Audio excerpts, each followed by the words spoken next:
is the Northern Ireland Assembly Plenary Programme signed. This is the Northern Ireland Assembly Plenary Programme signed. This is the Northern Ireland Assembly Plenary Programme signed. This is the Northern Ireland Assembly Plenary Programme signed. This is the Northern Ireland Assembly Plenary Programme signed. This is the Northern Ireland Assembly Plenary Programme signed.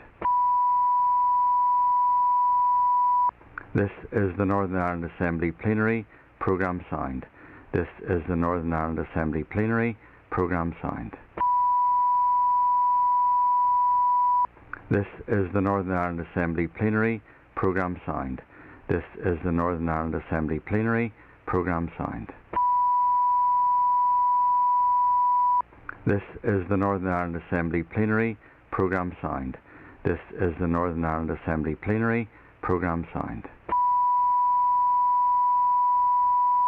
This is the Northern Ireland Assembly Plenary Programme signed. This is the Northern Ireland Assembly Plenary Programme signed.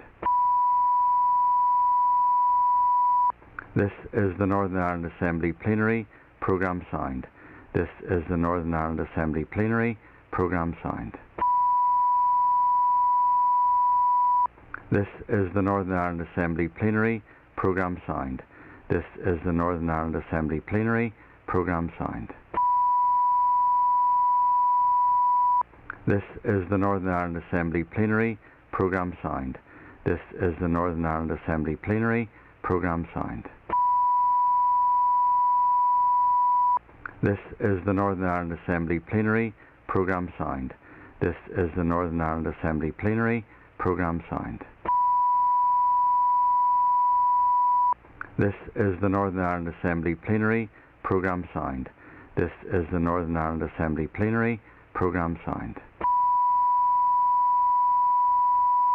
This is the Northern Ireland Assembly Plenary Programme signed. This is the Northern Ireland Assembly Plenary Programme signed. This is the Northern Ireland Assembly Plenary Programme signed.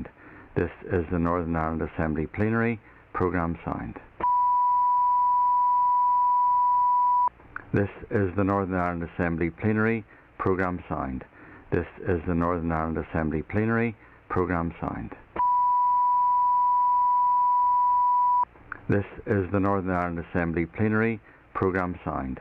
This is the Northern Ireland Assembly Plenary Programme signed. This is the Northern Ireland Assembly Plenary Programme signed. This is the Northern Ireland Assembly Plenary Programme signed. This is the Northern Ireland Assembly Plenary Programme signed. This is the Northern Ireland Assembly Plenary Programme signed. This is the Northern Ireland Assembly Plenary Programme signed. This is the Northern Ireland Assembly Plenary Programme signed. This is the Northern Ireland Assembly Plenary Programme signed. This is the Northern Ireland Assembly Plenary Programme signed. This is the Northern Ireland Assembly Plenary Programme signed. This is the Northern Ireland Assembly Plenary Programme signed. This is the Northern Ireland Assembly Plenary Programme signed. This is the Northern Ireland Assembly Plenary Programme signed. This is the Northern Ireland Assembly Plenary Programme signed. This is the Northern Ireland Assembly Plenary Programme signed. This is the Northern Ireland Assembly Plenary Programme signed. This is the Northern Ireland Assembly Plenary Programme signed. This is the Northern Ireland Assembly Plenary Programme signed. This is the Northern Ireland Assembly Plenary Programme signed. This is the Northern Ireland Assembly Plenary Programme signed. This is the Northern Ireland Assembly Plenary Programme signed. This is the Northern Ireland Assembly Plenary Programme signed. This is the Northern Ireland Assembly Plenary Programme signed. This is the Northern Ireland Assembly Plenary Programme Sound. This is the Northern Ireland Assembly Plenary Programme Sound. This is the Northern Ireland Assembly Plenary Programme Sound. This is the Northern Ireland Assembly Plenary Programme Sound. This is the Northern Ireland Assembly Plenary Programme Sound. This is the Northern Ireland Assembly Plenary Programme Sound. This is the Northern Ireland Assembly Plenary Programme Sound. This is the Northern Ireland Assembly Plenary Programme Sound. This is the Northern Ireland Assembly Plenary Programme Sound. This is the Northern Ireland Assembly Plenary Programme Sound. This is the Northern Ireland Assembly Plenary Programme Sound. This is the Northern Ireland Assembly Plenary Programme Sound. This is the Northern Ireland Assembly Plenary Programme Sound. This is the Northern Ireland Assembly Plenary Programme Sound. This is the Northern Ireland Assembly Plenary Programme Sound. This is the Northern Ireland Assembly Plenary Programme Sound. This is the Northern Ireland Assembly Plenary Programme Sound. This is the Northern Ireland Assembly Plenary Programme Sound. This is the Northern Ireland Assembly Plenary Programme Sound. This is the Northern Ireland Assembly Plenary Programme Sound. This is the Northern Ireland Assembly Plenary Programme Sound. This is the Northern Ireland Assembly Plenary Programme Sound. This is the Northern Ireland Assembly Plenary Programme Sound. This is the Northern Ireland Assembly Plenary Programme Sound. This is the Northern Ireland Assembly Plenary Programme Sound. This is the Northern Ireland Assembly Plenary Programme Sound. This is the Northern Ireland Assembly Plenary Programme Sound. This is the Northern Ireland Assembly Plenary Programme Sound. This is the Northern Ireland Assembly Plenary Programme Sound. This is the Northern Ireland Assembly Plenary Programme Sound. This is the Northern Ireland Assembly Plenary Programme Sound. This is the Northern Ireland Assembly Plenary Programme Sound. This is the Northern Ireland Assembly Plenary Programme Sound. This is the Northern Ireland Assembly Plenary Programme Sound. This is the Northern Ireland Assembly Plenary Programme Sound. This is the Northern Ireland Assembly Plenary Programme Sound. This is the Northern Ireland Assembly Plenary Programme Sound. This is the Northern Ireland Assembly Plenary Programme Sound. This is the Northern Ireland Assembly Plenary Programme Sound. This is the Northern Ireland Assembly Plenary Programme Sound. This is the Northern Ireland Assembly Plenary Programme Sound. This is the Northern Ireland Assembly Plenary Programme Sound. This is the Northern Ireland Assembly Plenary Programme Sound. This is the Northern Ireland Assembly Plenary Programme Sound. This is the Northern Ireland Assembly Plenary Programme Sound. This is the Northern Ireland Assembly Plenary Programme Sound. This is the Northern Ireland Assembly Plenary Programme Sound. This is the Northern Ireland Assembly Plenary Programme Sound. This is the Northern Ireland Assembly Plenary Programme Sound. This is the Northern Ireland Assembly Plenary Programme Sound. This is the Northern Ireland Assembly Plenary Programme Sound. This is the Northern Ireland Assembly Plenary Programme Sound. This is the Northern Ireland Assembly Plenary Programme Sound. This is the Northern Ireland Assembly Plenary Programme Sound. This is the Northern Ireland Assembly Plenary Programme Sound. This is the Northern Ireland Assembly Plenary Programme Sound. This is the Northern Ireland Assembly Plenary Programme Sound. This is the Northern Ireland Assembly Plenary Programme Sound. This is the Northern Ireland Assembly Plenary Programme Sound. This is the Northern Ireland Assembly Plenary Programme Sound. This is the Northern Ireland Assembly Plenary Programme Sound. This is the Northern Ireland Assembly Plenary Programme Sound. This is the Northern Ireland Assembly Plenary Programme Sound. This is the Northern Ireland Assembly Plenary Programme Sound. This is the Northern Ireland Assembly Plenary Programme Sound. This is the Northern Ireland Assembly Plenary Programme Sound. This is the Northern Ireland Assembly Plenary Programme Sound. This is the Northern Ireland Assembly Plenary Programme Sound. This is the Northern Ireland Assembly Plenary Programme Sound. This is the Northern Ireland Assembly Plenary Programme Sound. This is the Northern Ireland Assembly Plenary Programme Sound. This is the Northern Ireland Assembly Plenary Programme Sound. This is the Northern Ireland Assembly Plenary Programme Sound. This is the Northern Ireland Assembly Plenary Programme Sound. This is the Northern Ireland Assembly Plenary Programme Sound. This is the Northern Ireland Assembly Plenary Programme Sound.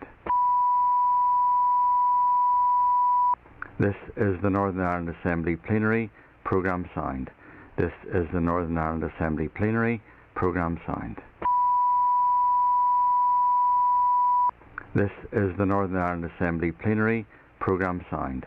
This is the Northern Ireland Assembly Plenary Programme Sound. This is the Northern Ireland Assembly Plenary Programme Sound. This is the Northern Ireland Assembly Plenary Programme Sound. This is the Northern Ireland Assembly Plenary Programme Sound. This is the Northern Ireland Assembly Plenary Programme Sound. This is the Northern Ireland Assembly Plenary Programme Sound. This is the Northern Ireland Assembly Plenary Programme Sound. This is the Northern Ireland Assembly Plenary Programme Sound. This is the Northern Ireland Assembly Plenary Programme Sound. This is the Northern Ireland Assembly Plenary Programme Sound. This is the Northern Ireland Assembly Plenary Programme Sound. This is the Northern Ireland Assembly Plenary Programme Sound. This is the Northern Ireland Assembly Plenary Programme Sound. This is the Northern Ireland Assembly Plenary Programme Sound. This is the Northern Ireland Assembly Plenary Programme Sound.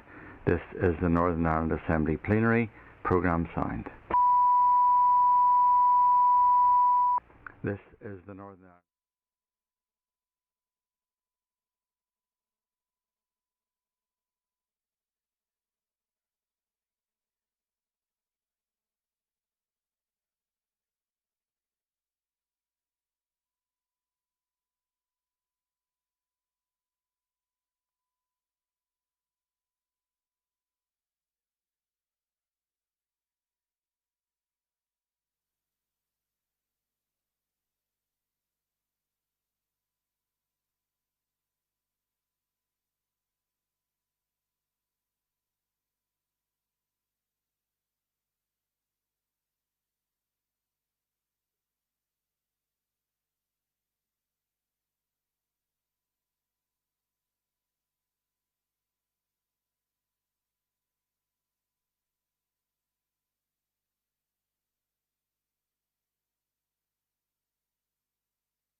Please take your seats.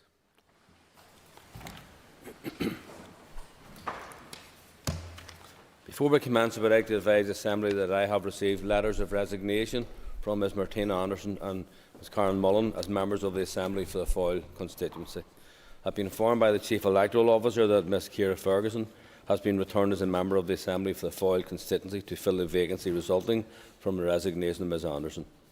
I have also been informed by the Chief Electoral Officer that Mr Padraig Delargy has been returned as a member of the Assembly for the Foyle constituency to fill the vacancy resulting from the resignation of Ms Mullen. This morning, Ciara Ferguson and Padraig Delargy signed the undertaking and role of membership and entered their resignation in my presence and that of the Clerk of the Assembly. They have now taken their seats, and I welcome them to the Assembly and wish them every success.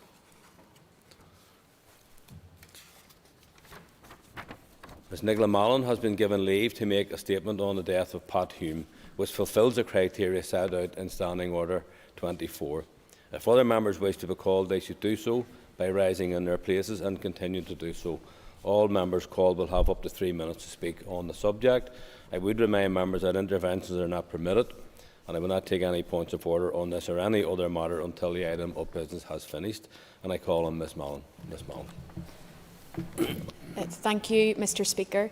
It is a sorry privilege for me today, on behalf of the SDLP, to lead tributes to one of my own, my party's and very many people's genuine heroes, Pat Hume. Pat's sudden sad passing on Thursday the 2nd of September, just 1 year and 1 month after her beloved John, shook us all. It felt like the end of a hugely significant era because, in truth, that's just what it was. There will never again be another Pat Hume or another John Hume or another partnership quite like theirs. But we should be eternally grateful to and for both of them and all they achieved together for all of us. In the days since Pat left us, we have had time to gather our thoughts. And today we reflect on a truly remarkable, resilient, radiant Derry woman, a quiet patriot who was a profile in courage, as Mark Durkin said, an alchemist of optimism. We also celebrate Pat, the deeply loved mother, grandmother, great-grandmother, sister, aunt and friend. I send the sympathy and solidarity of everyone in the SDLP to all the Humes. The loss we feel pales next to yours, but I hope you have drawn some comfort from the outpourings of love expressed and the very many beautiful tributes paid. The COVID pandemic has robbed us all of so much, but in a sense, its restrictions placed both Pat and John back at the heart of the Hume family, giving them a few precious private days by the Lough Foyle shore to say their goodbyes and begin to grieve. The Pat Hume I knew was always so wonderfully warm. To be in her company was to know she was genuinely interested in you. She made everyone she met feel special, and that's one of the characteristics that made her such a special human being. Among the many tributes that poured, one person tweeted that Pat had taught his brother in primary school, and while he loved his mother very much, he also wanted Pat to adopt him. Anyone who really knew Pat knew exactly what he meant. From her teaching career to the earliest days of the credit union, through the civil rights movement to the Good Friday Agreement, and on to her advocacy for Trouble's victims, Pat Hume always cared deeply about people and worked tirelessly for them. Her compassion for others was best summed up by Father Paul Farron when he noted that your problem became Pat's problem. That's exactly how she ran John's Derry constituency service, taking great care of everyone who came through the door, whether it was the office or, as often happened, the house in West End Park. That's why, as we have seen, heard and read in recent days, people loved her. Now, Pat wasn't one for focus on or fuss about her. I think she would have blushed and brushed off the Derry's First Lady title that has been bestowed on her. In truth, the only title she ever needed was the name Pat Hume. That's what meant so much to so many. She was tough too, she had to be. Think back to the tragic images of one of the Grey Steel funerals in 1993, a truly horrific time in Northern Ireland, and John breaking down in tears as a victim's daughter embraced him and beseeched him to keep working for peace. There by John's side as ever was Pat. Imagine the anguish she must have been feeling, or the strength she had to summon to sustain her husband and herself. But summon it she did, time and time again. In spite of despair and in the face of danger, Pat lifted John when he was feeling low. It was to Pat that John always turned first for counsel as he charted a course towards the end of violence, the dawn of peace, and a new future for our community. It has been often said, but it merits repeating here today. Without Pat Hume, we would not have had the peace process we got or the agreement it produced. We must never and will never forget that. We can all honour Pat and John Hume by making sure our society never again sees the injustices they grew up immersed in and stood up to challenge, or the violence they abhorred and experienced and gave so much to stop. Upon the peace they have left us, we have to keep working to fulfil the new Ireland of the Good Friday Agreement they both so passionately believed in. We have to keep going as they did. I would remind everyone in this chamber that means upholding our responsibility to work together for everyone, to find solutions, to step up, not walk away. As I draw my contributions to a close, I want to make two more remarks. These are not about Pat Hume, but to her. Thank you. Thank you for the sacrifices John and you made for peace in our country, for all you were and all you gave, the pure heart and the brilliant mind, for bringing and being light in the darkness. Thank you for your passionate belief in the power of non-violence, in justice, fairness and equality for all, and the compassion you showed to so many, especially in Derry. Thank you for inspiring a new SDLP generation. We promise to do all we can to uphold the values John and you shared and to deliver the vision you held out. Thank you, Pat. Rest easy now, back at John's side where you belong. And I call John O'Dowd, and the member has 3 minutes, please. I rise to speak on behalf of Sinn Féin at the request of our last Thrawn, Michelle O'Neill, who's still recovering from COVID, but I speak on behalf of the party and Michelle in offering our deepest condolences to the Hume family on the passing of Pat, who has played a central role in Irish politics since the civil rights movement, alongside John, with John, and at times leading John as well, and giving John advice through those very, very difficult years. She has shown, without doubt, the importance of her role to Irish society, as has been said, the importance of her role to building a peace process, to sustaining that peace process, to giving this generation of political leaders an opportunity to make a real difference in people's lives. And that is a huge testimony to her life. But at the end, the greatest loss is to the Hume family and to Pat and John's children. A mother is the cornerstone of any family home. And Pat was a mother, a grandmother and a great-grandmother. And I extend my deepest sympathies to the Hume family on the loss of Pat. As has been said, many international tributes have been paid to her, and quite rightly so. Many people have stepped forward and recognised her role.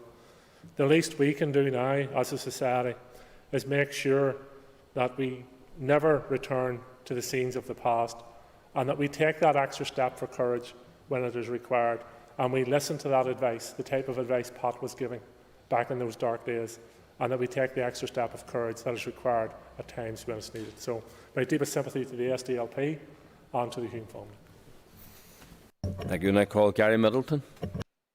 Thank you, Mr. Speaker, and on behalf of the Democratic Unionist Party and indeed myself, I want to pass on my deepest sympathies and condolences to the Hume family, to the friends of the family, to the city that I represent, and indeed to the SDLP party. When I first heard of the passing of Pat Hume, one of the first words that came to my mind was indeed the word radiant. I've only been in politics a decade, and I had the opportunity and the pleasure to meet Pat Hume on many occasions over that time period. And although politically there's no doubt that we may have differed, that was irrelevant to Pat Hume, because Pat always had an interest in the individual. I certainly admire her memory, because any time we would meet, she could recall, she would ask personal things such as, how is your wife, how's your newborn son. Those things really meant a lot. And when we talk about the word radiant, it was very evident in terms of the personality that she had, but also the passion that she had for the city that we all love and cherish. I know that in recent days, since Pat's sad passing, the First Minister has been in touch with the Hume family, and indeed a book of condolences has been opened, so everybody can pass on their deepest sympathies in regards to the Hume family. One of my memories of Pat Hume was sitting beside her at the Sons and Daughters concert when we were awarded the UK City of Culture Year. And it reminds me that Pat was very much a daughter of the city, as was John, a son. And thankfully they are now reunited. So I want to once again pass on my deepest sympathies to the SDLP and to the wider Hume family. Thank you, Mr. Speaker. And I call Mike Nesbitt. Mr. Speaker, thank you. I rise on behalf of the Ulster Unionist Party, but also declare an interest as a director of the John and Pat Hume Foundation, and on that basis extend my condolences to fellow directors, to the Hume family, to the people of Derry and beyond, and to Nicola Mallon and colleagues in the SDLP. I will not pretend I knew Pat that well. Obviously, John was the front man in that particular combination. But it is clear that while he was away, as he often was here in Belfast, in Dublin, in London, in Brussels, in Washington, he needed a rock back in Derry. He needed somebody to mind his back, and that person was his wife, Pat, who ran the constituency office in his absence. For many years, as a broadcast journalist, politicians would come into broadcast studios and bemoan the fact we were a divided society and woe is me, and it's the other fella's fault. But John and Pat Hume preached something different, the positivity of the fact that as human beings we are diverse, and that is something that we should tap into to our mutual benefit. And of course, Pat Hume did not operate simply in the background. Some years ago, the UK government, recognising that they hadn't done enough for the victims and survivors of our conflict, asked Pat, along with Daphne Trimble, to head up the Memorial Fund, which would provide support in terms of recognising that many victims had lost opportunities in education, employment, in health, in social inclusion. And I was reading recently a wonderful newspaper report of their first trip to the United States, a 12-hour flight to California, and there they were in the spotlight for the first time, on stage within an hour of their arrival. And in that week, they raised an enormous amount of money for victims and survivors of our conflict. The Ulster Unionist Party has a credo, and it's country first, party second, individual third. If you substitute people for country, people first, party second, individual third, you know all you need to know about Pat and John Hume. And Mr. Speaker, we are losing a golden generation. And we can do nothing about our common mortality, but we can commit that we will not let the legacy go. And if you think of the challenges faced by Pat and John Hume, by Daphne and David Trimble, and the challenges that we face today, you can only conclude that we're getting it pretty easy. And perhaps part of the legacy will be to use this untimely death as a timely encouragement that we all must do better. Thank you, and I call Andrew Muir. Thank you very much, Mr. Speaker, and I rise on behalf of the Alliance Party today to pass on my condolences to Pat's family and friends, and also to our party colleagues, and also to have the opportunity to pay tribute to Pat. In previous life, I was a member of the SDLP, and I got to know Pat. We were out canvassing for the 1998 elections to the first sitting of this Assembly, and Pat had quite a lot on her plate that day. John was other part of the country out canvassing, and she was out in Derry helping the campaign. And a couple of things that struck me from that was her total and utter dedication to peace, and also to her family. And also, I think there was a lasting tribute really to her was the achievements both herself and John had managed to deliver. And she was very proud to be able to show me the social housing that had been delivered in the city of Derry, and also tell me around the credit union and the benefit that it offered to the people of Derry. And as soon as we had finished the canvassing, Pat then straight away to the supermarket to sort out dinner for the family in the evening. It was a complete and dedication to peace, but also to her family. And yesterday I took the opportunity to listen to an interview she did with Miriam O'Callaghan. It was on the 22nd of November 2015, and that brought into real brightness and clarity in terms of her devotion to John through thick and thin, and her complete and undivided focus upon achieving peace for this country. And President Michael D. Higgins described, following the passing of Pat, that Pat's life was one of total commitment to community and to the possibilities of peace. And I think the greatest thing that we can all do is to refocus upon that, but also to participate and to give credit to the work of the Pat and John Hume Foundation, which I think is an important initiative. And in closing, I think there was one quote to me sort of summarised the relationship between Pat and John. It was when John said, and he said it a number of times, and I remember saying it, "I'm the parcel and the Pat delivers me." Well, didn't she deliver peace for Ireland? Thank you. Thank you. And I call Jim Allister. Mr. Speaker, I didn't have the opportunity to know Pat Hume as others. I did, though, meet her on a number of occasions in the European Parliament when she was accompanying her husband, and certainly those encounters, in terms of her personal qualities, would chime with what has been said in this House about those personal qualities. So I do want to associate myself very much with the condolences which have been expressed, first and foremost to the family, the Hume family. The role of a mother and a grandmother is so pivotal in any family that when they pass, there is a particular void. I also wish to express condolences to her political family, because no doubt, as is clear, they too are suffering a loss of someone they very deeply respected and valued. Thank you. Thank the member for that. And I call Padraig Delargy, the new member. Thank you. As one of two new Sinn Féin MLAs for the Foyle constituency, I want to register my personal sympathies and the sympathies of Derry Sinn Féin on the death of Pat Hume. Pat was a next-door neighbour of ours for over 20 years, and I will always remember as a kind and generous person and a very good family friend. Thank you. And I call Mark Durkin.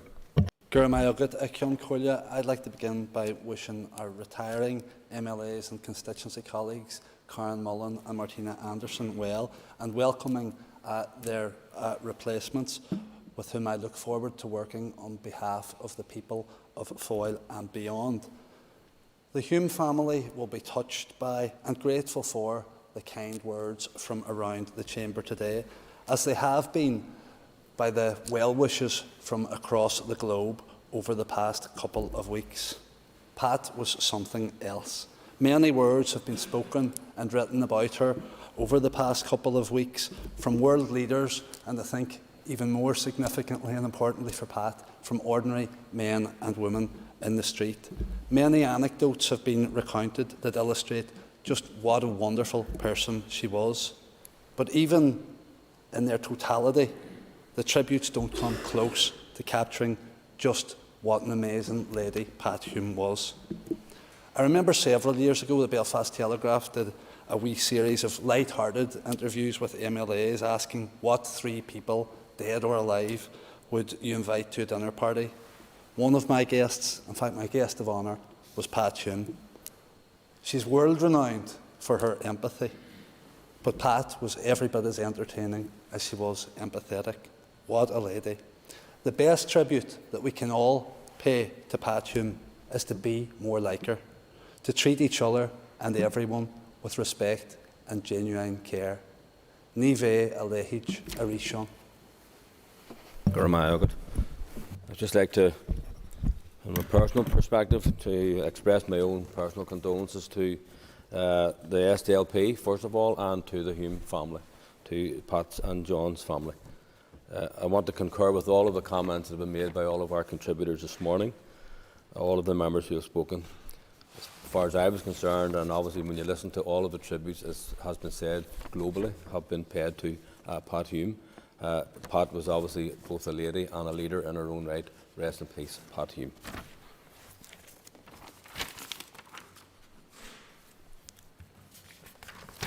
Members, the next item, first item on the order paper, is member statements. As this is a new item of business, I want to provide a very brief outline of how member statements are to be managed in the plenary. If members wish to be called and make a statement, they should do so by rising in their places. Those members who are called will have up to 3 minutes to make their statement. Any member whose statement is not compliant with the provisions of Standing Order 24A will be asked to resume their seat. Standing orders provide that when selecting a member to make a statement, that I shall have regard to the balance of opinions in the Assembly. I shall therefore ensure that in any period set aside for this business, I select members from a range of parties.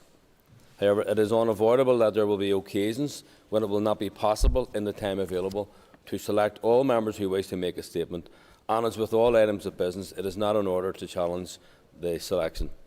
I will seek to ensure that over time all members who wish to make a statement have a fair opportunity to do so. Members should further note that statements will not be subject to debate or questioning, interventions will not be permitted, and I will not take points of order on this or any other matter until the item of business has finished. I have spoken to the Principal Deputy Speaker and both the Deputy Speakers, and we're all at one in thinking that we will manage this as we go on and we see how that works out. Obviously, we have this has to be set within standing orders as approved by this Assembly, and we will try to manage this to the best of our ability in the most fair way possible. And as I say, we will continue to review the outworking of this standing order and its application, just to make sure that all members are treated fairly and equally. If that's all clear, then I will begin.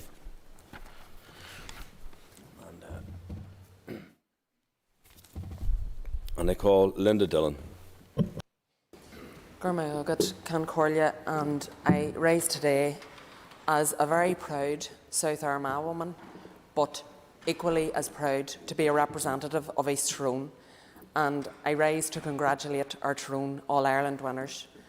I have to say that the GAA is a very close family, and I also wish to convey my condolences to the Hume family. The GAA is very much a family, and right across the country, right across the 32 counties, I think that there will be very few homes that won't have had an eye to the All-Ireland on Saturday.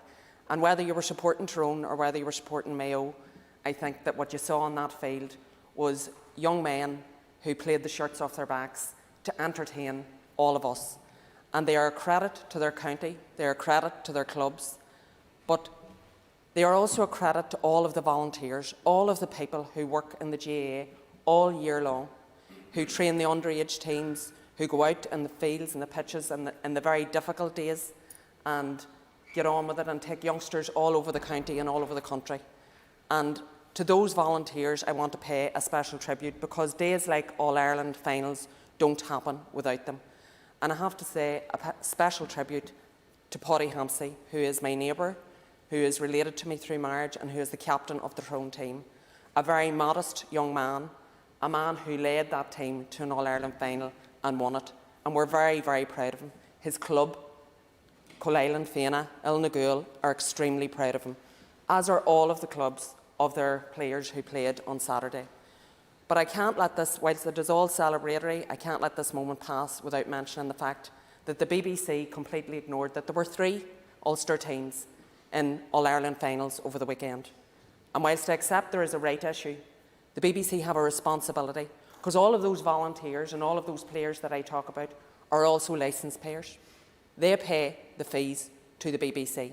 They pay their wages. And it is time that the BBC sat down with RTE and with the GAA and made a way to ensure that every single supporter of GAA can see our games on BBC. This should be a protected game. All-Ireland finals should be protected, so that everybody right across this island, from whatever community or background you come, is able to see the GAA finals, because there is nothing like it in this country, and I would argue in this world. There aren't too many sports that can fill, amateur sports at that can fill a stadium of 80,000 people. And it is a very, very proud thing for us as Gaels that we can do that. And as I say, we are a family. We are a family who support each other through very difficult days. And the GAA has done that through this pandemic. And I think that we need to pay tribute to all of the GAA, but to my own county of Tyrone in particular, for the work they have done and the efforts they have made in their community through the pandemic. Thank you. Thank you, and I call Christopher Salford.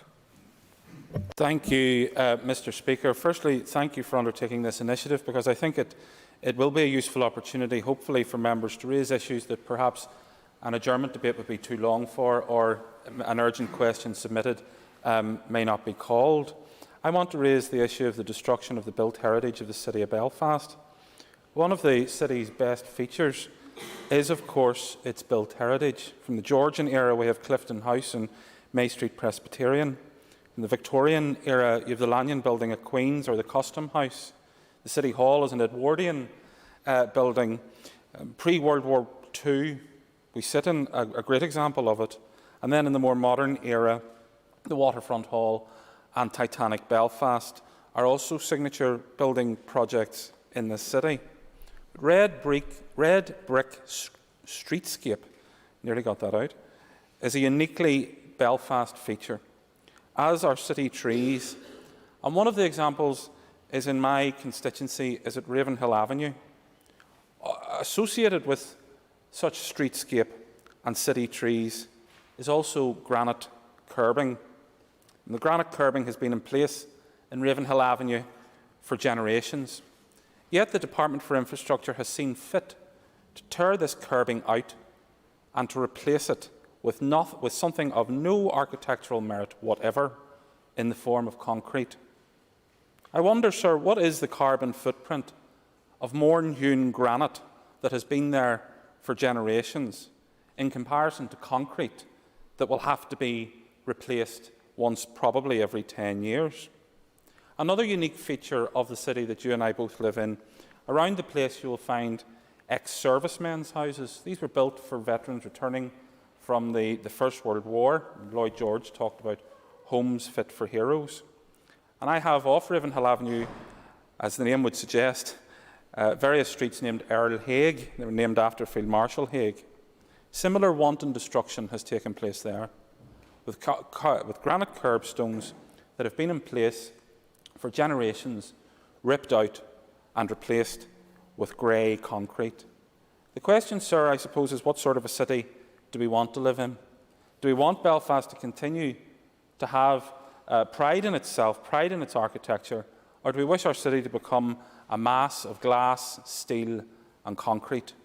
Because I hope that that is not the direction in which government policy is going, but the lived experience of my constituents in Ravenhill Avenue and in Earl Haig has been that. We need to preserve our built heritage, not replace it with grey, bland concrete. Thank you, sir. Thank you, and I call Mark Durgan.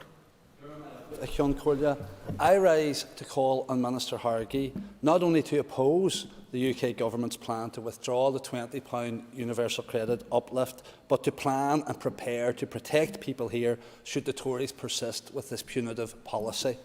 The SDLP has always been critical of universal credit. We voted against the welfare reform bill when others here rubber-stamped it. Our opposition has been vindicated. Every week, I'm sure all of our offices help people navigate the complex system and, sadly, often have to direct desperate people to food banks for support during the cruel 5-week wait for their first payment. The £20 uplift was a welcome, albeit surprising, move by the Tories to provide a safety net to prevent people falling further into poverty as a consequence of the pandemic. Now, Boris Johnson seems determined to revert to type.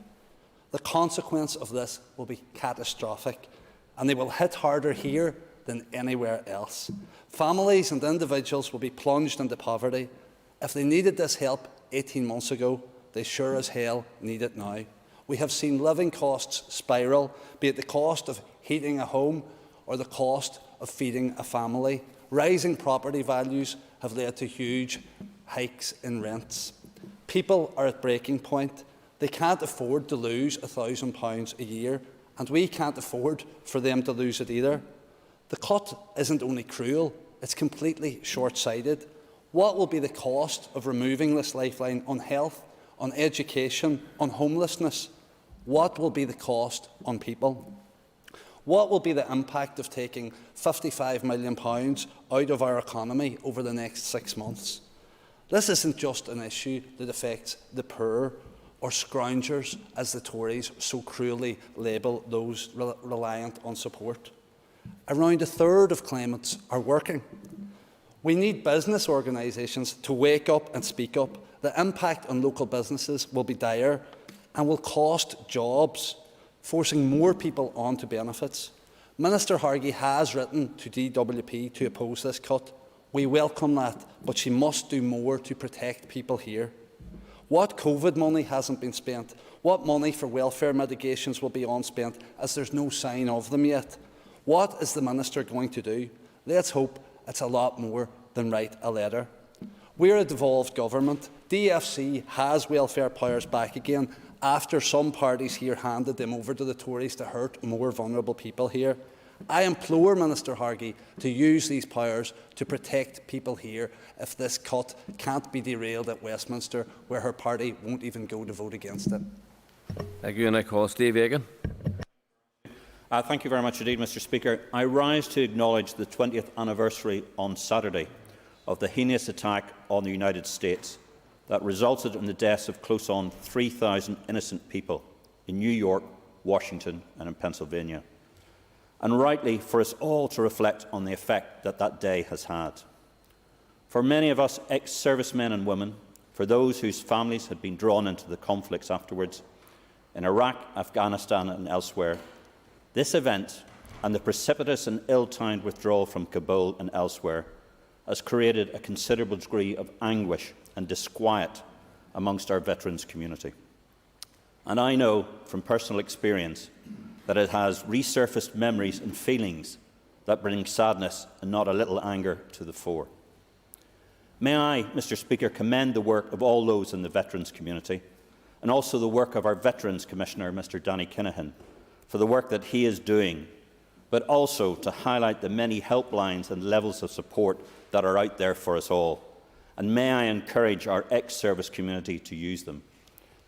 Mr Speaker, I'd also like to reflect on another effect of those horrific events of 9/11, and that was on the remarks made by Richard Haas this weekend when he said, 20 years ago in Dublin and Belfast, a rare good thing to stem from 9/11 was I could credibly argue to Sinn Féin and Provisional IRA leaders that the end of the Americans, even their supporters excusing their terrorism, has ended.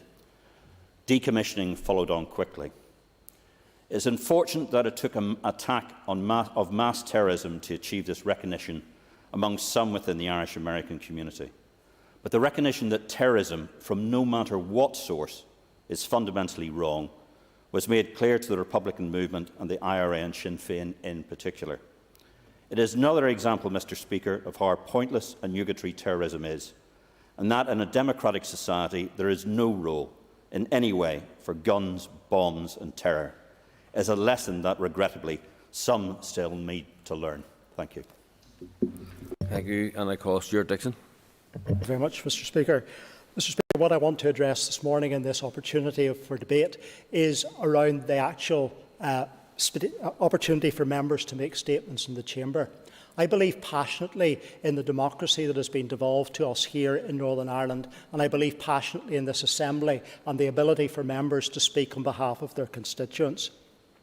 However, Mr Speaker, I believe that the priority of business for this Assembly should be that of the ability to debate bills, to listen and deal with executive business, to deal with the committees of this Assembly, to deal with adjournment debates which come up on a constituency basis and allow the MLAs representing their constituencies to have a debate about very local issues.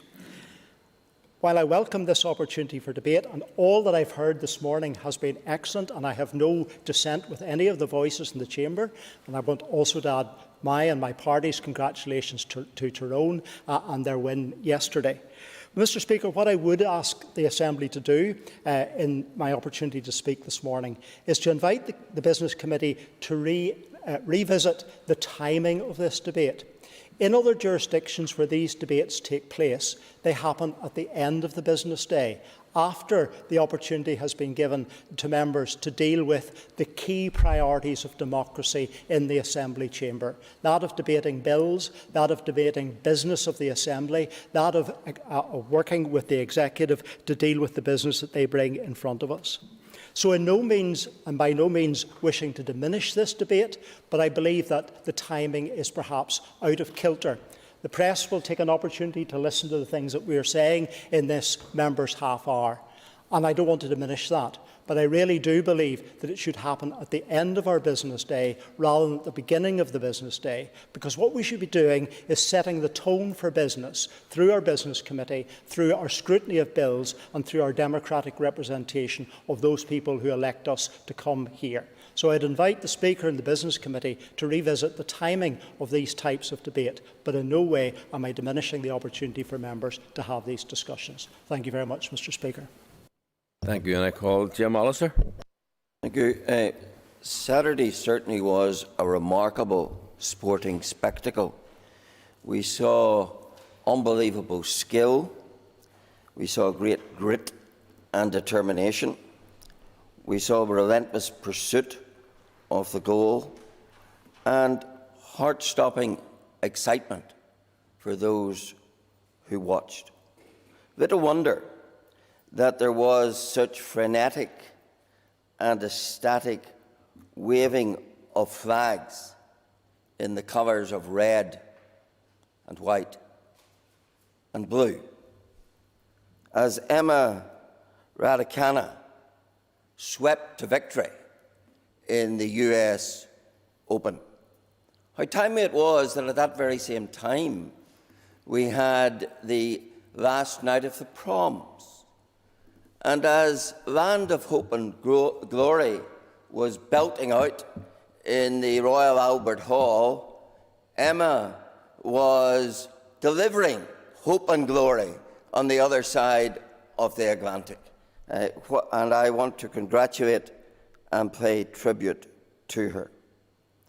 County Tyrone also had its own experience of hope and glory on Saturday, thanks to the very wise decision of Sam Maguire to leave the EU. And as they enjoyed their hope and glory, that was a wise move by Sam Maguire.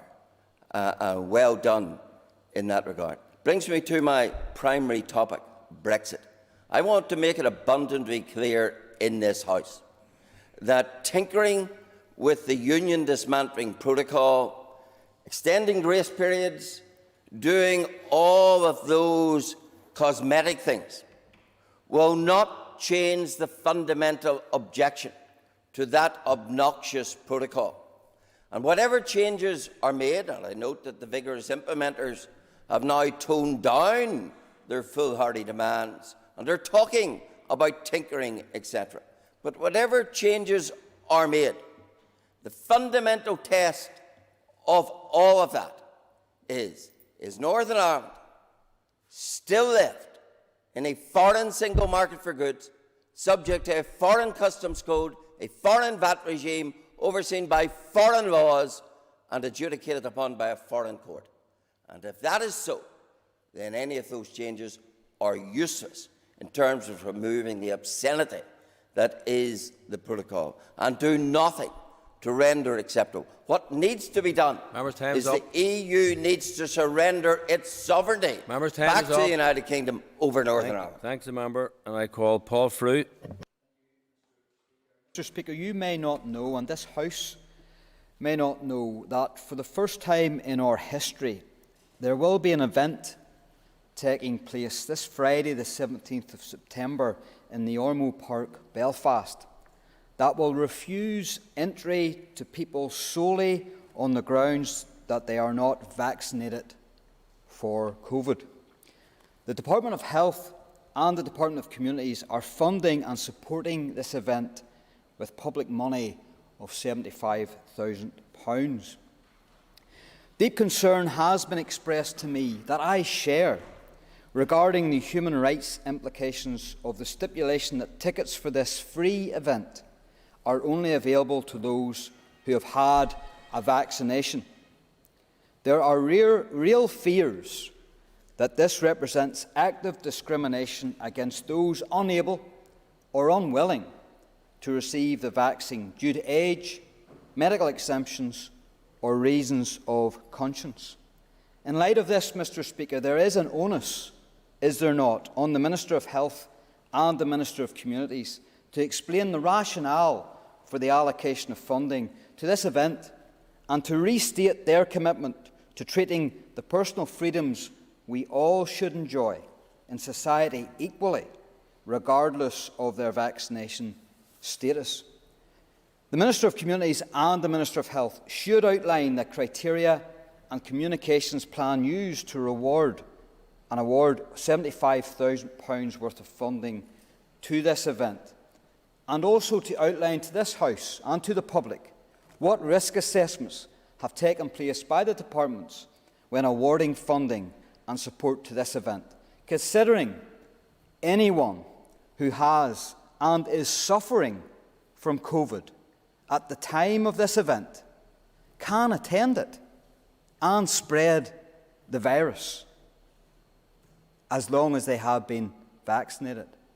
I think this is deeply concerning for human rights, and I think the two ministers involved, the Minister of Health and Minister of Communities, should come before this House and give a statement on this issue, an issue of grave concern for many of my constituents and wider population of Northern Ireland. Thank you, Mr. Speaker.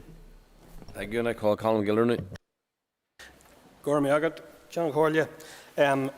I would like to raise, the issue of the importance of the sustainability of these institutions in the context of the ongoing public health situation which we are dealing with, and the threat to collapse this Assembly from the DUP leader, Jeffrey Donaldson. We are in the midst of a public health crisis, and in many ways even at the height of that crisis.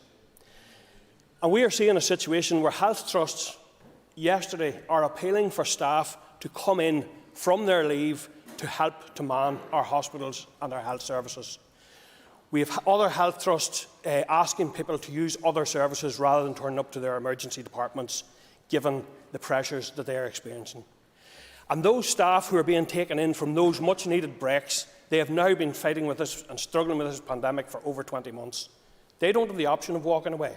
They're walking into our hospitals. They are donning PPE gear and going in there to fight to save lives and to protect health. And this is the outworking of the DUP themselves, delivering a Brexit that everyone and many people here stated was not in our interests. It's the outworking of internal politics within the DUP, and indeed the fact that they have been spooked by others outside their party into knee-jerk reactions and into threats of this nature. People are also asking, is this a vanity project by the DUP leader in order to create a vehicle for himself to get into this Assembly? And if that's the case, would it not be possible that one of the gentlemen opposite could make way for their leader and allow him into this Assembly without creating the chaos, the uncertainty and the inertia that would flow from this threat? We are heading into one of the most difficult winter periods that we are ever likely to see in our health service. Our hospitals are currently operating at 104%, and we have not seen yet the full impact of winter flus and all of the other pressures that we know exist and that will come to bear. Patients, staff and the public deserve better from this Assembly and from political leaders here. Political leadership is needed now more than it has ever been. And I have to say, and I believe many people believe, that collapsing this institution at this time would be irresponsible, reckless and unforgivable. And I would ask the party opposite to take care and consideration in these matters at this time. I call Chris Little. Thank you, Mr. Speaker. I understand that member statements are to be on a single item, so I rise on behalf of the Alliance Party to add my congratulations to everyone involved with the All-Ireland champions Tyrone on winning the county's 4th GAA All-Ireland football title. This achievement is testament to the hard work and dedication of the new management team in their first season in charge, particularly in the context of COVID and the obstacles that this pandemic places in the way of getting a special squad of players to the standard required to achieve this historic victory. It's testament to the value of sport in our community, to the value of hours of volunteer coaching and sporting sacrifice and endeavour, despite the obstacles put in our way. It demonstrates the value of youth development for any sport, with the backbone of this fantastic Tyrone squad being the under-21 team that Brian and Fergal coached to All-Ireland victory in 2015.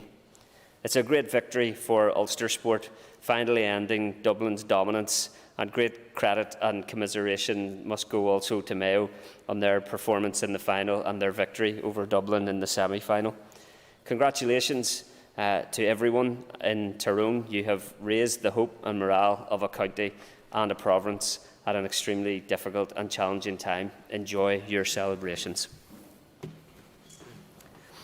Thank you, and I call Jerry Carroll. The member has 3 minutes. Thank you, Mr. Speaker. Saturday marked 20 years since the tragedy of the September 11th Twin Tower attacks, in which almost 3,000 people lost their lives in an unspeakable tragedy. My thoughts and sympathies are with all those who lost their loved ones in that terrible, terrible day. The Twin Towers attack was one of those moments that we all remember the events of the day and what happened in the years that followed. In response to a terrible tragedy in New York, the neocons and New Labour, with their many backers, including some in this House, set the Middle East ablaze and created many more 9/11s in Kabul, Kandahar, Baghdad and Basra. The families who lost loved ones in New York deserve justice for what happened to them on that day, but the British and American establishments were never interested in justice for those people. Despite most of the attackers being Saudi, the focus for Bush and the warmongers right away became Afghanistan and then eventually Iraq.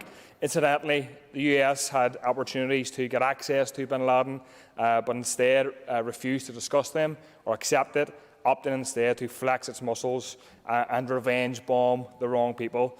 The response from warmongers to brutal terrorism was to launch their own war on terror. It brought misery, death and destruction and terror to many millions of people. It created a spiral of state surveillance, huge military spending and a politically racist system where people who were Muslim or deemed to be Muslim were treated with disdain, fear and suspicion. That was the logical outcome of a war on terror that needed to dehumanise the people it viewed as collateral damage in order to carry out its murder sprees. How else can you justify the mass bombings of weddings, towns and cities if you don't portray your victims as uncivilised? Mr. Speaker, back in the early 2000s, I joined with millions across the world and hundreds of thousands of people on this island to oppose the launching of the war on Iraq. That war was based on a pack of lies with no weapons of mass destruction ever found. And sadly, the prediction that many made at the time that a war of this size and scale would beget more violence and terror has proved to be correct. ISIS and their offshoots didn't exist in Iraq or other countries. The US and the UK's actions created them. The 20-year lesson from the war on terror should be that liberal or humanitarian intervention didn't and cannot work. The United States or the UK does not have a God-given right to be the policeman of the world, overthrowing governments and states it doesn't like. For now, Joe Biden has announced the end of operations across the world to remake other countries. I like to believe that, but frankly, I don't hold out much hope. The US has over 800 military bases across the globe. It's constantly locking horns with China as well. So if we're really to learn the lesson from 20 years, it's that wars are a waste of lives, money and resources. Let's make this next decade one in which those banging the war for drum are reminded of the tragedy that war brings. Thank you. I call Patsy McGlone. Thanks very much indeed, Mr. Speaker. And I listened attentively as Mr. Allister weaved his way through numerous issues there. I thought for a moment there he was going to, or had been lobbied by Mayo to raise the result of the All-Ireland with the EU-UK Joint Committee. But nevertheless, on that, as someone who's married to an Arbo woman, very proud Arbo woman, I have to say I congratulate my sincerest congratulations to the entire Tyrone team, their management, their membership, all the clubs right throughout the county who have contributed to that. And indeed, Arbo, where two of the panel come from. However, indeed, I know a number of the members very, very well indeed, and my sincerest congratulations to them on a wonderful victory to bring it home. However, just very briefly too with that, I would have to add that the Arbo parish is similarly tinged with some sadness, given that there was an accident over the weekend and a family are left grieving today. So, great victory, great input from people from the Lochshore and from the Tyrone team, but I would just record my sympathies to the Canavan and McLernan families on the loss of their son. And with that, Guramila Mayagad, a Chion Corlia, agus a Riest Machogardikas, Leforan Hiron. And before I conclude this session on member statements, I think it would be remiss if we don't also send a hearty co-guardians to the County Antrim Camogues, who also took an All-Ireland home this weekend as well. So thank you very much and well done, County Antrim, Foster.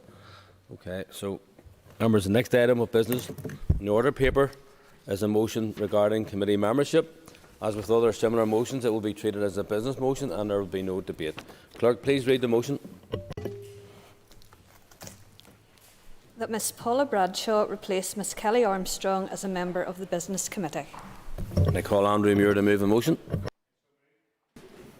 The question is that the motion standing on the order paper be agreed. All those in favour say aye. Contrary, no. The ayes have it. The ayes have it. Next item of business on the order paper is a motion regarding committee membership. It will be treated as a business motion and there will be no debate. Clerk, please read the motion. That Miss Anya Murphy replace Miss Sinead Ennis as a member of the Committee for Communities. I call John O'Dowd to move the motion. So moved. The question is that the motion standing on the order paper be agreed. All those in favour say aye. Contrary, no. The ayes have it. The ayes have it. Members, take a ease for a moment or two to be prepared for the next item.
Thank you, members. The next item on the order paper is the second stage of the Justice, Sexual Offences and Trafficking Victims Bill. I call the Minister of Justice. Speaker. Second stage of the Justice, Sexual Offences and Trafficking Victims Bill has been moved. In accordance with convention, the Business Committee has not allocated any time limits to this debate. I call upon the Minister of Justice, Mrs Naomi Long, to open the debate on the bill. Minister. Thank you, Mr Deputy Speaker. I'm pleased to be bringing the Justice, Sexual Offences and Trafficking Victims Bill before the Assembly today. On appointment as Minister of Justice in January 2020, I set out an ambitious legislative programme to reform our justice system. My intention was and remains to provide better outcomes for all of those who rely on the justice system in our community. That is our role as politicians, to identify problems and deficiencies facing our constituents and, crucially, to seek to deliver solutions and remedies where possible. The bill before the Assembly today is but another step forward in that reform programme, a programme which has been delivered with pace and commitment. I believe no other department has brought forward 5 such separate and substantive bills in such a short space of time, and I owe my officials in the Office of Legislative Counsel a huge debt of gratitude for working with me to deliver. The development and delivery of this substantial programme is a concrete demonstration of my and their continued commitment to protect the most vulnerable people in our community through better targeted and more focused legislation. Such a challenging programme is, however, only possible with the full cooperation of the Assembly and the committee to which I hope this bill will be remitted today. I thank them for their cooperation, particularly in scheduling this business a week earlier than was originally anticipated. The current bill is, as members are aware, significantly smaller than I originally intended, consisting now of 22 clauses over 4 parts. I would expect the elements of my original bill, which I had to drop to secure this bill's introduction, will feature in a new miscellaneous provisions bill early in the next mandate, if non-legislative solutions cannot be identified in the interim, and that work is ongoing. The Justice Sexual Offending and Trafficking Bill has 2 key principles. A, to enhance public safety by implementing certain elements of the report of the Gillen Review, covering serious sexual offence cases, and a review of the law on child sexual exploitation and sexual offences against children, and B, to improve services for victims of trafficking and exploitation. Chapter 1 of the bill is primarily concerned with the creation of new sexual offences and penalties, with the first provisions capturing the highly intrusive behaviours known as upskirting and downblousing. A person found guilty of either offence under these provisions will be liable for a sentence of imprisonment of up to 6 months or a fine not exceeding the statutory maximum of £5,000, or both, on summary conviction in a magistrate's court. For conviction on indictment in the Crown Court, the penalty is increased to a sentence of imprisonment of up to 2 years. The next provision in this part of the bill are designed to better protect children from child sexual exploitation. They create 4 new offences to deal with an adult pretending to be a child or masquerading as a child and making a communication with a view to sexually grooming a child under 16. The 4 offences seek to cover all possible angles of communicating with an individual, communicating with a group, communicating with a view to grooming a particular child, and communicating with a view to grooming any child under 16. Importantly, these offences are not limited to online behaviour.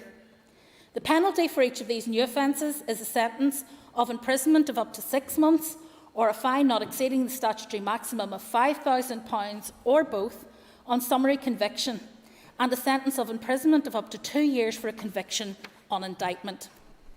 The remaining provisions in Chapter 1 of Part 1 of the bill and amend the Sexual Offences Northern Ireland Order 2008 order. They include removing and replacing existing references to child prostitution and child pornography. Such terminology, Mr Deputy Speaker, is outdated and may be taken as implying that children are somehow responsible or willing participants in their own abuse, which is clearly not the case. The Department believes that amending the legislative references will help raising awareness of the status of children as victims of exploitation, rather than as willing participants or otherwise complicit in abuse that is perpetrated by others. We are also widening the scope of the definition of images relevant to specific offences within the 2008 order to include live streaming. This will ensure the law is keeping up with developments in modern technology. It also helps avoid any possible ambiguity in the interpretation of what constitutes an offence. The bill also makes a minor amendment to bring the Article 22A offence of sexual communication with a child into scope of extraterritorial arrangements to provide further protection to children travelling outside the jurisdiction. This simply corrects an omission in current law where this provision should have previously been included. Finally, for this chapter of the bill, a minor adjustment is also made to the current Article 64A offence of paying for the sexual services of a person. This clarifies the elements which constitute an offence to avoid any ambiguity in its interpretation. Chapter 2 of Part 1 of the bill brings forward provisions to implement 4 recommendations in Sir John Gillen's report into the law and procedures in serious sexual offences in Northern Ireland to 1. Extend the current lifelong anonymity of the victim of a sexual offence to provide for their continued anonymity for 25 years after death. And 2. Provide for the anonymity of the suspect in a sexual offence case up to the point of charge. Where a suspect is not subsequently charged, then this anonymity will be protected during their lifetime and for 25 years after their death. 3. Increase the penalty for breach of anonymity from the current penalty, a fine of up to £5,000 on summary conviction, to a sentence of up to 6 months imprisonment or a fine of up to £5,000 or both, and to exclude the public from hearings of sexual offence cases. Only the complainant, the accused, persons directly involved in the proceedings, a witness while giving evidence, any person required to assist a witness, jury members and bona fide members of the press will be allowed to remain in the court during the hearing of a sexual offence case. The court will retain discretion to permit any other person to remain in the court where it considers it is in the interests of justice to do so. Part 2 of the bill then deals with victim trafficking and exploitation. These provisions extend statutory assistance and support to potential adult victims of slavery, servitude and forced or compulsory labour where there is no element of trafficking. The provision of assistance and support to such potential victims has been in place in Northern Ireland since March 2016, but is not a statutory requirement. Placing the existing arrangements onto a statutory footing provides reassurance to victims that the Department is committed to providing support and assistance to those who have been subject to slavery, servitude and forced or compulsory labour. The provisions in this part of the bill also amend an existing requirement to publish a modern slavery and human trafficking strategy from at least once in every year to at least once in every 3 years. By their nature, strategies generally set out longer-term objectives, with action or implementation plans recording milestones set within a financial year. An amendment to enable a strategy to be published at least once in every 3 years will allow the Department and its partners to focus better on the implementation of actions underpinning the strategic goals and to monitor the progress of relevant contributors. As some objectives span more than 1 year, this would also have a positive impact on performance management. Part 3 of the bill comprises 2 relatively minor clauses. These make adjustments to existing legislation to strengthen the effectiveness of the Sexual Offences Prevention Order, SOPO, and the Violent Offences Prevention Order, VOPO, arrangements. The SOPO provision amends Schedule 5 to the Sexual Offences Act 2003 to include the offence of abduction of children in care under Article 68 of the Children Northern Ireland Order 1995 provision in the list of specified offences for which a SOPO can be applied. This would mean that a SOPO could be applied for in respect of persons who present a risk of serious sexual harm where they have been convicted of the offence of abduction of a child in care. The VOPO provision amends the Justice Act Northern Ireland 2015 to remove the statutory 6-month time limit within which a civil complaint must normally be made to the court. This will ensure that the behaviour of an offender evidenced more than 6 months previous to the time when an application is being made for a VOPO could be considered by the court. Mr Speaker, that concludes my remarks covering the substantive policy content of the bill at introduction. However, I would like to take this opportunity to provide members with a short overview on a small number of amendments that I have secured executive agreement to bring forward as this bill progresses. These are currently at an advanced stage of development for inclusion in the bill during its passage. My first amendment is an extension to the Gillen provisions in the bill relating to the exclusion of the public from hearings of serious sexual offence cases. This will include the Court of Appeal as a setting where the public can be excluded from appeal hearings against conviction or sentence in serious sexual offence cases. The amendment will ensure that the victim's identity can be protected where a relevant case is elevated to the higher court. There are also 3 planned amendments covering new policy content, the first of which relates to what is known as the rough sex defence. Consent to serious harm for sexual gratification has been raised in trials as a defence to serious harm, murder or manslaughter for many years. I intend to make provision to set in legislation the existing common law position that a person cannot lawfully consent to their serious harm for the purpose of sexual gratification. The intended amendment will give effect to my desire to address issues of clarity and consistency regarding the application of the existing provision. The next new policy amendment relates to what is commonly referred to as revenge pornography.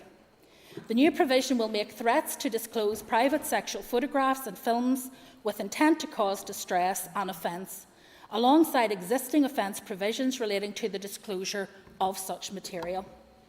The last of my planned amendments is to change the existing legislation covering an abuse of position of trust of a child, contained within Articles 23 to 31 of the Sexual Offences Northern Ireland Order 2008. The amendment will provide greater protection to young people who are in the care of adults in certain non-statutory environments. I had originally, Mr Deputy Speaker, intended to develop this proposal for introduction in the next political mandate.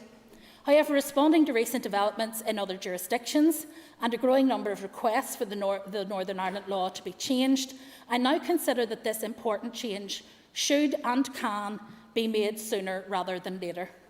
In bringing this proposal forward, my officials have worked closely with the NSPCC to gauge wider views regarding the scope of the amendment. This included holding a joint virtual workshop with NSPCC at the end of May, which involved representatives from a number of key stakeholders.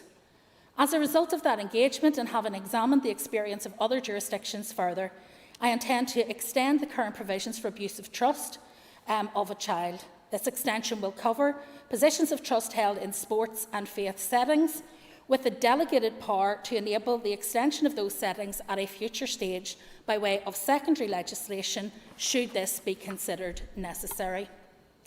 In conclusion, Mr Speaker, this is a bill that will make our community safer through strengthening existing law and introducing new offences. It will go some way to further protecting victims whose interests remain at the very heart of the criminal justice system.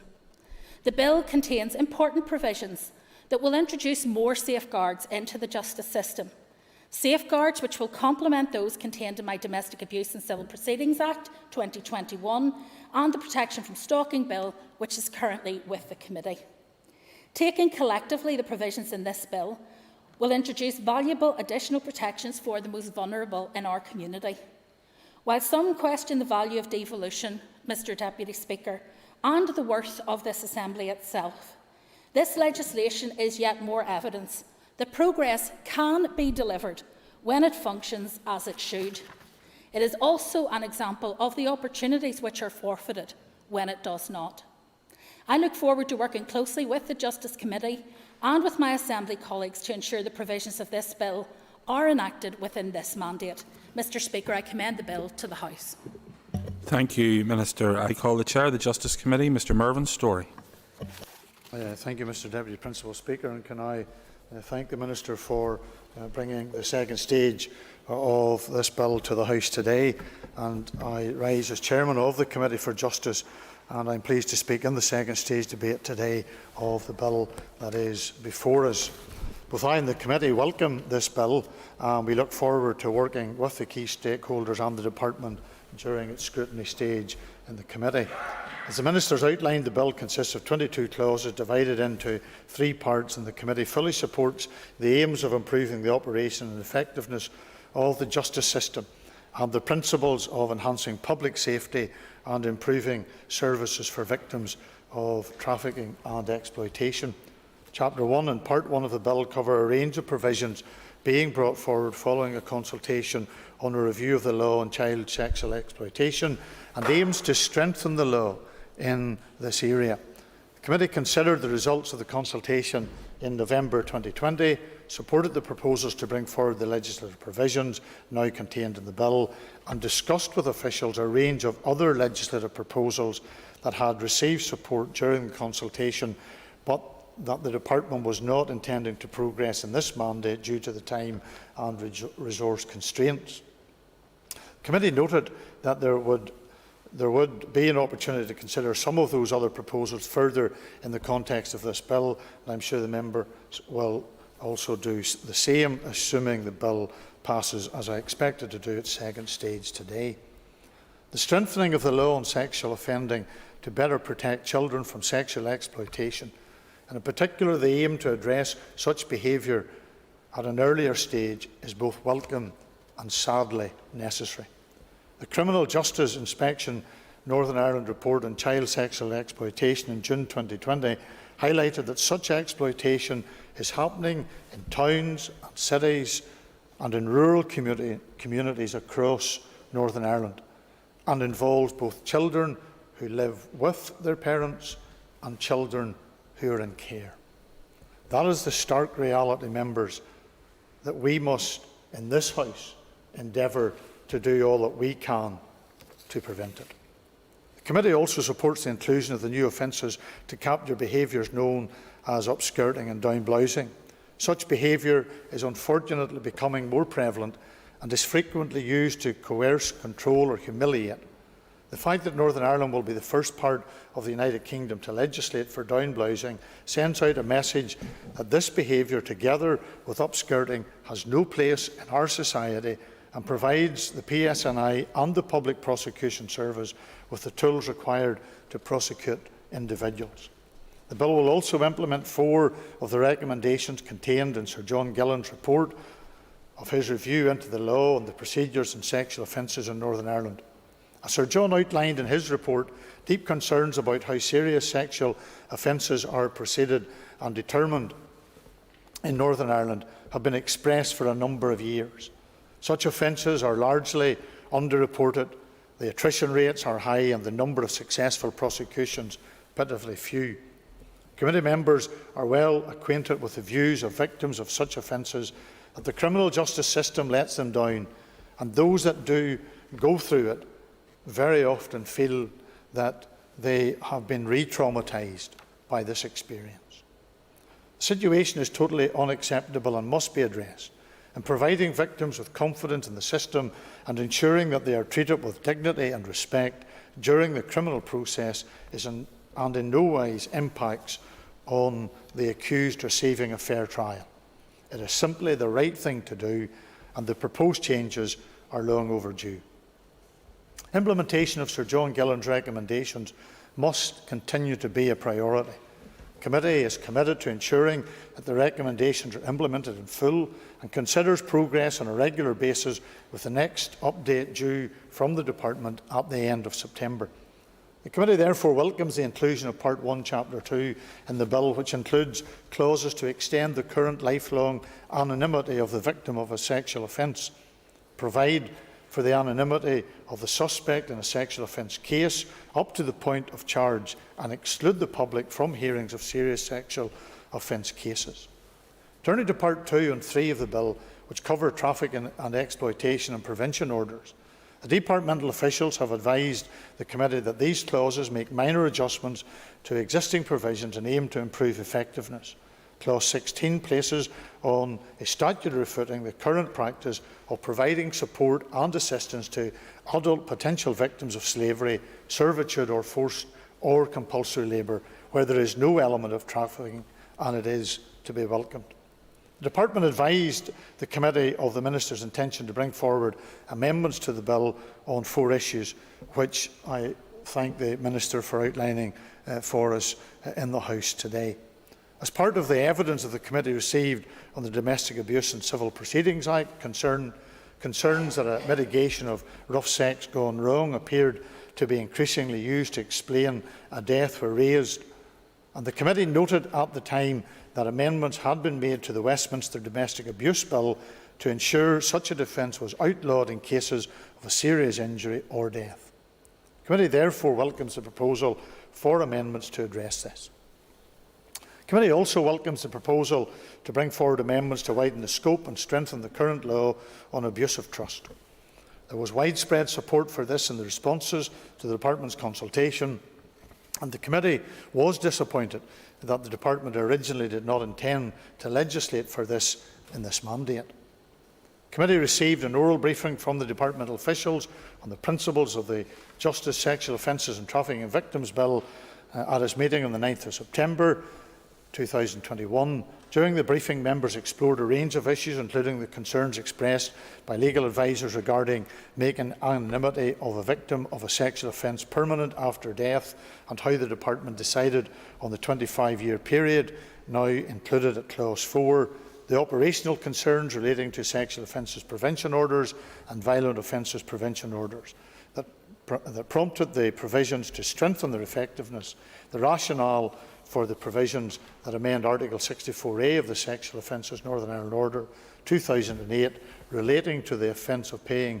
for the sexual services of a person, and whether they change the intention of the original legislation and the particular effect of Clause 16 and the extent to which the proposed amendments will widen the abuse of trust law.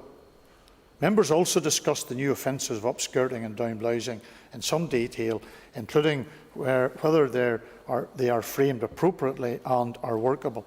And I am sure that the committee will want to explore all these issues and others further as we move into the committee stage of the bill, assuming its success in this House today. The bill was introduced into the Assembly on the 5th of July and was originally to be introduced in March of this year. While it may not include all the provisions originally intended by the Department, it is still a very important piece of legislation that the committee wants to see through this Assembly before the end of this mandate. For that reason, the committee agreed on an exceptional basis to issue a call for written evidence on the bill following its introduction to the Assembly and prior to the second stage taking place today. Mr. Speaker, I would like to assure the House and the Minister that this was in no way to preempt the views of this House, but was simply a pragmatic decision given the very limited time available to us, and to enable that the bill will have a chance of completing the legislative process before the mandate ends. Despite already dealing with a very heavy legislative programme, the committee is determined to play its part in progressing this bill, assuming its success today. This will not, however, preclude us from undertaking, I trust, robust and detailed scrutiny of the provisions in the bill and the proposed amendments with the assistance of the key stakeholders to ensure that legislation is comprehensive, workable and as effective as possible. The issues covered in this bill can, I trust, have a profound and lasting impact on victims and cannot be missed and minimised in any way. That is why this legislation is needed, and on behalf of the Committee for Justice, I support the principles of the bill today. Mr. Speaker, can then I just make a few comments as a member of this House and as a member of my party? And can I say to the Minister, I'm glad to see that the first salvo has been fired in the election campaign, because the Minister didn't miss the opportunity to set out how she, as the Minister, and her department had brought forward more legislation than any other minister. So now it's up to other ministers to see if they can match that in the time that's available to them. Does the Minister want to? Yeah. I want to assure the member, of course, that it's not an electoral point, because I also pay tribute to the committee, which, if it discharges its duties, will place itself well above any other committee in terms of managing legislation. So there is, I think, a win-win situation for us all in this one. Well, I thank the Minister for giving us that intervention and clarification on that point, and her comments are noted. I want to turn to the provisions of the bill, particularly in relation to clauses 16 and 17 of the Justice, Sexual Offences and Trafficking Victims Bill that is before us today. Mr. Deputy Principal Speaker, there has been much media attention on human trafficking in Northern Ireland in recent months, with revelations that the numbers of potential victims entering the national referral mechanism increased by 750%. I just want members to take that and remember that behind that percentage, there are individuals. These are real people. 750% between 2012 and 2020. This is deeply disturbing, especially when we remember that not all existing victims are identified and offered the NRM, and not all victims who are identified agree to enter the national referral mechanism. In considering this challenge, moreover, we must always remember that we are not just talking about statistics, but, as I've said, real people. We are talking about someone's son or someone's daughter, and even more troubling, some of the victims are children. Of the 128 referrals in 2020, 20 of those were children. 5 of those children were trafficked for sexual exploitation. As a parent and as a grandparent, we can only but think of the horror that has been inflicted on those children. This is happening here in Northern Ireland. And it is sad that we have to say that in this House today, that this is happening today in Northern Ireland, in our towns and in our neighbourhoods. Mr. Deputy Principal Speaker, Northern Ireland has a strong history, I trust, of taking a stand for victims of modern slavery. The timely introduction of the 2015 Human Trafficking and Exploitation and Criminal Justice for Victims Act, Northern Ireland, represented the first comprehensive piece of legislation on this subject to be passed in the United Kingdom. Moreover, the Act goes beyond the current provisions made in England and Wales by enshrining support for adult victims of human trafficking in law and providing for the introduction of independent guardians for the unaccompanied migrant and trafficked children.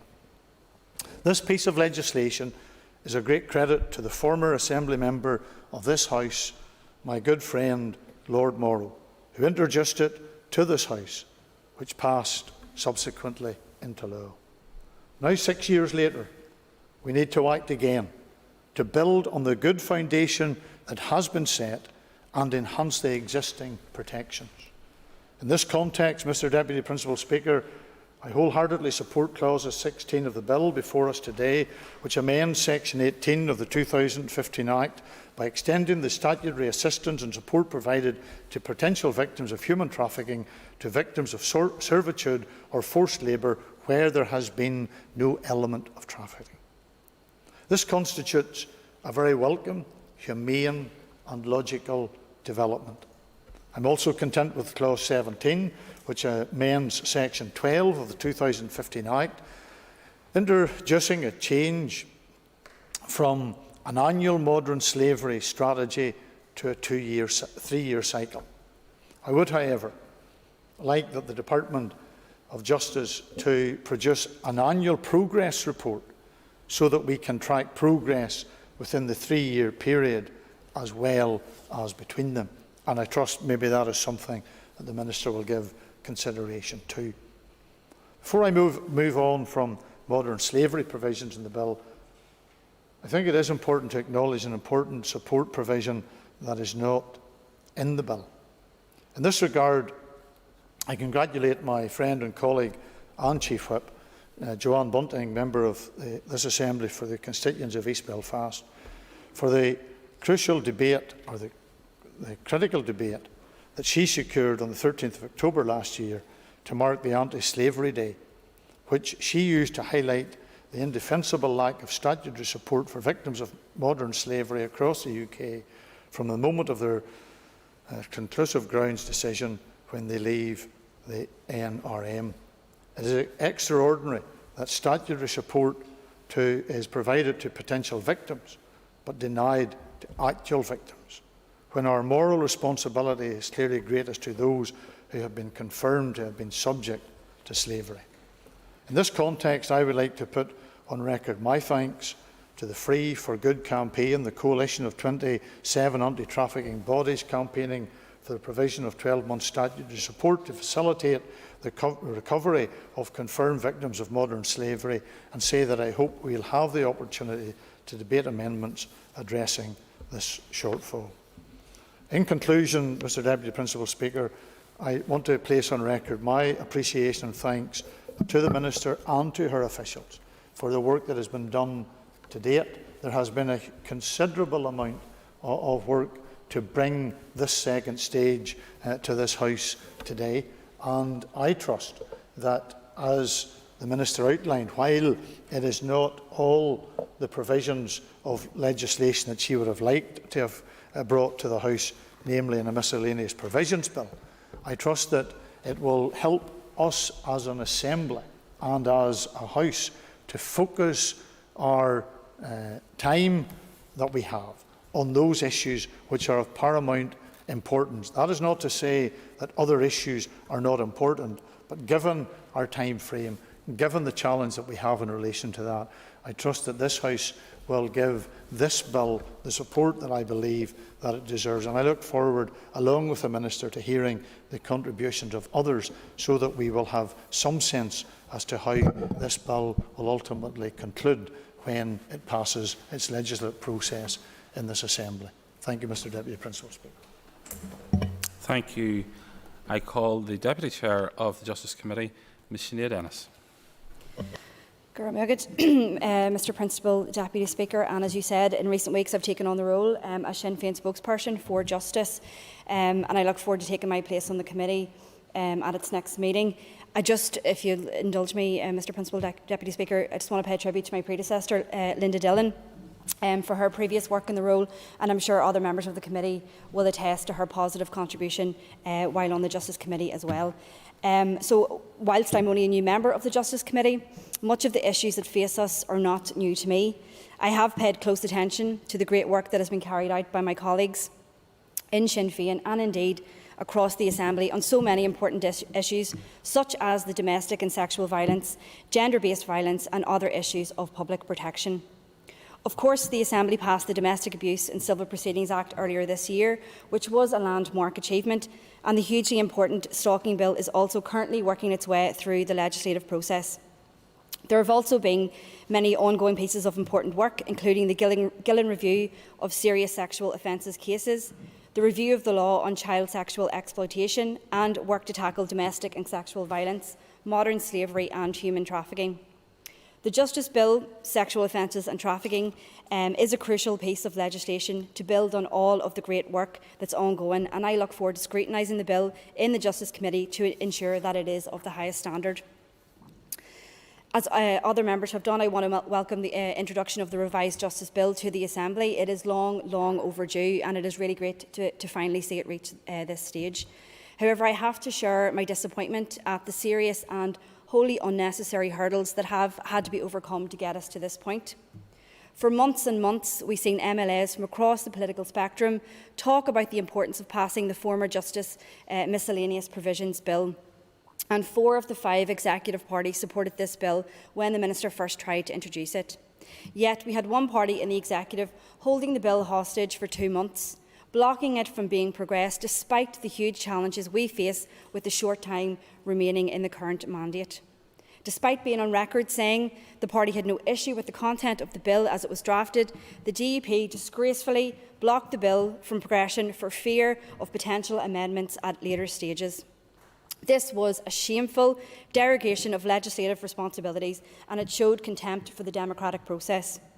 As a result of this political grandstanding, the previous Justice Bill had to be revised by pulling out some hugely important clauses of the bill to narrow the scope of it down.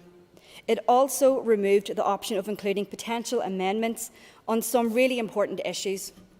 All of this because one party, the DUP, in the executive did not like what they were potentially going to see.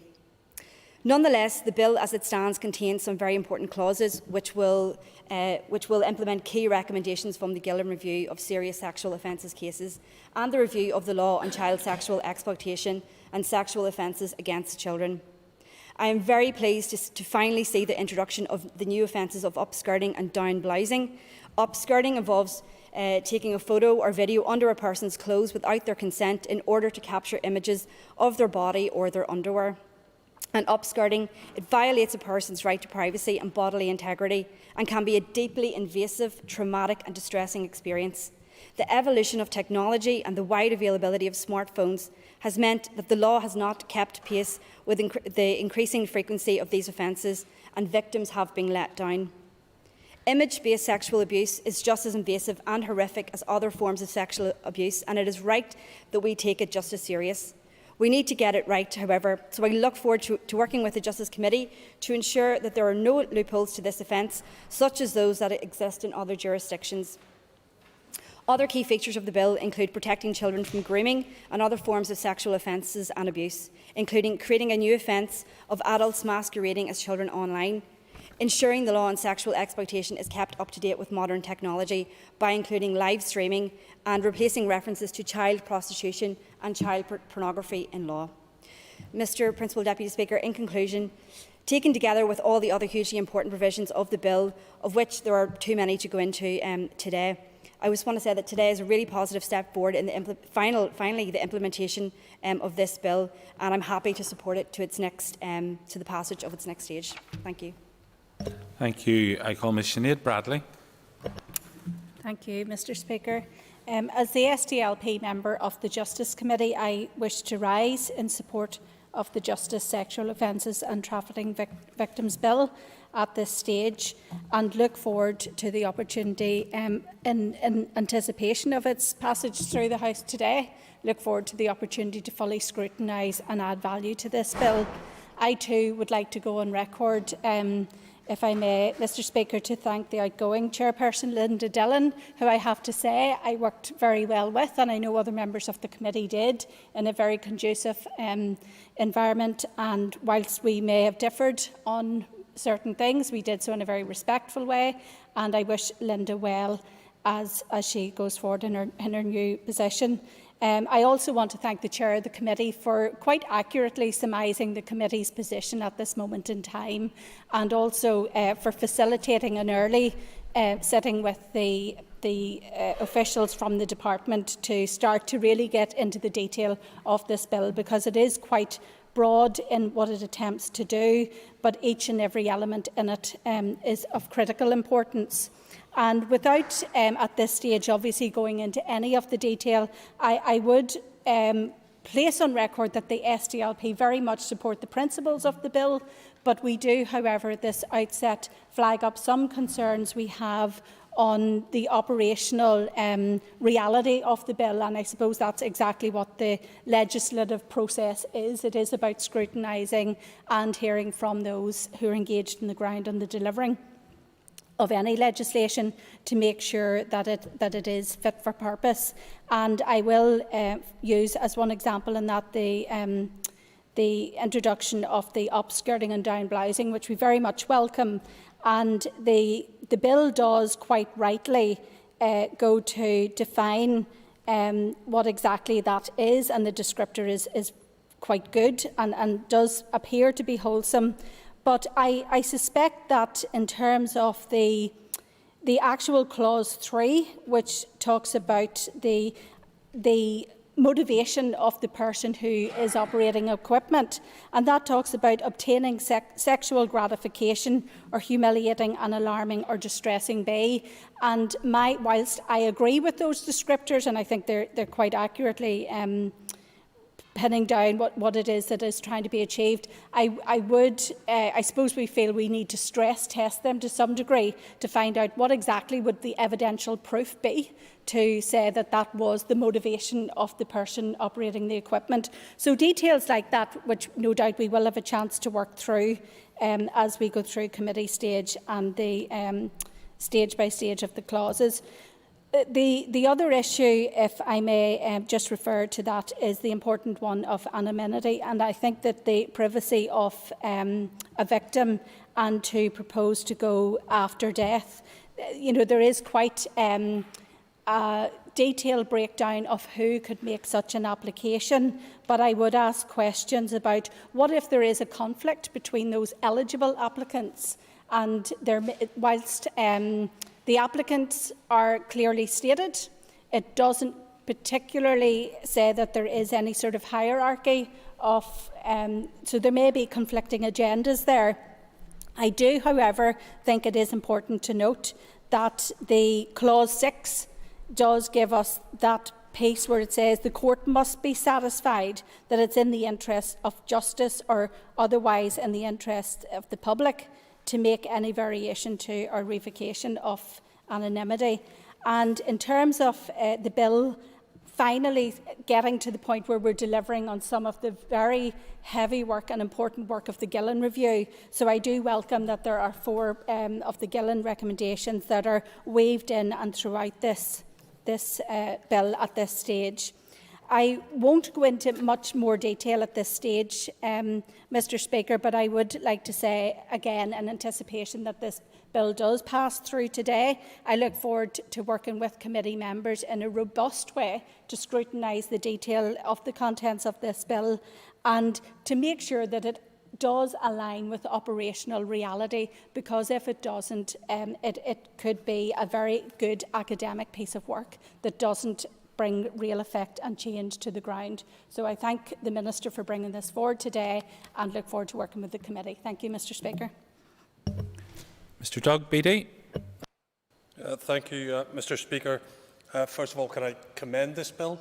I think it's the right bill to be brought forward at the right time, but I think there is an awful lot more work that we will all be doing in regards to this, and knowing the Justice Committee, they will look at this in great detail, and I have every confidence in the committee to do that. One of the problems when you talk later on in a debate is you tend to repeat what everybody else is saying, and I don't particularly want to do that, but certainly I think the Chair has outlined pretty well the bill and where we stand in regards to that and what we need to do with that. I would like, however, to raise a couple of issues, issues that I have concern over, not necessarily the bill itself, but what's likely to happen, or and some of the other issues in regards to that. In regards to the Gillen Review of sexual offences which are contained within the bill,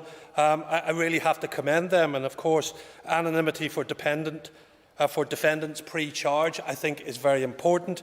Anonymity for complainants to continue after death, 25 years, I think is incredibly important, and increase in the penalty for breach of that anonymity I think sends out a clear message to everybody that they should adhere to what the court has said.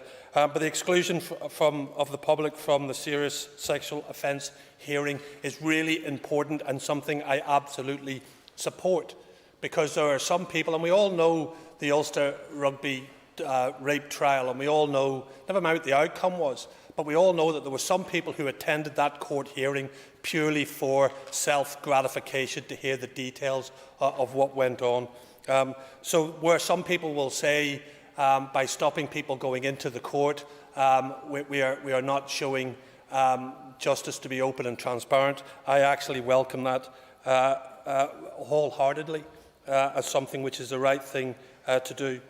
Child exploitation and sexual offences against children, I think we'll all agree here that children are incredibly vulnerable, and we must do all we can do to make sure that we put in place laws and protections to look after our children. And I'm concerned of anything that stops us being in the position to do that. Within this bill, of course, and the Minister has laid this out, replace legislative references to child pornography and child prostitution, so we do not make anybody believe that the child is any way complicit within this.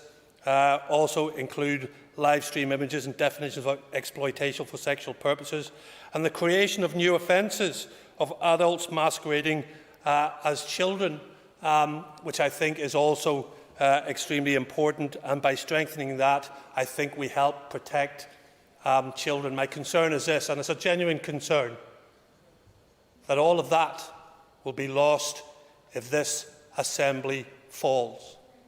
So please, please, think about what we're doing here. Think about the long term. Think about our children, please, because I do not want this bill to fall because of something we can sort out here as adults, and children will suffer. The provisions on creation of new offences of upskirting and down blousing. This is not a giggle. This is not what kids do for fun and games. I'll just take a quick picture up the skirt or down the blouse. It is not. It is absolutely humiliating. And the sooner we get away from allowing people to think, I was only having a laugh, it was only a bit of a banter, it was only a giggle, the sooner we do that, the better. And this bill, I think, does that, notwithstanding the very real points that Sinead brought out in regards to finding out the real reasons for motivations for people doing that. But I do know that there are some people out there who do it and say, well, I was just having a bit of a laugh. The amendments to modern slavery provisions in Northern Ireland for human trafficking, again, incredibly important. I remember speaking here before and talking about human trafficking, of telling people that I actually saw the origins of human trafficking, both in Bosnia and Kosovo. I've seen it, how they farmed these young girls into warehouses and then trafficked them across Europe, and then some of them ended up here. It is harrowing to see. Imagine what it's like for them. Absolutely, incredibly harrowing. So extend support to victims of slavery, servitude and forced or compulsory labour is incredibly important, and I look forward to the detail in regards to that. And at the end, if I can finish, please, Mr. Speaker, the Minister talked about some of the amendments that she's bringing forward: abolition of the rough sex defence, an extension of existing revenge porn provisions to include threat of publication. That threat of publication is, I have to say, people probably think that's a throwaway line there, but it's really not a throwaway line.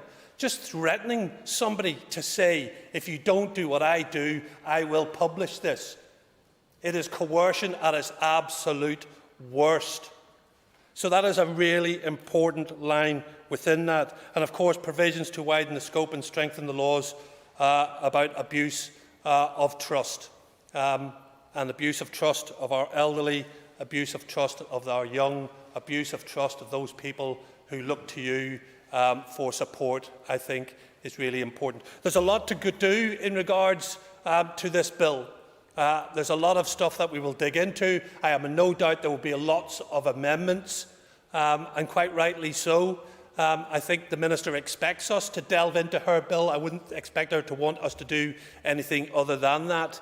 But what we must make sure is at the end of this is that we have a bill which works, a bill that can be applied, that it isn't just something that sits on the shelf and nobody can use it because it's too complicated. It's incredibly important, and I know the Chair of the Committee and the new Vice Chair of the Committee will guide our committee into making sure that we add value to this bill and a positive input. Thank you, Mr. Speaker.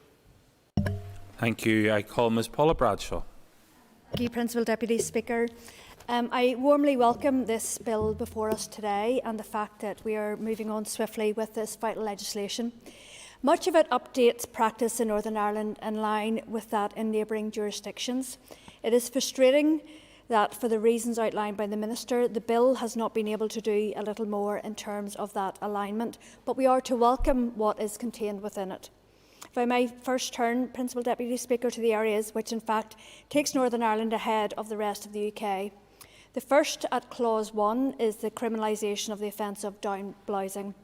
I would sincerely hope, and I think from the contributions already here today, that there will be no doubt in the merit of establishing this offence. It is not easy to do this in legislation. However, it is to be welcomed that Northern Ireland is taking the lead. Ms Bradshaw, I'm sorry to interrupt you. I wonder, would it be possible for you to just move the mic a bit closer? Just some members at the other end of the chamber are finding it difficult to hear your contribution. Thank you. No problem. Thank you. Is that a bit better now? Okay, thank you very much. Where was I now? So we'll be welcoming that Northern Ireland is taking the lead within the UK and finding the means to do so. This was criminalised as long ago as 2015 in parts of Australia and in other common law jurisdictions. There has also been debate about whether privacy or photography laws would suffice, or whether this specific offence was necessary.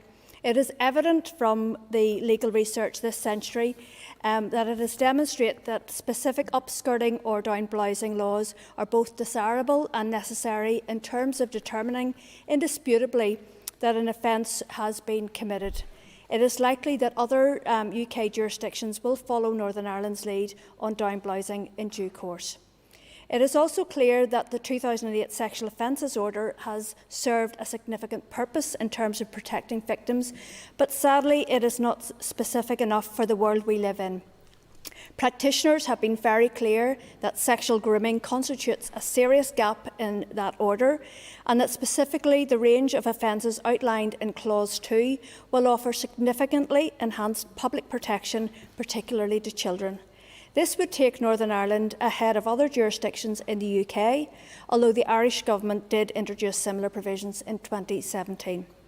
It is worth emphasising at this point that this change, in line with many in the bill, is designed to reduce the incidence of the offence taking place, not just to ease and ensure convictions when it does.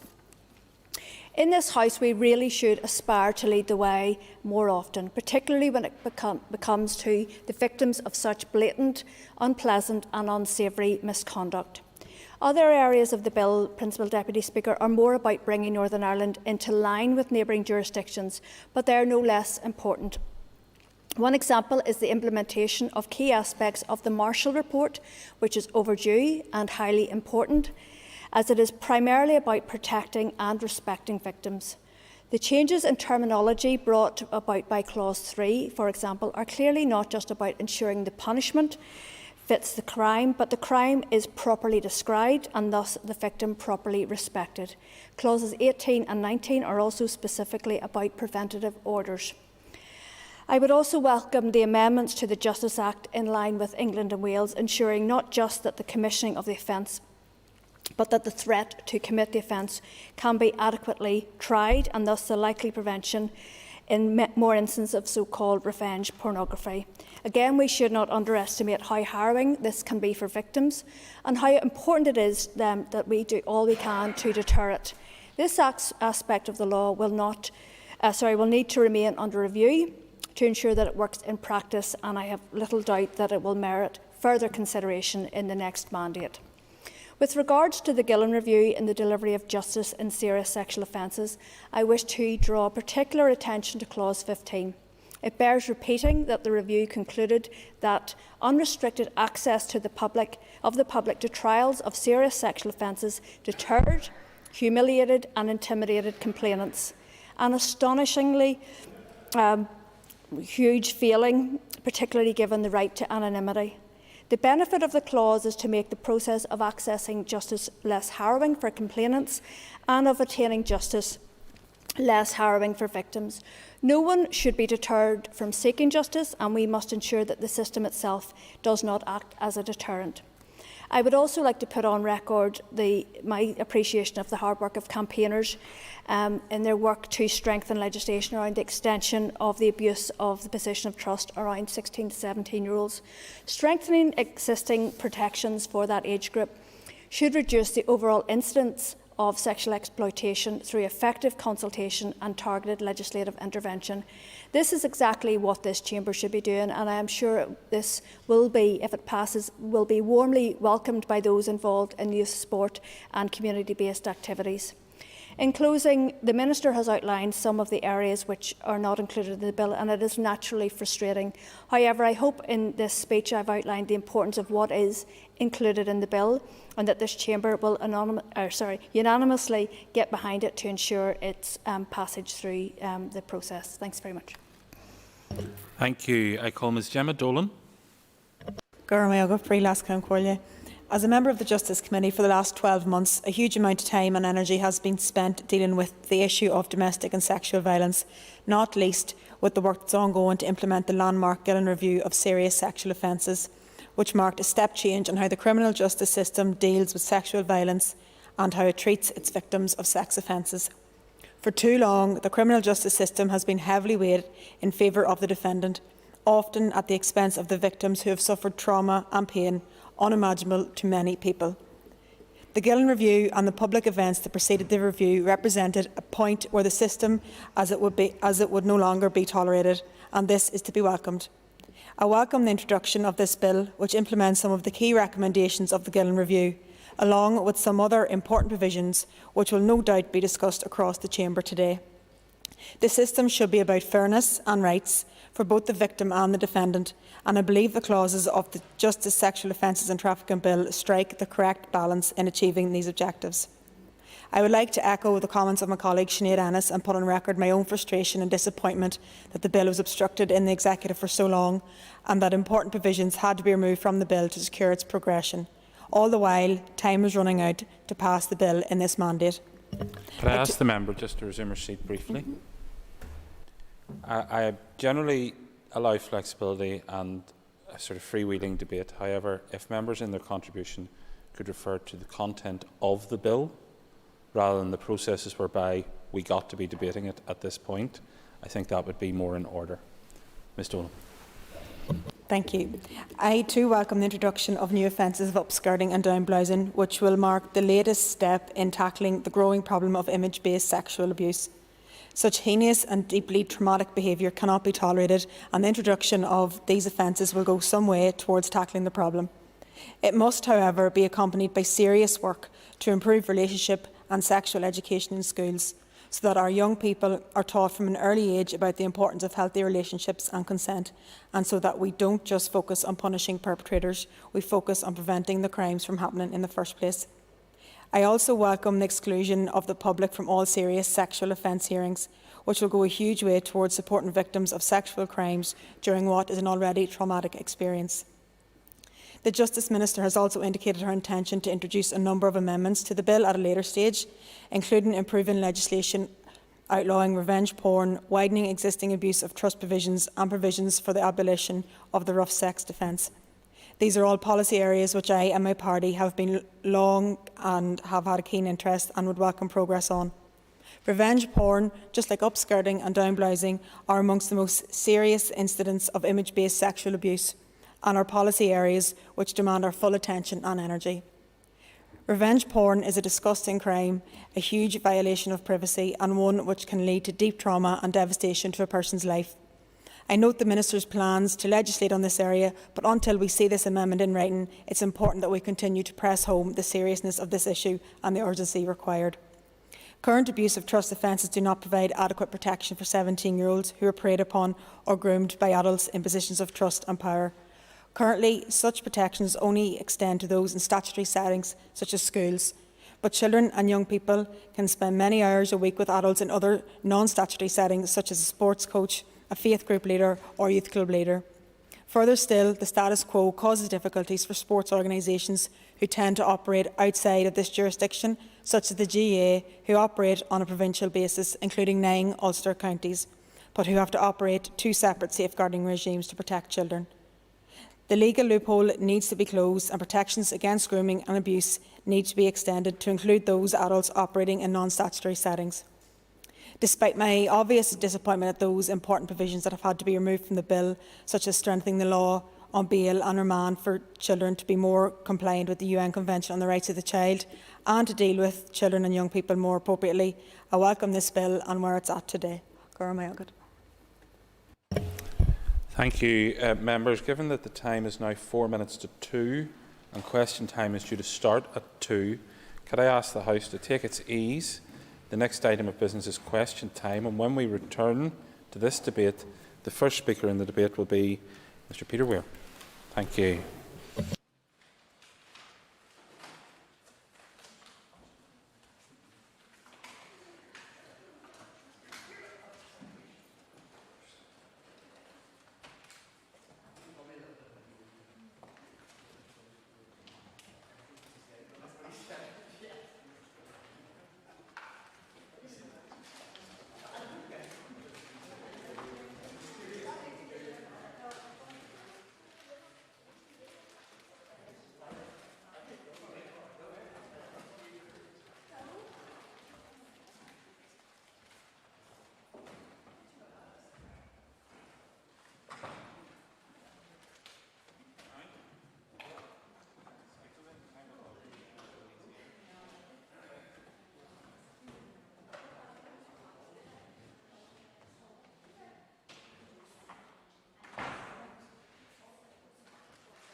Okay, members, ready to resume the sitting?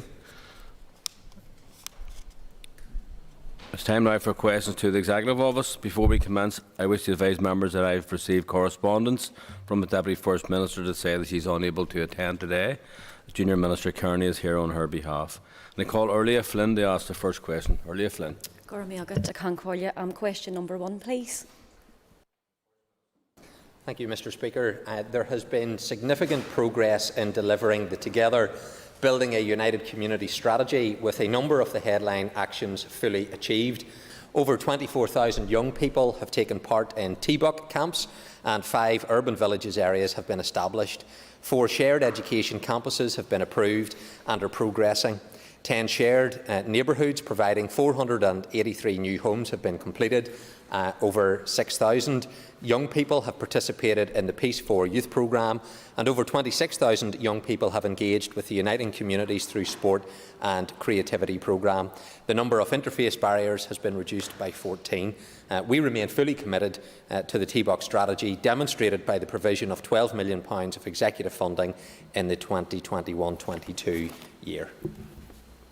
Supplementary, Urlia Flynn. Yes, thank you, and I thank the Minister for his response. He'll also be aware that there has been some distress in reports over the summer of sectarian attacks and intimidation.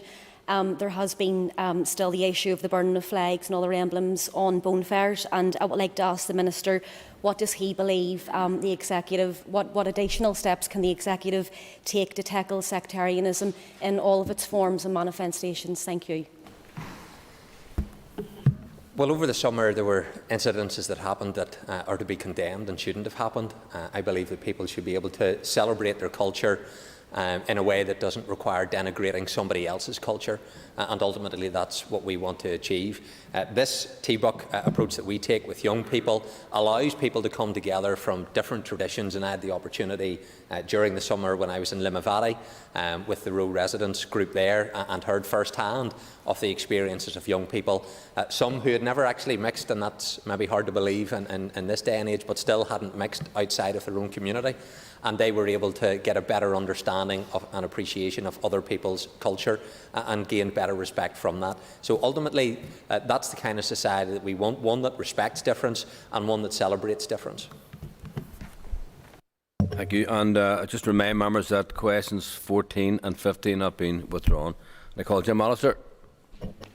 This strategy, as I recall, has been with us for about 6 years, maybe even more. And in that time, the expenditure on it has been, I think, something over £100 million. Can the First Minister truly say that there has been commensurate success of that value in this time? And when we look at building a united community strategy, what is the message of the failure, no surprise to me, but of the failure to build a united executive? Is that not jar with the protestations of success in this project? Well, I think when we look at the areas in which this scheme transcends, it includes housing, it covers education, it encourages bringing people together. It's not just facilitating those conversations. It requires tangible changes to take place. We look at the 5 different urban villages that are going to be rejuvenated. I look at the different areas that that's going to have an impact. So it's transformative, both in terms of physical infrastructure, but it also has had an impact upon people's attitudes where that aspect of the programme has been engaged. And when it comes to the executive, all I would say is that, yes, there are some issues that create tension. But this executive has been able to make significant progress on a whole range of areas. I appreciate that there are some that get exemplified when it comes to where there is difference, but there are many examples where the executive has been able to have a united approach, where we have been able to make real, tangible changes to people's lives which are beneficial to everybody in this community. I call John Stewart. Mr. Speaker. Thank you, Mr. Speaker. From March 2021 to date, the Executive has continued to consider proposals for the relaxation of restrictions as outlined in Moving Forward, the Executive's pathway out of restrictions. The Executive have undertaken multiple reviews of the restrictions, taking decisions on appropriate relaxations as early as conditions would allow, in line with the most up-to-date scientific and medical advice. Recently, further relaxations have been affected by an increase in the Delta variant, which has slowed the rate at which the Executive has been able to ease restrictions. However, the Executive is committed to retaining restrictions only as long as is absolutely necessary. The most recently agreed to further easing of restrictions came in on Friday the 10th of September, and that covered indoor domestic settings, hospitality, music and dancing. Supplementary, John Stewart. Thank you, Mr. Speaker. Thank the First Minister for his answers so far. Does the First Minister agree that, given the recent disappointing figures around infections and the difficulty in getting some people vaccinated, that it is more important now than ever to have a joined-up approach and a joined-up message? And does he agree also with me that stability of government here is integral to that as well, to ensure that these institutions survive given the pandemic and the impacts of that? Would he agree that that joint message cannot be damaged by solo runs? Well, I think it is important that when it comes to communicating the messages that we do that effectively, and there's been a range of platforms where we've been able to get the message out as to what they are. I understand that as we are easing restrictions, sometimes the public aren't always aware as to what the current rules are in respect of that. And the Executive has considered all of the restrictions that have been made over the past number of months, interrogated the evidence, and ultimately the Executive has reached a position on that.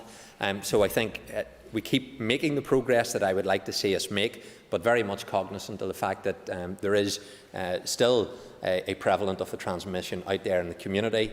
There is pressures on our health service. And everybody needs to take that personal responsibility to take the right decisions. As we move away, which we have been doing now, from regulations into guidance, that requires people to take personal responsibility. They need to be informed as to the type of decisions that can help them take that in the interests of protecting not just themselves, but also other people. Colin McGrath. Could the First Minister explain to the House how this roadmap can be effectively delivered, given the reckless remarks from his party leader about bringing down these institutions? And what message do you have for the businesses, for the communities and for the people out there if the message from your party leader is that this place can be brought down and decisions won't be able to be taken? Well, our party is very clear. We want this Executive to continue to work. We want this Assembly to continue to operate and to take the type of decisions that we are taking. But the basis on which we restored these institutions, it's a new decade, new approach, and it was commitments made by the United Kingdom government that Northern Ireland would be unfettered access on an east-west dimension, and that the internal market of the United Kingdom would be restored. And so the fundamentals on which the Executive is formed has to be right, and that's why there's a window of opportunity now for both the United Kingdom government and the European Union to make sure that the changes that need to be made are made. We will continue to operate these institutions in good faith when it comes to carrying through decisions on whether it's health, education, housing, all of the areas that affect people's lives, but we have to make sure that the fundamental building blocks on which this Executive and this Assembly are based are sound, and that requires action to be taken over the short window of opportunity that now exists. Ciara Ferguson. Will the Minister confirm that the public health advice will be core to directing and guiding the Executive's future response to the management of this pandemic? And can I welcome the member to her place and wish her well in her new role? The Executive considers a number of areas when it comes to taking the decisions. It's informed by health advice, but it's also informed by the economic impact that restrictions can continue to have, the impact upon the wider community, society and family, and that's where we've seen changes around domestic indoor settings, a recognition of the need for greater contact within families. So there are a number of factors that the Executive has to consider. Of course, health will continue to have a significant role in that, but we take that in the context of other areas that have to be considered by the Executive as well. George Robinson. Mr. Speaker, could I ask the First Minister to detail what progress has been made over the summer period in relaxing restrictions to return to a degree of normality in relation to the horrific pandemic that we are all experiencing? Well, thank you, Mr Speaker. Over the course of the summer, the Executive continued to meet regularly. There have been 38 individual areas where restrictions have been made during that period of time. We now have 9 areas which currently are dealt with by way of regulation that is left, and I think that's been part of this Executive's approach. Changing of restrictions, evaluating the impact, and then allowing further decisions to be taken. Other jurisdictions held restrictions in place in a whole comprehensive range of areas and then opened them all up, and that has led to significant spikes whenever that has happened. This Executive approach has been one of a cautious approach of reopening, because what nobody wants is to have restrictions brought back in, and we're at a place now where we have reduced the number of areas that restrictions exist in law to a small number, and the Executive will be meeting again on the 23rd of this month, where we will be able to take further decisions in respect of those areas that remain. Moving on, I call Sinead Bradley. Question 3.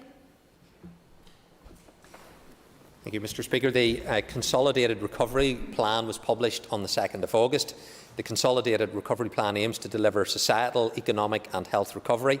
It provides opportunities for collaborative action intended to accelerate recovery over the next 24 months, ensure the citizen is better off in the short term, and address critical challenges that our citizens are facing today and in the near term. Significant work has been undertaken with all departments to determine the funding position of the 83 interventions, and that work is continuing.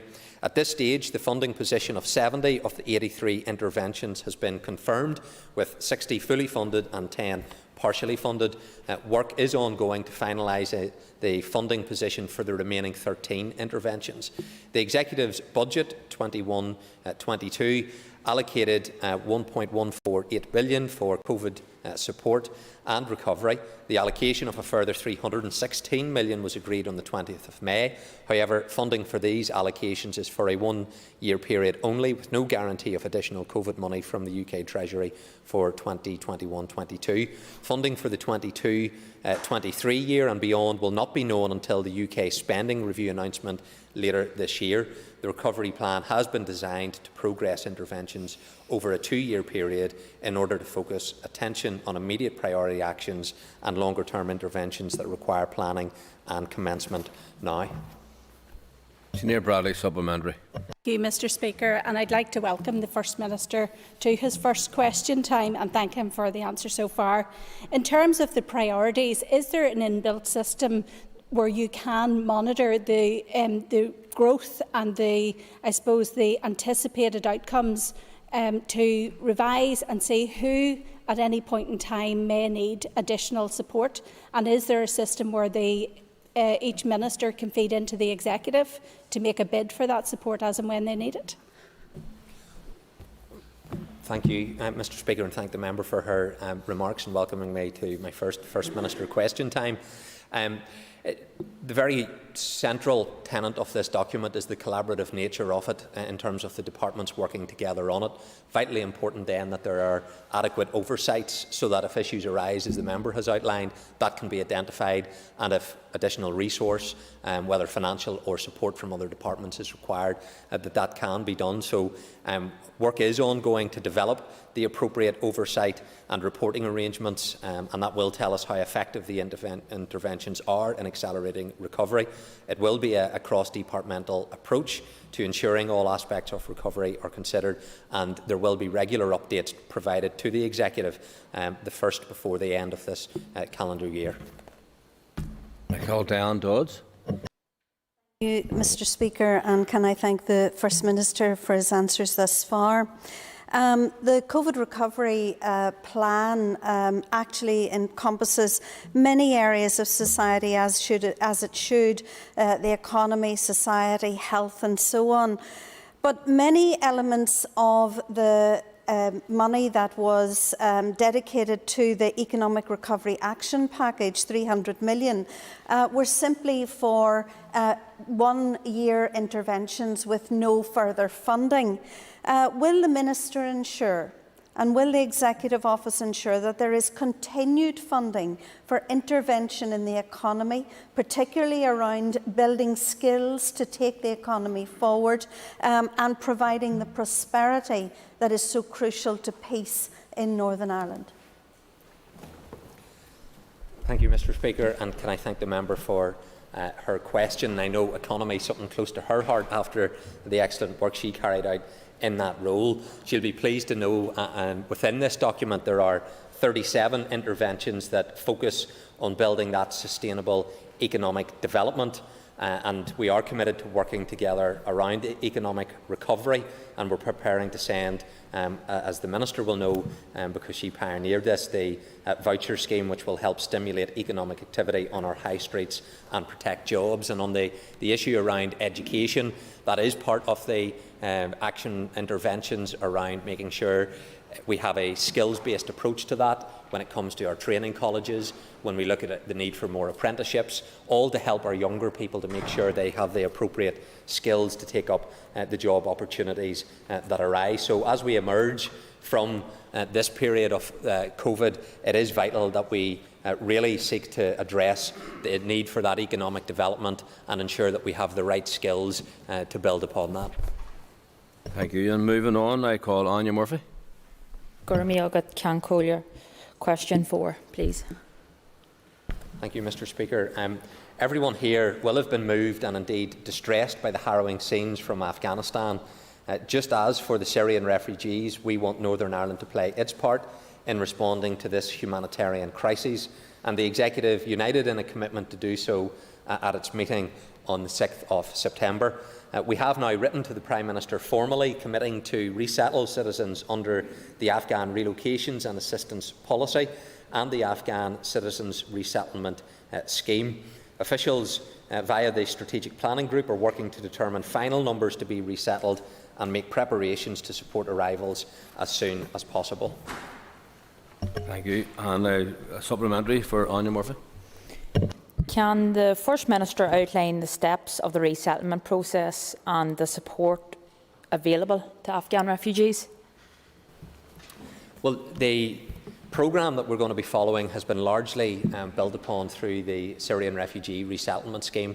The Department for Communities led on that. Indeed, at the time I was the Communities Minister whenever the first Syrian families came to Northern Ireland, and there were then 25 subsequent occasions whenever families came and sought refuge here in Northern Ireland. So there is a lot of good work that exists. The Department for Communities lead on that, but obviously there is support in terms of health when it comes to housing. There is collaboration that takes place from other departments, but the Department for Communities will be primarily responsible for the schemes. I call Stuart Dixon. Mr. Speaker, and thank you, Minister, for your reply so far. Minister, would you agree with me and condemn the actions of a small minority of people who protested in Carrickfergus recently at the presence of refugees there? And will you make it very clear to this House and to everybody who's listening today that Northern Ireland is open and a welcoming place for refugees, and that there is no place for those people who wish to protest against those who have come from very difficult backgrounds to get to Northern Ireland? Raises an important point, and one that the Executive has had to consider, because there are increasing people arriving here seeking asylum. And there are a range of different measures where assistance is provided, and there are a number of schemes that now exist. There was the Syrian refugee scheme, there's now going to be the Afghanistan scheme, there is a Hong Kong scheme, and there are quite a number. And in the correspondence that was sent from the Deputy First Minister and I, we've highlighted that to the Prime Minister, that it's important that there is equality of treatment when it comes to people that require help and assistance as well, and that there is the potential for differentials when it comes to providing support. So we recognise the unique circumstances where people seek refuge here, but Northern Ireland has always been a welcoming place, and when people come here seeking help, they do so having left very tragic circumstances and in distress, and it's only right that we provide them with the appropriate support And obviously, when it comes to immigration policy, that's a matter that isn't devolved to here. It's a matter for the Home Office ultimately to determine if people's request for asylum ultimately leads to them staying here. But when they're here, it's important that there is support provided. Call Mark Duggan. I thank the First Minister for his answers and welcome his condemnation of those who protest against the resettlement of refugees here. In earlier answers, the Minister has referred to the Syrian refugee resettlement scheme. Could the Minister outline any specific lessons that were learned for that scheme that can be applied to this one that will ensure its smooth operation and support getting to those who need it most? Well, whenever those experiences were learned, the families settling into a community, then when it came to education, indeed getting access to a local GP, the learning was garnered from that in terms of how do you get a better and smoother process, but also then linking up people so that they were able to have contact with people from their own country as well as then integrating with their own local community. So there has been learning from all of that, and that will then shape the way in which the process rolls out for welcoming people from Afghanistan. Next question, I call Andy Allen. Question 5, Mr. Speaker. I and the Deputy First Minister, acting jointly, have not engaged directly with the UK Government on this matter.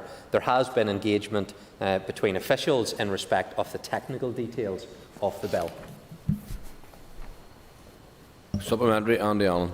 And I thank the First Minister for his answer. First Minister, can you advise how the Executive Office will ensure that the Armed Forces Bill, when finalised, when it's completed its passage through the House, will be implemented here in Northern Ireland equally so as it will be across the United Kingdom? And also why to date the Executive Office has not made a formal appointment to the Armed Forces Covenant Reference Group, which sets the strategic direction for Covenant funding across the UK? I thank the member for that, and this is a very important issue. We have some 150,000 veterans here in Northern Ireland. When it comes to the military covenant, this was a commitment in terms of the New Decade, New Approach. That legislation is going through Westminster.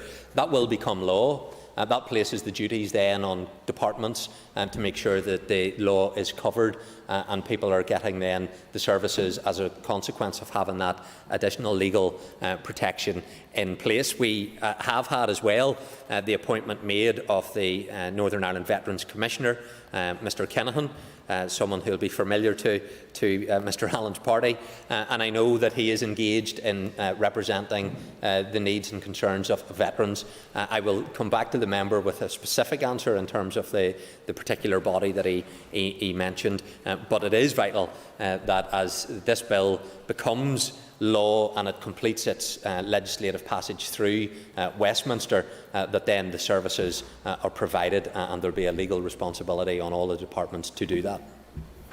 And I call Harry Harvey. Thank you very much, Mr Speaker. That'll be question 6, please, First Minister.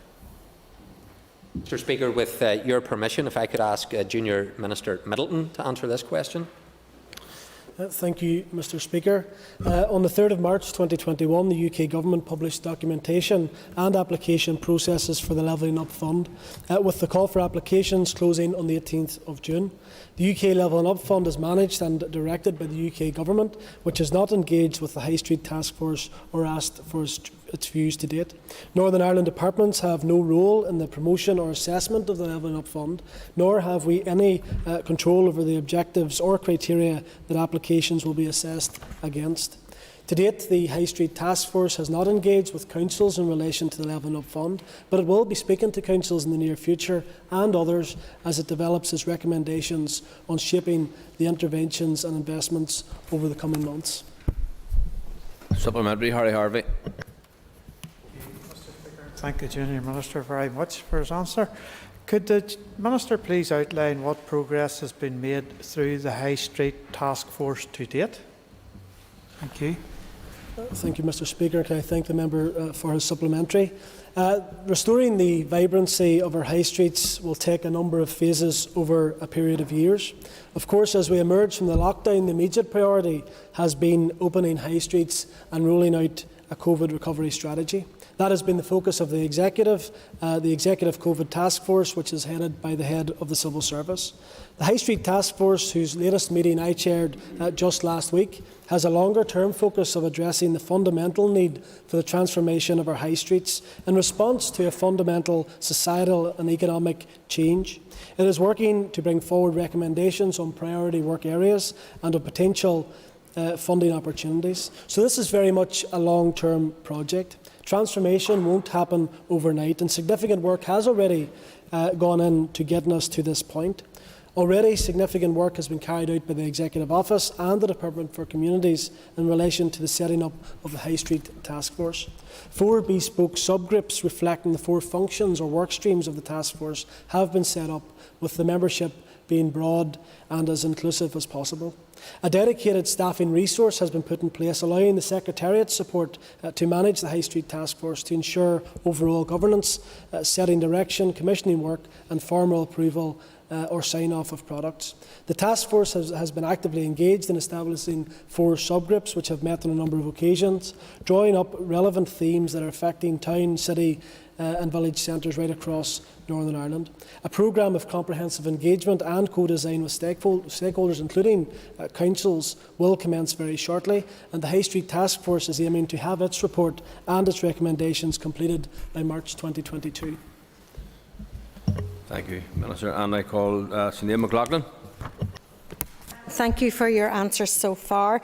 Does the Junior Minister agree with me that at this moment in time, the High Street Task Force is really lacking a strategic direction and support? It's now in danger of actually really losing steam and momentum, and I'm really concerned because this is at the moment and this is the time that High Street Task Force needs to be leading the way in order that we can build back recovery and build it back stronger than before. Thank you, Mr. Speaker, and can I thank the member for her question. The High Street Task Force, which just recently, as I said, I chaired last week, it has been focused over this past number of months on trying to get the mechanisms in place, hearing from the members of the subgroups, and they brought forward all of that information last week to the plenary meeting. I'm hoping that there will be, along with Junior Minister Kearney, another meeting within the next 6 weeks. There has been momentum building. There's a lot of expectation around the High Street Task Force, and we're trying to manage that. But I am mindful that we have put in place support through the Secretariat to try and move that along. But what I would say, I want to pay tribute to all of the members of the High Street Task Force. A huge amount of effort has been put in. Their expertise is very much valued. And I look forward now to the next number of weeks where we can bring forward all of those proposals and we can go out to the people within our communities to hear their views and hopefully bring something forward which can be used by all ministers to try and make our high streets and town centres a better place for all of us to live in. Thank you, and I call Andrew Muir. Thank you very much, Mr. Speaker. The COVID-19 pandemic has had a devastating impact upon our town centres. I think particularly of Bangor Town Centre, and a number of retailers have now closed or have left the town centre. Will the Junior Minister confirm to me that it is really important that these recommendations come forward at speed and that there are concrete, specific recommendations and initiatives to help our town centres across Northern Ireland? Thank you, Mr. Speaker. I thank the member for his question. I absolutely do agree. I think the focus of myself and Junior Minister Kearney has been trying to keep that momentum, but also give the space to the members, the expertise within the group, to allow them to share their views, but also to ensure that when we go out for that engagement with people in your constituency and businesses and the Chamber of Commerce's, that what's brought back is effective, that it can be implemented, but also that if the timelines allow and we can complete this piece of work by March 2022, that when ministers take up office, that there's a piece of work there that can be lifted and used and can be of use, obviously, going forward for our town and city centres. And I call Cal Boylan, and you will not have time for supplementary. Yes, there were a shot. Let hold question number 7, please. Thank you, Mr. Speaker. By the end of August 2021, the Historical Institutional Abuse Redress Board had received 1,844 applications and considered 1,374 for determination. the Board has made determinations totalling just over £25 million, and approximately £21.5 million has been paid to victims and survivors. Executive Office officials are currently meeting victims and survivors groups to discuss the content of a terms of reference for the review of the historical institutional abuse redress process, with a view to putting these to ministers in October. Once the terms of reference have been finalised, they will be presented to the Executive Office Committee. Thank you. And that ends the period for a list of questions, and we now move to 15 minutes of topical questions. Question 7 has been withdrawn, and can we now bring Declan McAleer to ask the first question on screen, please?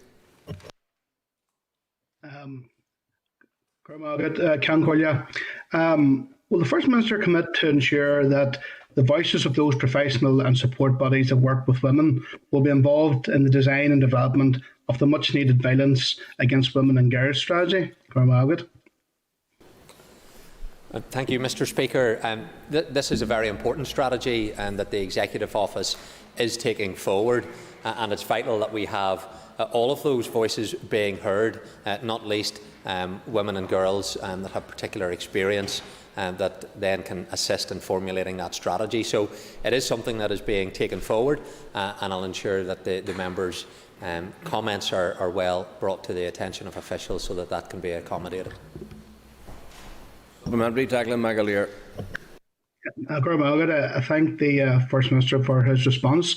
Would he be in a position to give any indication on when we can expect to see the strategy in place? Well, there is work ongoing. It is a priority for the Executive, so we are prioritising resources within our own office. It is of a cross-cutting nature as well in terms of other departments that have a role in doing this. So I don't have a date, but all I can say to the member is that it is a priority for the Executive Office to have this strategy brought forward as soon as possible. And I call Pat Sheehan. Would the First Minister agree with me that the public has a right to expect the full implementation and delivery of New Decade, New Approach, given it's the basis on which these institutions were re-established? Mr.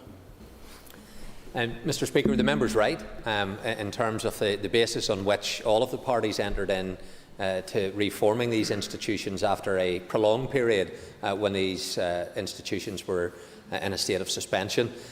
Within that, there is a commitment by the United Kingdom Government that when it comes to the internal market, that Northern Ireland will be an integral part to it. The Northern Ireland Protocol, however, has caused damage economically, damage to our wider society. It has created political tension, and therefore that has to be addressed. Because that was the basis on which my party re-engaged in these institutions as well, so that area has to be respected. Because the member will know that the Belfast Agreement is very clear on where the delicate balance was struck when it comes to unionists, nationalists and indeed others. And whenever one aspect of that is damaged, it causes harm across all others. And so when the East-West relationship has been harmed, which it has been by the Northern Ireland Protocol, that has an impact when it comes to North-South. I want to see these issues resolved. I want to see these institutions working, because I believe that we are best placed to represent the people who elect us in terms of how we run a country, that we can do that better than other jurisdictions. But we have to address the fundamental problems that have now occurred as a result of the Northern Ireland Protocol, and I hope that the UK Government and the European Union sees the window of opportunity that exists, but that window of opportunity is closing. Pat Sheehan, supplementary. I thank the First Minister for his answer there, and I don't want to get into to and fro about the protocol and Brexit and who was responsible for all of that, because the member knows it was his own party in alliance with the English nationalists and the ERG and so on, who are totally responsible for this. But can the First Minister give an update on the Executive Office's departmental commitments in NDNA? Well, when it comes to the issue of where did it all go wrong in respect of Brexit, It has been the outworking and implementation of that by the UK Government. We were very clear that Northern Ireland should be treated just as the rest of the United Kingdom. Where there is a change for the constitutional arrangements, the Belfast Agreement makes provision for that, and there needs to be the approval of the people. There was no approval of anybody in Northern Ireland for the changes that flowed from the Northern Ireland Protocol. We were not consented. The unionist representatives of this Assembly were not consented. And so it's vital that whenever you are going to make these type of changes, that it is done in a way that has consensus. The Protocol doesn't. So I want to have it resolved. I want to see a solution to this.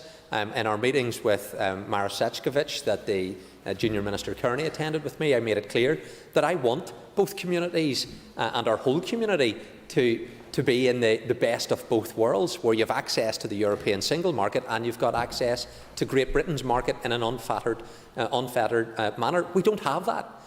We don't have it because of the barriers created from Great Britain into Northern Ireland, to the tune of some £850 million a year, based upon a leading economist, Esmond Burney, and his assessment of it.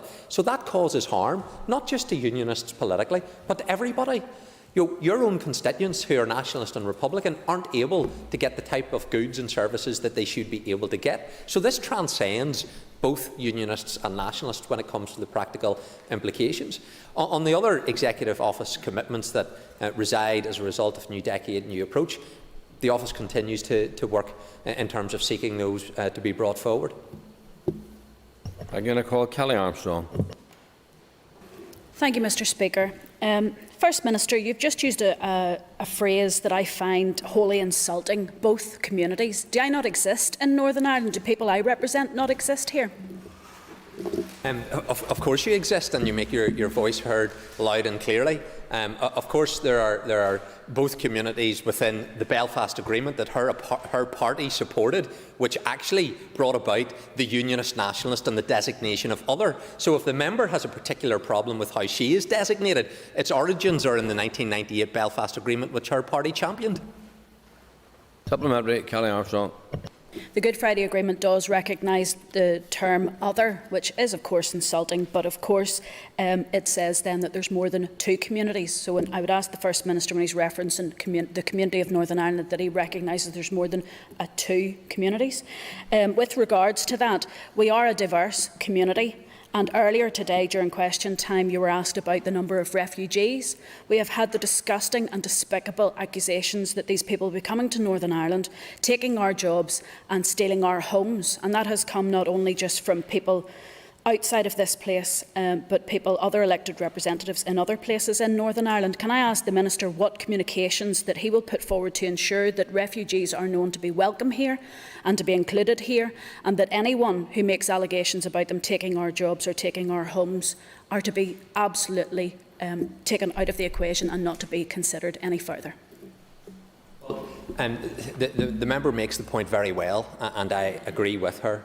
If anything, there is huge demand for jobs in Northern Ireland, and there is a shortage of labour supply. So the argument that is put forward by some that they're taking our jobs doesn't stand whenever it is tested against the available job criteria and the number of jobs that need to be filled. So I referred to this earlier in the question time. Whenever people seek asylum and seek refuge in Northern Ireland, they do it because they have came from a position of distress, and it's vital that we give them that support. Whenever that process is being considered by the Home Office and applications then for citizenship, that ultimately isn't a devolved issue, but we do have a responsibility to provide support for people who are here in Northern Ireland and to find ways in which they can be part of our society. It is not without its challenges to making sure that we have an integrated society and where people do feel welcome, and that's where I make it clear that our strength in Northern Ireland is our diversity. It is the fact that we are a multicultural society, and that isn't something that ought to be feared. It's something that should be welcomed, and we should be able to respect people and to respect their differences and to celebrate them and to celebrate those differences. I call Paula Bradley. Thank you, Mr. Speaker. First Minister, for some time now in the Committee for Communities, we have been asking where the welfare reform mitigations are, and we keep getting told that it is stuck at executive level. Can I ask that you, as part of the Executive Office, press for the legislation to extend the welfare mitigations and that be brought forward at the earliest opportunity? Thank you, Mr. Speaker. And the member has engaged in this issue for a long time, particularly in her role as Chair of the Communities Committee. So, yes, there is support from all the ministers within the Executive Office for the mitigations to be extended. The New Decade, New Approach document referred to, and I quote, extending existing welfare mitigation measures beyond March 2020 when they are currently due to expire. And so, Mr. Speaker, from my party's perspective, we are fully supportive of that, and indeed we have committed to mitigations not just being extended but rolled over for an additional 3 years. The current position, where the mitigations are not clearly provided for in legislation, is far from satisfactory. And in Northern Ireland, we already offer a much more extensive welfare support than other parts of the United Kingdom or indeed Ireland, and we believe that measures should be subject to review at regular stages to ensure that Northern Ireland is offering the most appropriate and effective possible support. Paula Bradley, supplementary. Thank you, Mr. Speaker, and thank the First Minister for his answer. So I would take from that answer then that we should expect at some stage in our committee to get something back from our executive. And can I also ask that you also press through your office for the closing of the loopholes on the benefits cap and the bedroom tax as well? Well, thank you, Mr. Speaker, and to the member. And yes, I have formally communicated the position of the party within the Executive Office in respect of the answer that I just gave. And I touched upon this at the executive meeting, and I trust that that would allow an appropriate paper to be brought forward now by the Communities Minister. In terms of the issue that the member raises around loopholes, ministers will, of course, look at closing any loopholes that exist in the current welfare framework that are not entirely new policy proposals beyond what has been previously agreed. Thank you, Minister. And I call Diane Dodds. Thank you, Mr. Speaker. Can the First Minister provide an update on the funding of the Communities in Transition programme? Well, Mr. Speaker, can I thank the member for that?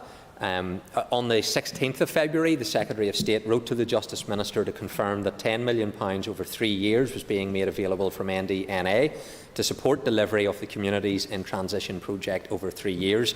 The Northern Ireland Secretary of State further confirmed that Her Majesty's Treasury was to provide £5 million of funding to support the wider programme for the 21-22 year. Supplementary, Diane Dodds. Thank you, Mr. Speaker, and can I thank the First Minister for that update. Substantial funding from this particular funding stream has already gone into parts of Lurgan, particularly North Lurgan. Will the First Minister support the extension of this funding to neighbouring areas within the Lurgan community that have equally been impacted by paramilitarism and difficulties? Thank you, Mr. Speaker. And I know the member does extensive work in her constituency, not just in North Lurgan but in South Lurgan, in terms of making representation for them, and has done so on this issue. So I recognise that the member and her colleagues are making the case in areas such as South Lurgan. Unfortunately, presently, we have not received as much funding as that we would have liked to allow us to extend the programme to new areas. However, an area of influence has been articulated in our policy as an area which is not contained within the core area of intervention, though may neighbour or be adjacent to, which has a significant impact on the core area of intervention. This policy recognises the paramilitary or criminal organisations do not limit their activity to postcodes or electoral wards. Therefore, we should not limit activity where there is clearly a link, and for this reason that we have been looking at trying to provide a modest sum for areas of influence where there is growing evidence that activity in an area of influence can have a positive impact. And this activity will be aimed at building relationships, raising awareness of the Communities in Transition project, and supporting enabling work to build resilience in these areas. Officials are currently considering how these sums could be administered to ensure needs are met, and options may include developing a small grants scheme for example. Any more significant expansion of project interventions into these communities would require additional funding, but that is something that we would be willing to look at in the future. I call Mr Doug Bailey, and you won't have time for a supplementary. First Minister, first question to you as a First Minister, and good luck with your role.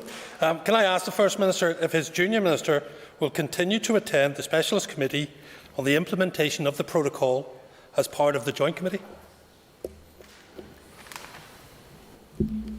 In terms of the DUP's position, we've outlined when it comes to the north-south aspects of these institutions, that is an area now that we will not be providing ministers to partake in. In respect of the specialist committee, I'll need to come back to the member with the specific answers as to what the DUP position is on that one. And members, and time is up. Could members just bear with us a moment or two? Take your ease for a minute. Thank you.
Members, we will now move on to questions to the Minister of Justice, and I call Gemma Dolan. Can call you question 1, please. Minister for Justice. The pain and ongoing anguish that families living in the terrible situation of not knowing where the remains of their loved ones are cannot be underestimated. The recently introduced Helen's Law in England and Wales provides that the Parole Board must consider a life prisoner's failure to disclose information on the location of their victims' remains in their deliberations on whether the prisoner should be released at the end of the tariff period or not. While this is a step forward in recognising the trauma endured by families, it does little to encourage disclosure at an earlier stage. I believe that we have a responsibility to do all that we can to help those families, and a bespoke approach for Northern Ireland offers the best hope of securing disclosure. That is why I commissioned a review to examine opportunities to encourage those suspected, charged and convicted of murder to disclose details of the location of their victims' remains at each stage of the criminal justice process. Good progress has been made over the summer. Having developed their report, my officials met with victims' families on the 2nd of September. Final adjustments are now being made to the report in light of that meeting, and the report will then be with me shortly. I intend to meet with the families of Charlotte Murray and Lisa Dorian once I have had an opportunity to consider the report, and I will set out my formal position in due course. Supplementary, Gemma Dolan. And I thank the Minister for that answer. Minister, would you anticipate any proposed changes resulting from the review of the law around the disclosure of victims' remains being legislated for in this mandate? Well, I don't want, first of all, to preempt what the solutions might be in terms of changes that are required and whether or not they may require legislation. It is clear, obviously, given the mandate and the lack of considerable or additional time we have at this point, that any new legislation is likely to be in the new mandate. However, there may be things short of a legislative response that will be able to be implemented in shorter time, and I will be able to set that out in more detail once I've had full consideration of the report. I call Dolores Kelly.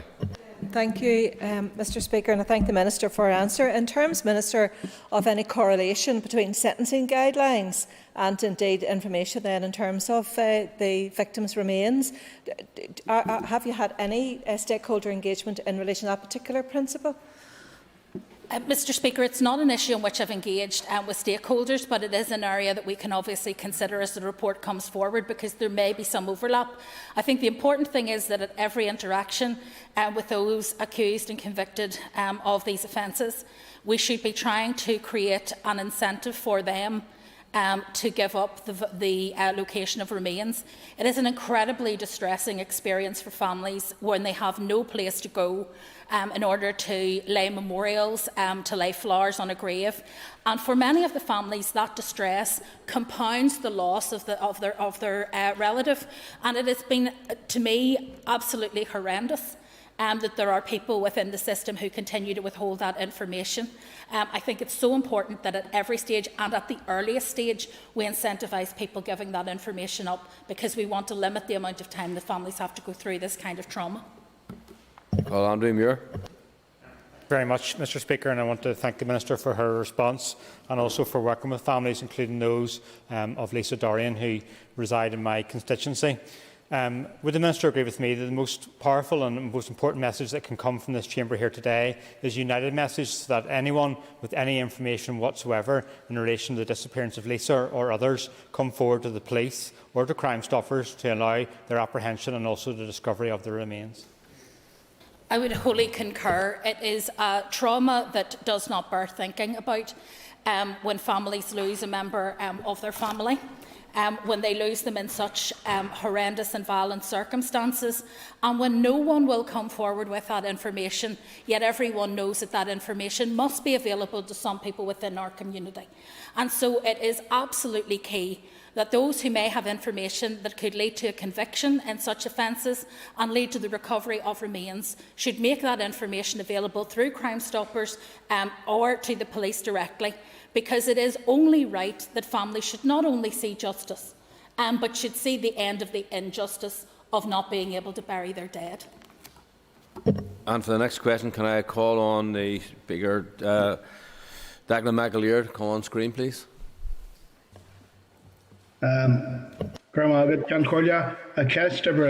Question number 2. Mr Speaker, before I answer the question, could I take this opportunity on behalf of the Assembly to express sympathy to the family of the prison officer who sadly passed away on the 19th of August following a short battle with COVID-19.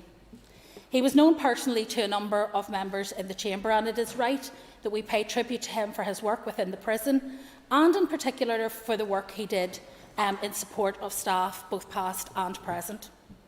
Turning to the question, I understand that the review of vulnerable people in custody is due to be published by the RQIA during the week commencing the 20th of September 2021.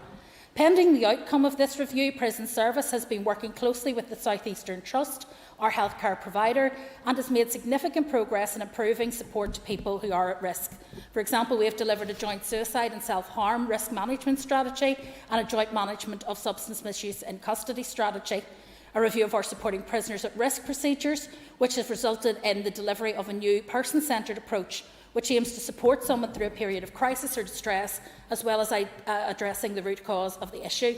Wellbeing hubs in each of our establishments, which provide a therapeutic environment for people in our care who need the support of the Trust mental health teams, and specific therapeutic spaces in each of our establishments to provide multidisciplinary support to people at risk. I look forward to receiving the RQIA report, which I will of course consider carefully. Declan McAleer, supplementary.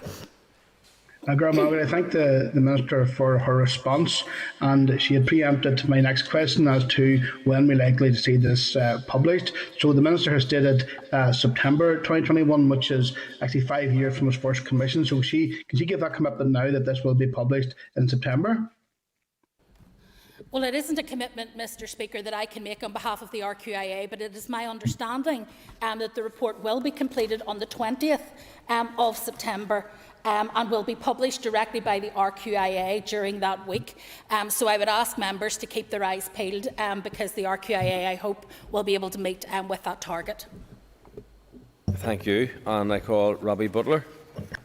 Thank you, Mr. Speaker. Firstly, I'd like to thank the Minister for her timely remarks in regard to the death of a former colleague of mine. He was an officer who worked diligently right up to this point with many MLAs in this chamber, so thank the Minister for that. The Minister will also know that prison operations, including the provision of services for vulnerable prisoners, is impacted by staffing levels, and there are growing concerns at the moment with regard to staffing levels in Maghaberry Prison in particular. Can the Minister tell me, is she aware of the concerns that are being raised and what action she will take to address the same? Well, we are aware that the arrangements that we put in place in our prison system, particularly to deal with COVID-19, have come under pressure at various points in the system, either through levels of illness within the prison service itself, and indeed the numbers of people isolating, or indeed through the peaks and troughs of people being brought into the system. The Director General of Prisons and myself monitor this on an ongoing basis, and where there are any concerns about level of complement, obviously those are addressed. At this stage, the Director General and his management team have not communicated to me significant concerns in respect of the complement that is available in the prison system, and certainly have not communicated to me that it would give them concern either for the safety of prison officers or indeed for the safety of prisoners. I call Rachel Woods.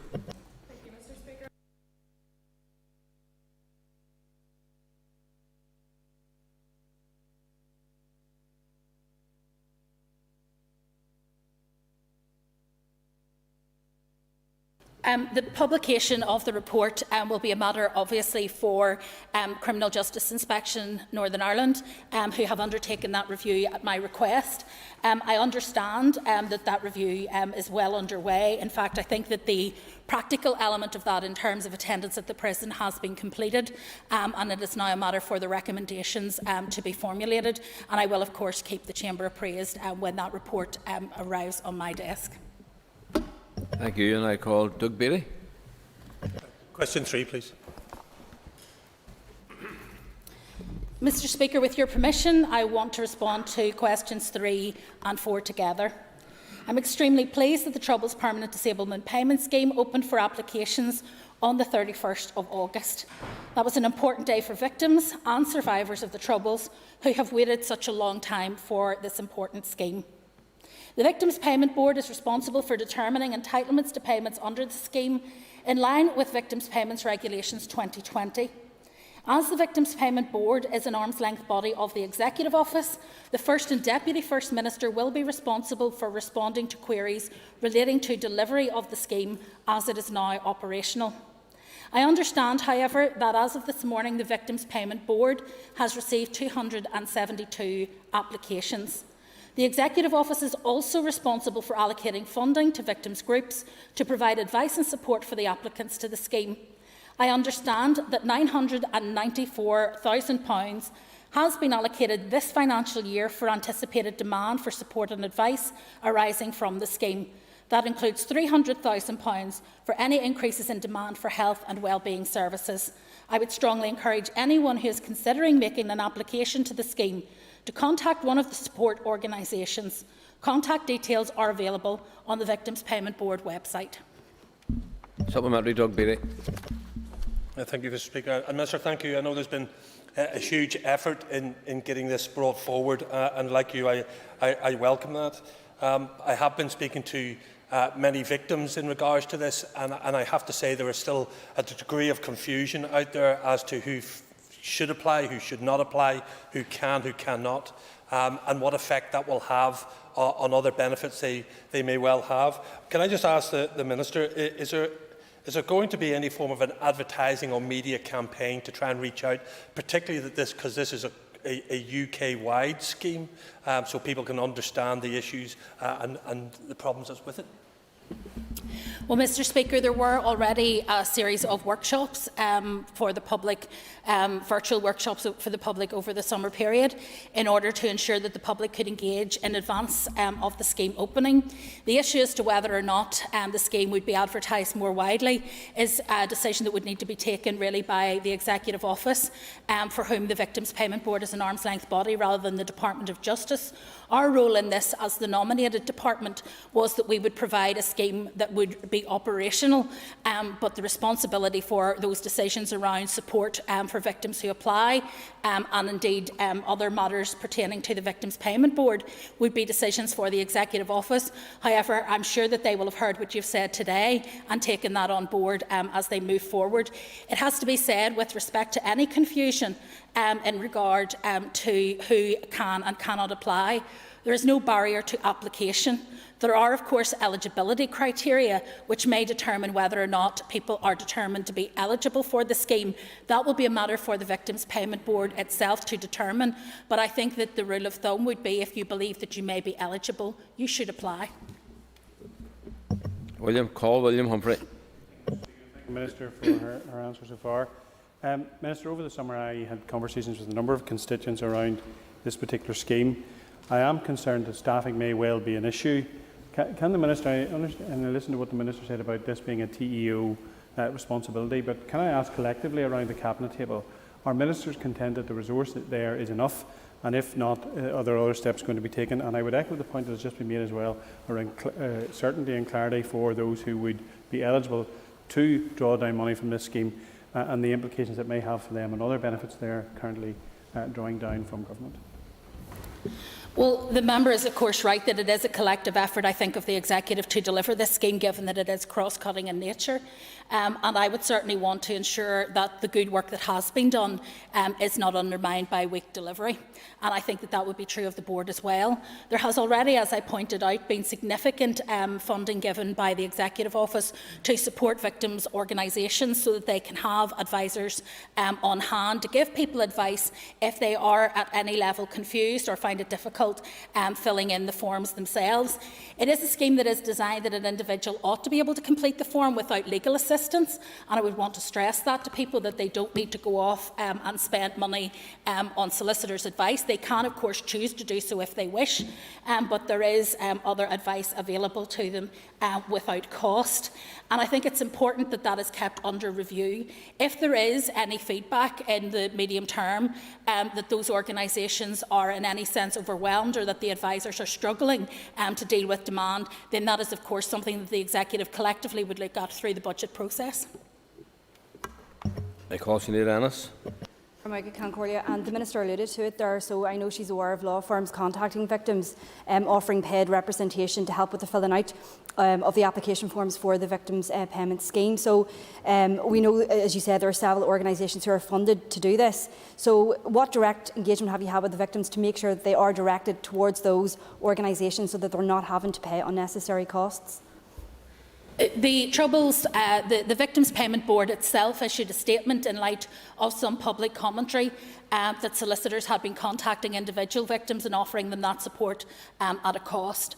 And the Victims Payment Board put out a statement to make clear that there was no necessity for people to go down that route. Of course, no one is precluded from seeking legal advice if they wish to do so, but it isn't required in terms of being able to fill in the forms, and there is other advice, as I've said, available. It should also be noted that the Law Society issued a statement reminding solicitors of the rules around soliciting for business, and that is not an appropriate behaviour and could lead to fairly significant action against them by the Law Society. So I think that has been communicated both to solicitors and to families, but we will, of course, on an ongoing basis want to promote the services that are available through the various victims' organisations, and that the key point of contact for that is, as I say, either in the Payment Scheme Board itself, where they have information on their website, or indeed by contacting the victims and survivors services, so that they can direct people to the right place to get advice, which will not cost them money and will not in any way impact on any final settlement that they may receive from the board. Call Colin McGrath. Mr Speaker.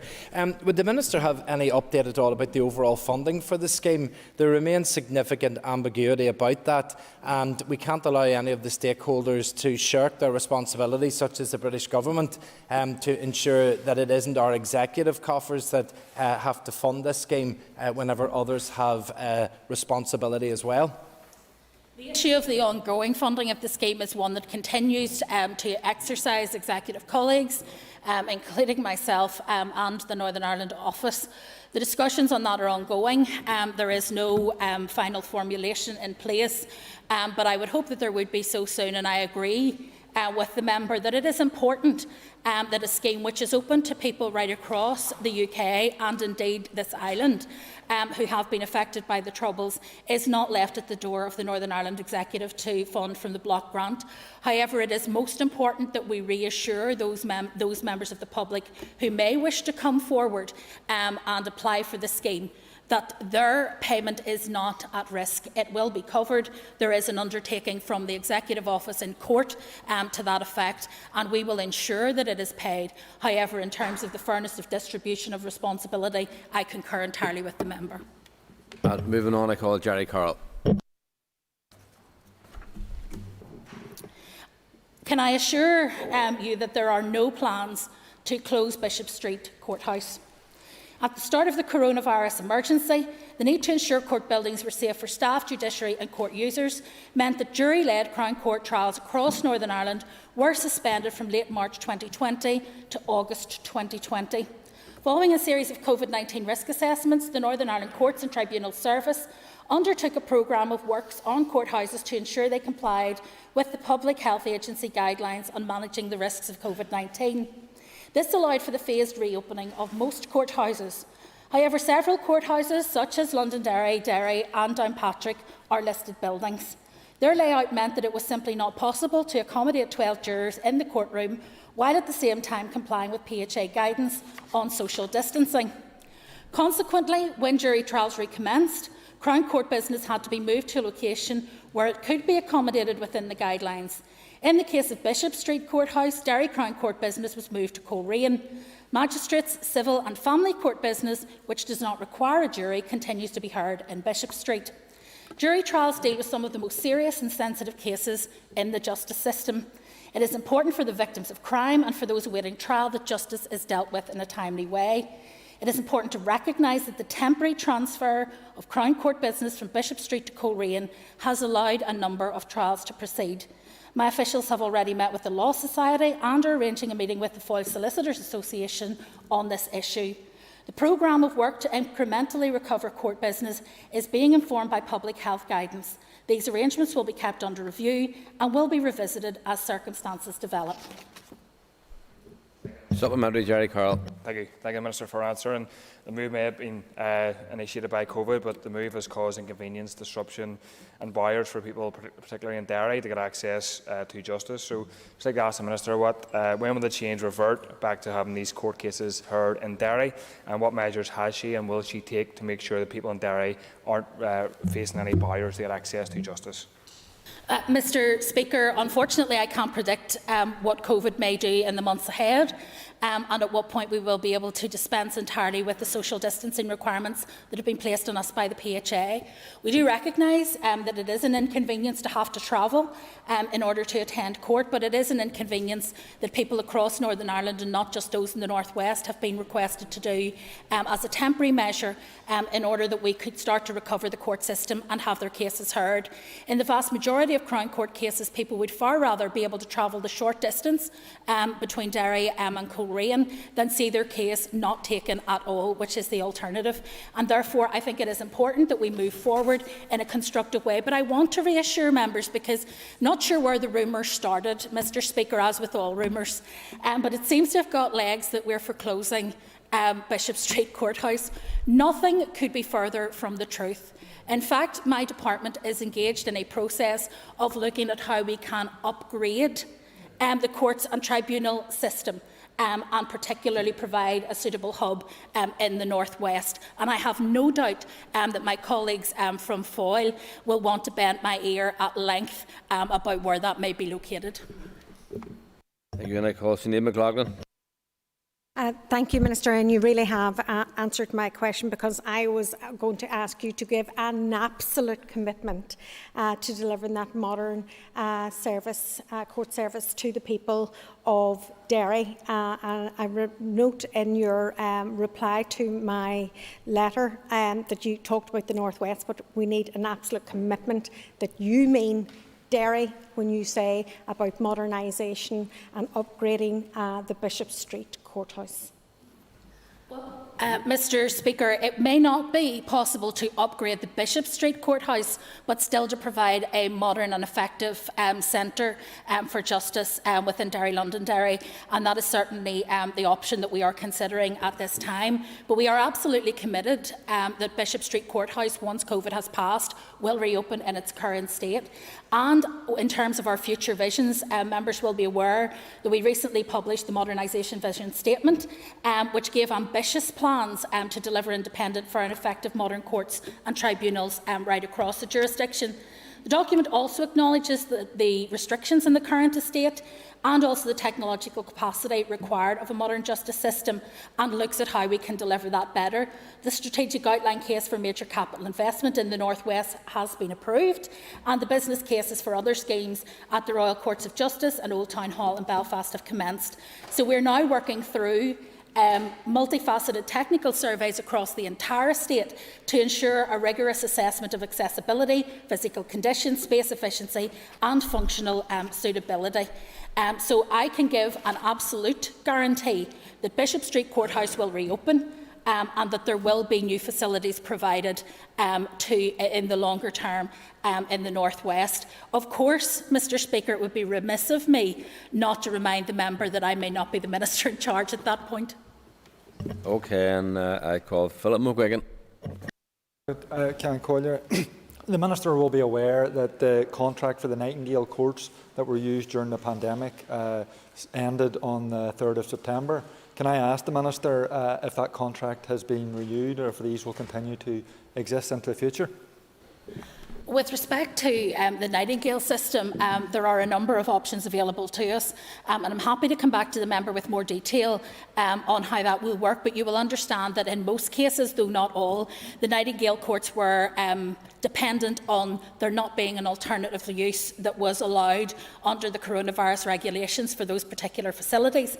As increasingly society opens up again, some of those facilities may not be immediately available to us. However, international conferencing is one area that is likely to move at a much slower pace, and so there is still scope for us to continue with that. In the interim, we have, however, provided other temporary accommodation to allow again for an expansion, particularly in terms of workspace for those who work in the court system. There's a huge amount of work to be done and has been done, but we will now be in a situation where, in terms of Crown Courts, we will actually have one more than we had pre-pandemic at the end of this process, and I think that that will allow us to start to make a real impact in terms of recovery. Next question, Nicola Brogan. Question number 6, please. Keeping our young people safe from online child abuse is a shared responsibility across all government departments. This is reflected in the Executive's online safety strategy and accompanying action plan, which aims to ensure that children and young people can participate in the online world in a positive, safe and responsible way. Officials from my department are also represented on the Health-Led Child Protection Senior Officials Group, a strategic forum which provides direction on existing or emerging child protection issues. The group's work plan includes online safety as a key priority area. My department seeks to protect children wherever possible within its policy and legislative remit, whether in the online or offline world.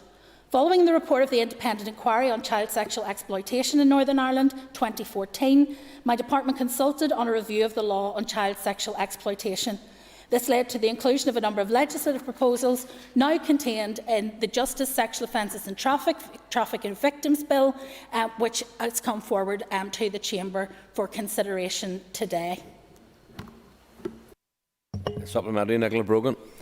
And thank the Minister for her answer there as well. Recent figures provided by police forces right across Britain and in the North have indicated that there's been a 16% rise in online child sex abuse cases. So can I ask the Minister, has she had any input into the British Government's online legislation? And if not, has she made any representation just to show the importance of this issue? The issue of the Online Harms Bill, which is being taken forward at Westminster, is one that I have taken particular interest in because, as members will be aware, communications online and telecommunications generally are not devolved matters, and therefore that bill will provide the platform upon which we can then legislate against harm. So we have been in contact with our colleagues in the Home Office. I have written to my ministerial colleagues and my officials, maintain a watching brief in terms of the proposals that are made. I have some concerns that those proposals do not go quite far enough, and so a key area included within the bill's draft provision that we're bringing forward today at second stage relates to adults masquerading as children for sexual grooming purposes, and in total subject to Assembly approval, 4 new offences will be introduced: communicating with an individual, communicating with a group, communicating with a view to grooming a particular child, and communicating with a view to grooming any child. Importantly, the communication does not need to be sexual for those cases, nor does the communication need to be online, though it is accepted the majority of cases will relate to online activity where behaviour of this type can be carried out more easily. Call John Buckley. The Minister may be aware about the dangerous rise in online self-harming websites, which are preying particularly on young people and the most vulnerable within our society. Recently in the Chamber, the Health Minister, at my request, did meet with one of the families directly affected by that. Will the Minister give a guarantee that the Department of Justice will feed into those conversations with Department of Health officials to ensure that we can help eradicate this scourge, which is sadly claiming one too many lives? Well, I want to thank the member for raising this particular issue. It's a hugely emotive issue, and I think it is repulsive that people online would prey on young people who may be distressed, who may be suffering from the temporary issue of poor mental health, and seek to promote with them this kind of culture of despair and devalue their lives, and the pain and the harm that that can cause, not just to the young person but to their family and to the wider community of their friends and associates, is enormous. And so I think it is important that there are proper protections put in place.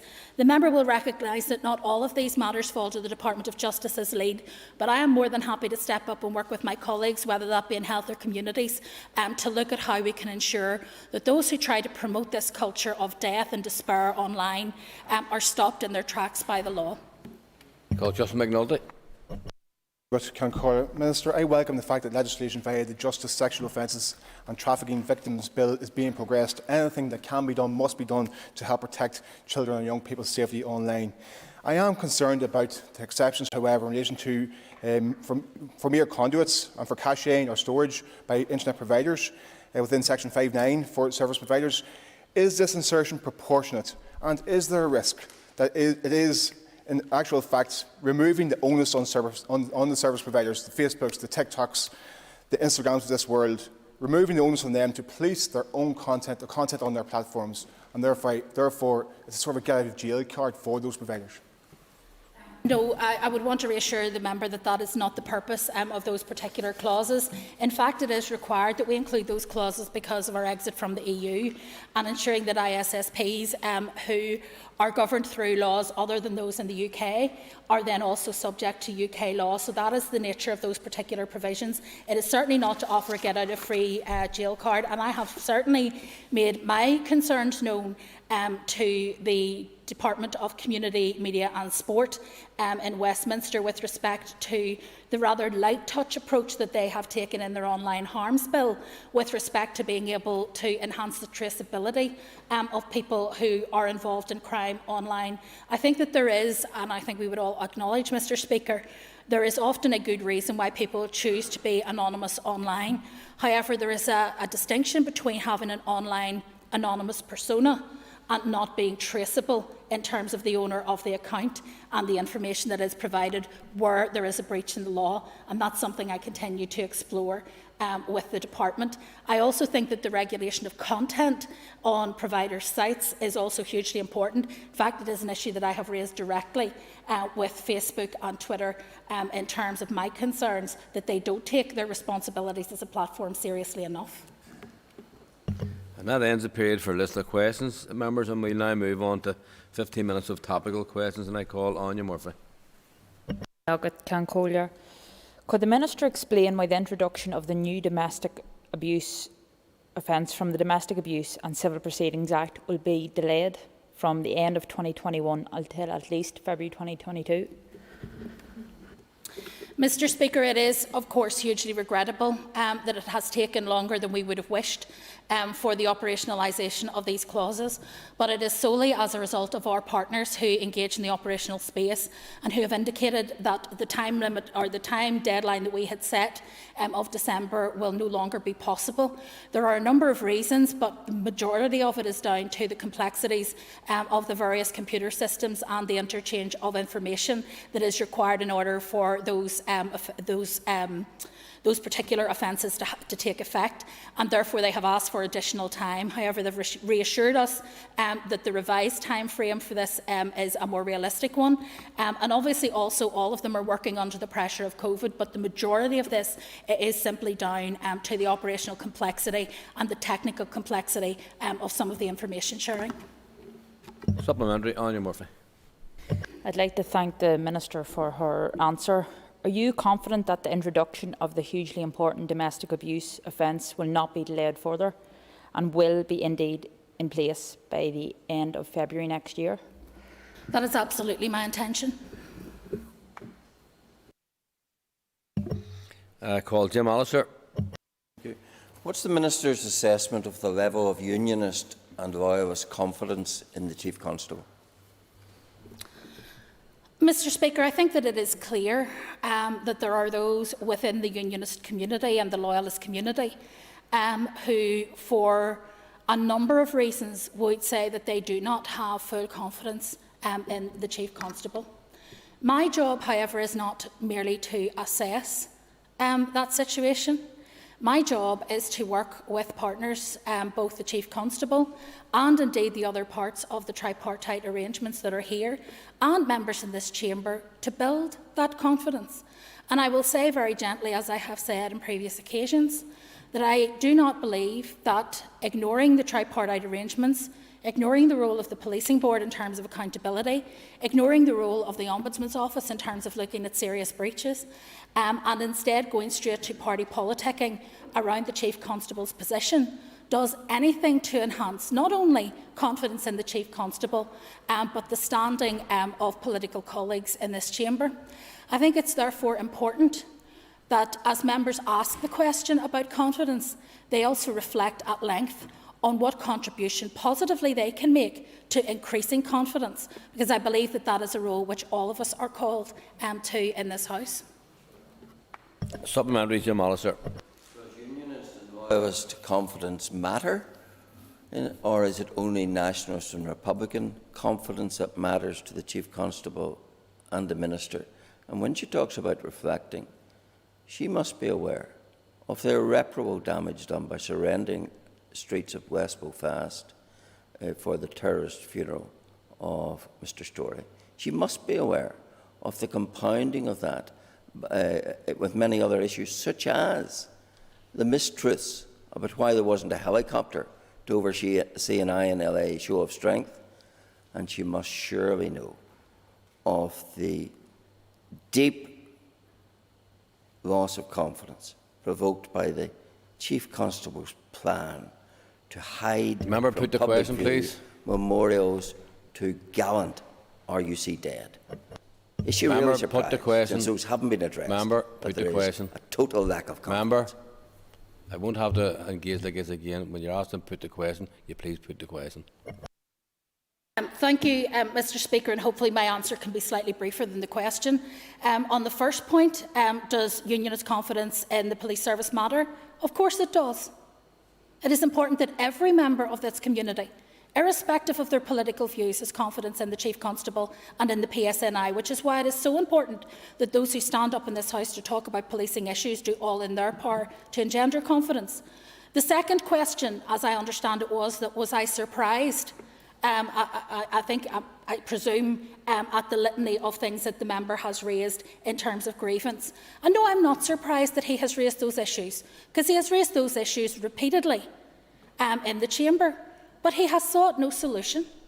He has brought no new information by way of progress to the chamber.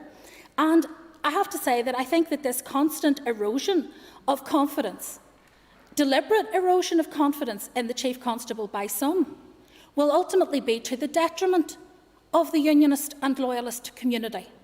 Because if people end up in a situation where they no longer have sufficient confidence in the PSNI, then they will turn to others. And the risk of that is much, much greater. And every member of this House should be conscious of our history and how that has played out in the past. So let's not play politics with policing. Let's remove the politics from policing, resolve the political issues as politicians in a mature and pragmatic way, and deal with the challenges of policing, which actually affect confidence. Things like response times, things like the police's ability to provide confidence in the community around community safety, that all of those things can be delivered in every community. And I would simply wish to correct the record, if I may, Mr. Speaker. I did not have sight of the Chief Constable's report before it was presented to the Policing Board, because the majority of the elements therein were of an operational matter. But I wish to confer to the Chamber that we should not build up straw men to then appear brave, wrestling them to the ground. How this report has been characterised in the media and again in this chamber today is not just unhelpful, it is inaccurate, and I think members should desist. Thank you. And I call Mr. Pat Cataney. Thank you, Minister, for appearing today. Can I ask the Justice Minister for assessment of the South Armagh policing review? Well, the member will be aware that, as I have just stated in the previous question, it is not something that was brought to me to be consulted or to my department for consultation. No proposals have been put to me in connection with it. As Justice Minister, I have always taken great care to respect the tripartite accountability arrangements, and that includes respecting the Chief Constable's independence in respect of operational matters and the Board's role in holding him to account. In the normal course of events, I would expect to be consulted on proposals that directly engage my department's responsibilities before they are put into the public domain, particularly where they are sensitive or controversial. There are lots of aspects of the report which should not be controversial. Many of the recommendations are about professional policing approaches to a particular geographical area and make proposals which would modernise that policing approach. Many of the proposals would lead to more visible and responsive policing for the area. There are some controversial recommendations which would benefit from further, very careful consideration before any final decisions are made about them. I welcome the recent statement by the Chief Constable clarifying the PSNI's intentions in relation to some of those more contentious recommendations. I also note the Chief Constable's commitment to provide detail on his plans to the Policing Board in the coming weeks. Pat Cataney, supplementary. Thank you. Minister, do you agree with me then that closer cooperation between the joint operations between the PSNI and the Garda Síochána will help to disrupt the activities of organised crime groups involved in the movement of illegal drugs across the border? Mr. Speaker, the report invites the two Justice Departments to explore the scope for joint policing arrangements to include hot pursuit protocols. There are a range of legal, practical and political issues that would need to be considered and agreed by both governments in terms of joint approach, as opposed to collective and collaborative policing, which is already underway, including most obviously what powers police officers would hold in the jurisdiction in which they are not attested. I will continue to discuss with my counterpart as of our regular engagements, but at this point I remain committed to supporting the increased effectiveness of our respective police services to tackling cross-border criminality within the existing and agreed operational frameworks, including through the established Joint Agency Task Force, which brings together the relevant law enforcement agencies to better coordinate strategic and operational actions against cross-border organised crime. Hot pursuit protocols have some obvious attractions, but also face some significant legal and political and operational obstacles, which explain why this has never been possible to date. I do not rule out looking at this area again if there is sufficient political support for it, but that does not seem to be in place currently. I call William Urban. Speaker, can I ask the Minister, has she had any discussions with the Chief Constable in regard to public competence on the PSNI in unionist areas? I have had regular discussions and ongoing discussions with the Chief Constable. I continue to work with him and through this Assembly to promote confidence in the Chief Constable and in the PSNI as a whole. And as I have said to other members earlier, I welcome any efforts which individual ministers can, or individual members can take in their communities to try to enhance that confidence and encourage people to work with the PSNI constructively and productively in order that we can reduce crime and make people safer, because ultimately that is a joint endeavour and not one solely for the Chief Constable. Supplementary, William Urban. I thank the Minister for her response. Can I ask the Minister, does she accept that there is an issue with confidence in policing in unionist areas of Northern Ireland? I accept that there are issues with confidence in terms of policing in certain parts of the unionist and loyalist community. And I think that it is not fair to say that that is universal, nor is it fair to say that it is as widely held as some would wish it to be. However, irrespective of the extent to which it is a problem, it is important that it is addressed. And so I would encourage those who represent those communities who feel that they are, for whatever reason, lacking in confidence in the PSNI or concerned about PSNI operations, to work through the policing board on which all parties have membership, who are in the executive have membership, and also through PCSPs and other opportunities that are available to build that confidence and to restore that confidence in the Chief Constable, his senior management team and the PSNI more widely. Mr Speaker, policing is not an easy job to do. I am not the Policing Minister, and for that I am eternally grateful. I am the Justice Minister, and my job is to focus on justice. But in order for justice to operate in a society such as ours, it requires that there is confidence right across the community, in every part of the community. And I believe that all of us have a role in ensuring that that is the case. Thank you, Nicole. John O'Dowd. I understand that it will not now be possible to legislate for exclusion zones around healthcare settings where women are accessing healthcare, in this case abortion services. Has the Minister examined any other legislative way to protect women who are accessing healthcare? I thank the member for his question. It may not be possible. It is currently a matter of discussion as to whether or not it is possible to bring it within the scope of the current legislation. However, I am aware that there is a private member's bill that is sitting drafted ready to take this forward, and I have also made contact with my colleagues in Westminster, because, as members will be conscious, they are due to bring forward legislation with respect to the provision of abortion services where those have not been commissioned by the required date.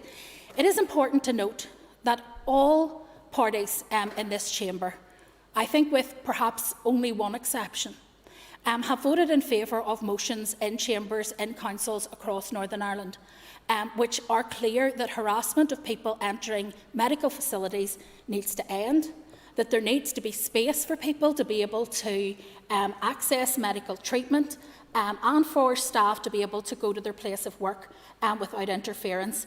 And therefore, I hope that such changes will not be controversial, but will allow people to continue to protest, but to do so in a way that is responsible and doesn't interfere with access to healthcare.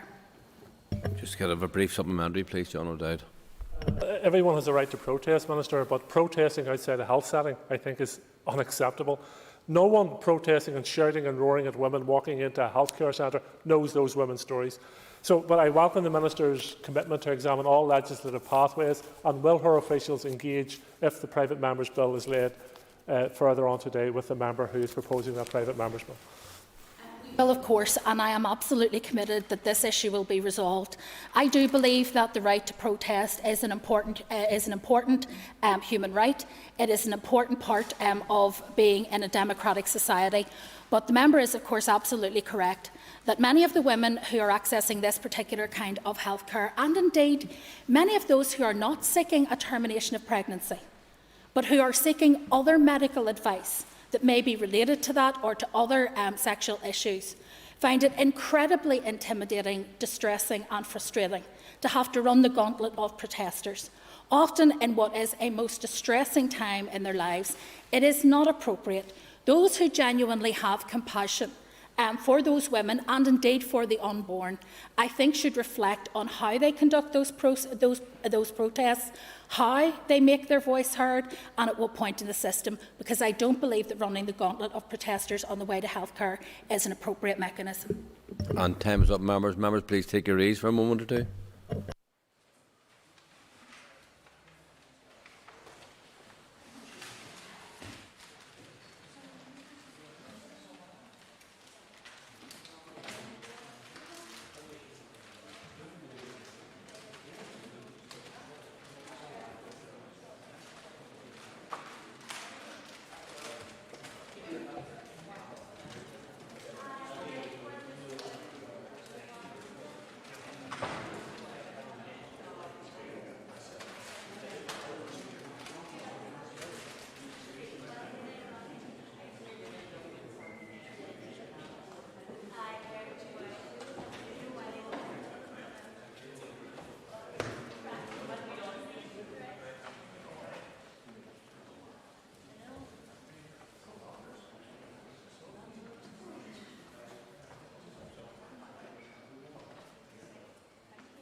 Okay, members, we now come back to the second stage of the Justice Bill, and I call Peter Weir. Thank you, Mr. Deputy Speaker. I rise, first of all, to indicate that I would, myself and my party, support the bill. We support the principles of the bill and welcome it. And also, although we're yet to see the wording of the 3 amendments that were outlined by the Justice Minister, I'd also indicate that in terms of principle, we would be supportive of the 3 amendments as well. Mention, I think, was made earlier of the route in which this bill has appeared. I would welcome the fact, I think, that we have a bill which is quite focused in on the sexual offences and trafficking. It does mean that, first of all, that the Assembly, I think, can find issues which I think across the House we can unite upon, but also that we can ensure that these specific issues are given the level of focus that they are required to ensure that we get it right. There was, I think, a little bit of discussion earlier between particularly the Minister and the Chair over the issue of the quantity of legislation, and I'm sure both would agree that what is perhaps even more important is the quality of legislation, and therefore it's important that we do stress test this, as Ms Bradley said earlier on, to ensure that the wording is got right. To that extent, I suppose, in terms of the range of aspects that are within this, I suppose I can pick up the first theme that while there are many advantages, as we see in a rapidly changing world, to the advance of technology, the increase in terms of technology creates its own problems, and sadly we've seen those from the point of view of sexual offences who've used technology to advance their pernicious activity. And so I think it is very important that a range of the measures that we have proposed within this bill help cover some of the development of that. Mention has been made, particularly in terms of Clause 1 of the 2 additional offences that are being sought in terms of voyeurism, of the upskirting and downblousing. I think it's something we can all agree. We need to ensure that something which wouldn't have been the case 10 years ago, 20 years ago, that we're able to combat. I think one of the areas that we will want to stress test, as was indicated, it highlights within the draft bill the 2 proposed headings of the motivation of either sexual gratification or humiliation. And I suppose we will, as a committee, while I think those seem very sensible approaches, we want to make sure that the wording is got right there so that the motivation matches the particular offence.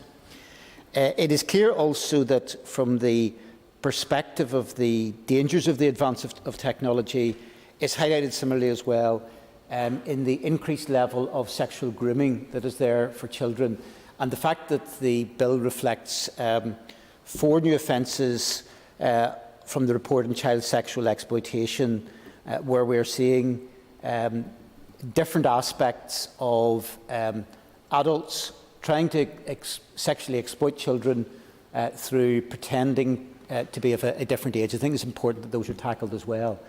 One of the things I think will be significant within this, and this may be a difficult thing to achieve, but certainly I think the committee will want to look at, is that these provide, hopefully, the most cutting-edge level of combating of these crimes. They are a certain level of catch-up with what is now developed, but I think we will want to see if there's any measures that we can take which can future-proof this, to make sure that those seeking to use new technology, seeking to use new techniques are combated.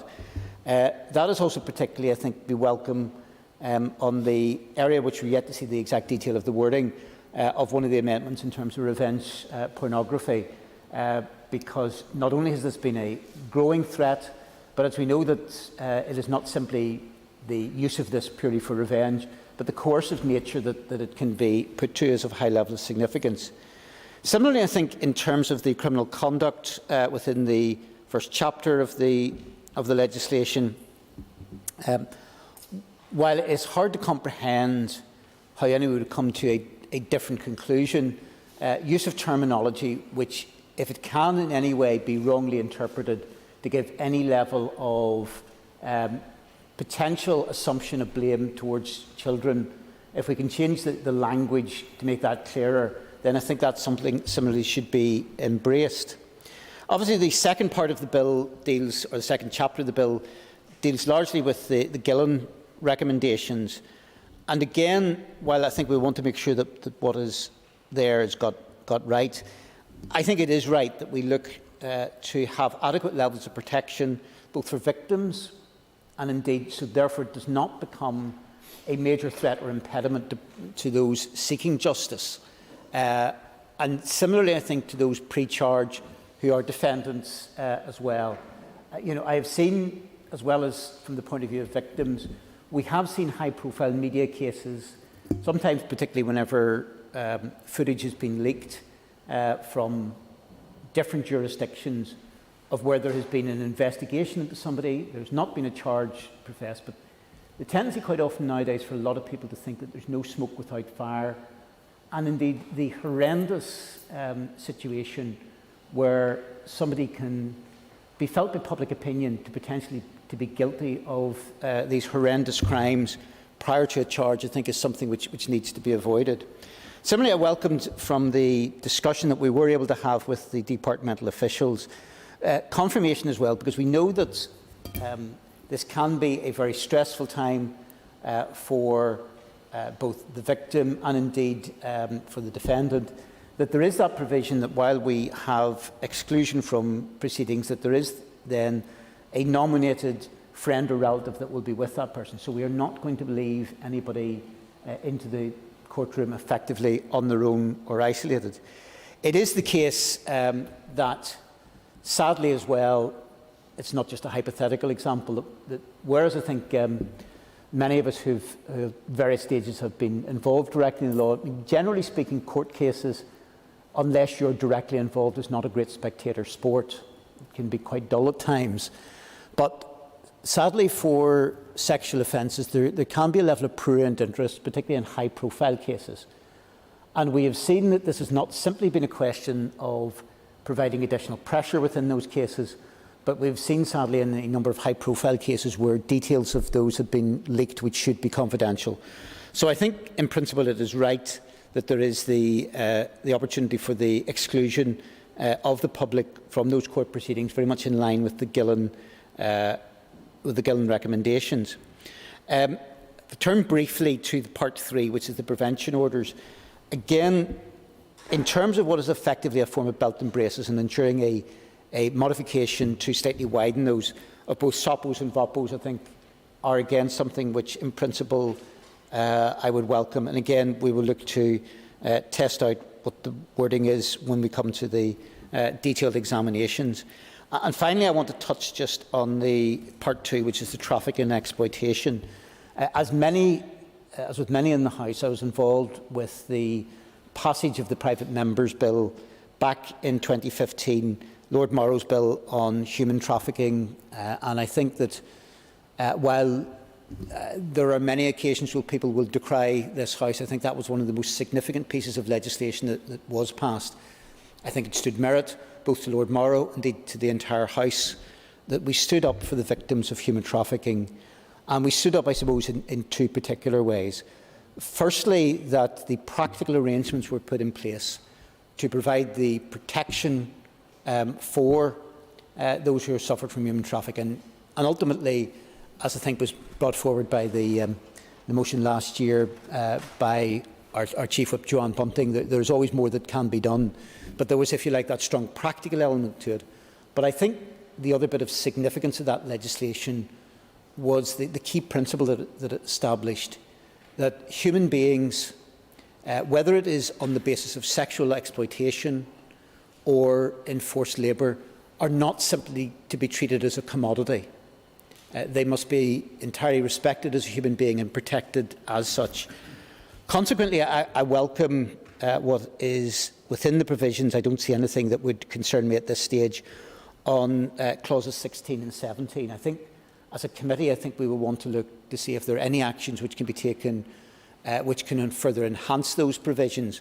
But within 16 and 17, it does provide, within 16, I think, additional support for the victims of trafficking, as well as actually also extending to ensure that victims of either sexual exploitation or child labour, it is difficult to envisage circumstances where this would be the case, but it also provides the coverall that if somebody doesn't fall directly within those categories, that they are also protected. And also I take on board what has been said and the assurances given by both the Minister and her officials in terms of clause 17, which is that the movement towards a 3-year strategy will mean that it does give a greater scope and opportunity for the issues to be looked at strategically and implemented. I would support the proposition that was put forward by the committee chair earlier, when perhaps there should be a sort of an annual monitoring sort of provision on that basis. But the strategy itself should be something which is rolling and can do that. So there will be a considerable amount, because these are very serious, grave issues where we need to ensure that we can intervene to provide that level of support and protection for people. And so, along with other committee members, I look forward to the scrutinising of the detail, because it is important, I think, as others have said, that this doesn't simply become a piece of legislation which simply sits on the shelf, but it's a very living, breathing document. But in terms of the principles of the bill, I wholeheartedly support and I commend the bill to the House. I call Chris Little. Thank you, Deputy Speaker. I welcome the opportunity to speak in support of the introduction of this Sexual Offences and Trafficking Victims Bill, which is another example of the leadership and delivery of the Justice Minister, Naomi Long, in this mandate.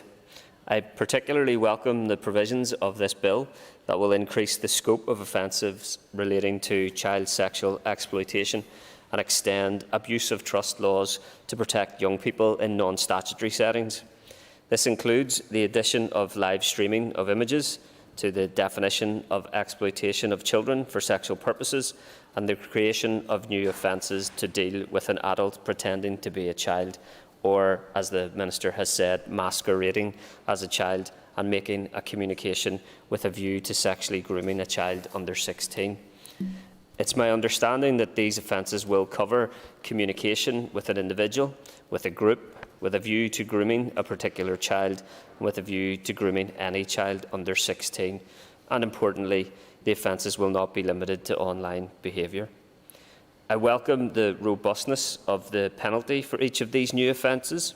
I understand a sentence of imprisonment up to 6 months, or a fine not exceeding the statutory maximum of £5,000, or both on summary conviction, and a sentence of imprisonment of up to 2 years for conviction on indictment. It's my understanding that the bill will remove and replace existing references to child prostitution and child pornography, and I agree with the Justice Minister that this terminology is outdated, and these changes make clear that children are not responsible or willing participants in their own abuse. Alliance believes that these amendments, these legislative references, will help in raising awareness of the status of children as victims of exploitation rather than as willing participants or otherwise complicit in this abuse perpetrated by others. I also welcome the change to the existing legislation covering an abuse of position of trust of a child contained within Articles 23 to 31 of the Sexual Offences Order 2008. This amendment will provide greater protection to young people who are in the care of adults in certain non-statutory environments. It's my understanding that this provision has widespread support from agencies and organisations who work with and represent young people, including NSPCC, Children in Northern Ireland, Children's Commissioner, Barnardo's and the Safeguarding Board Northern Ireland, as well as a number of health and social care trusts and sporting organisations. This provision recognises the large amounts of time spent by children in the care and authority of adults, as well as the power differential at play within many non-statutory settings. Deputy Speaker, it's absolutely vital that children have full protection and are safeguarded in these settings to flourish and to develop their interests, talents and abilities, and to enjoy sporting and other activities in full safety. It's essential that would-be offenders know that robust law will be brought to bear on child sexual offences of this nature in these settings, and I welcome the seriousness with which many sporting codes are taking the safeguarding of our children and incorporating mandatory training into coach qualifications. Mr Deputy Speaker, I understand that in 2019 to 2020 an average of 6 children were sexually abused every day in Northern Ireland, and figures from the PSNI suggest that there were 2,000 recorded offences against children under 18 years of age, up 37% in the 5 years since 2014 and 15. This abuse of trust and abuse of children must be eradicated from our society, and I am grateful for the introduction of this legislation and the action being taken by the Minister for Justice to help us to achieve this aim. Thank you. I call John Blair. Thank you, Mr Deputy Speaker. Before I refer to the bill, I want to commend the Minister of Justice on the delivery already of an ambitious legislative programme to reform our justice system, including crucial legislation such as the Domestic Abuse and Civil Proceedings Act. Although some elements of the bill before the Assembly today have been dropped to aid progression, it is nonetheless an important step forwards in improving the justice system and ensuring it protects vulnerable victims, and I hope that the remaining intended elements of the bill, which are not before us today, can be delivered within the Miscellaneous Provisions Bill. One of the key provisions, Mr Deputy Speaker, of the Justice, Sexual Offending and Trafficking Bill, as it is proceeding, extends statutory assistance and support to victims of slavery, servitude and forced or compulsory labour. Modern slavery and trafficking are both global and local problems. As abhorrent as slavery is, it is happening here in Northern Ireland. Slavery in any form has no place in a modern society, and it is an issue which exploits the most vulnerable people and is also, of course, a violation of basic human rights. I want to take this opportunity to further applaud the Department of Justice for the considerable research and work that has already taken place on modern slavery and tackling human traffic, for the important work of contracted providers for the support services they offer, and for the progress the Department has made towards eliminating slavery from the modern day locally. It is my sincere hope that interagency actions already underway on this will continue at pace. Mr Deputy Speaker, earlier this afternoon, I, along with other political representatives here, attended a climate crisis demonstration in the grounds of Parliament buildings.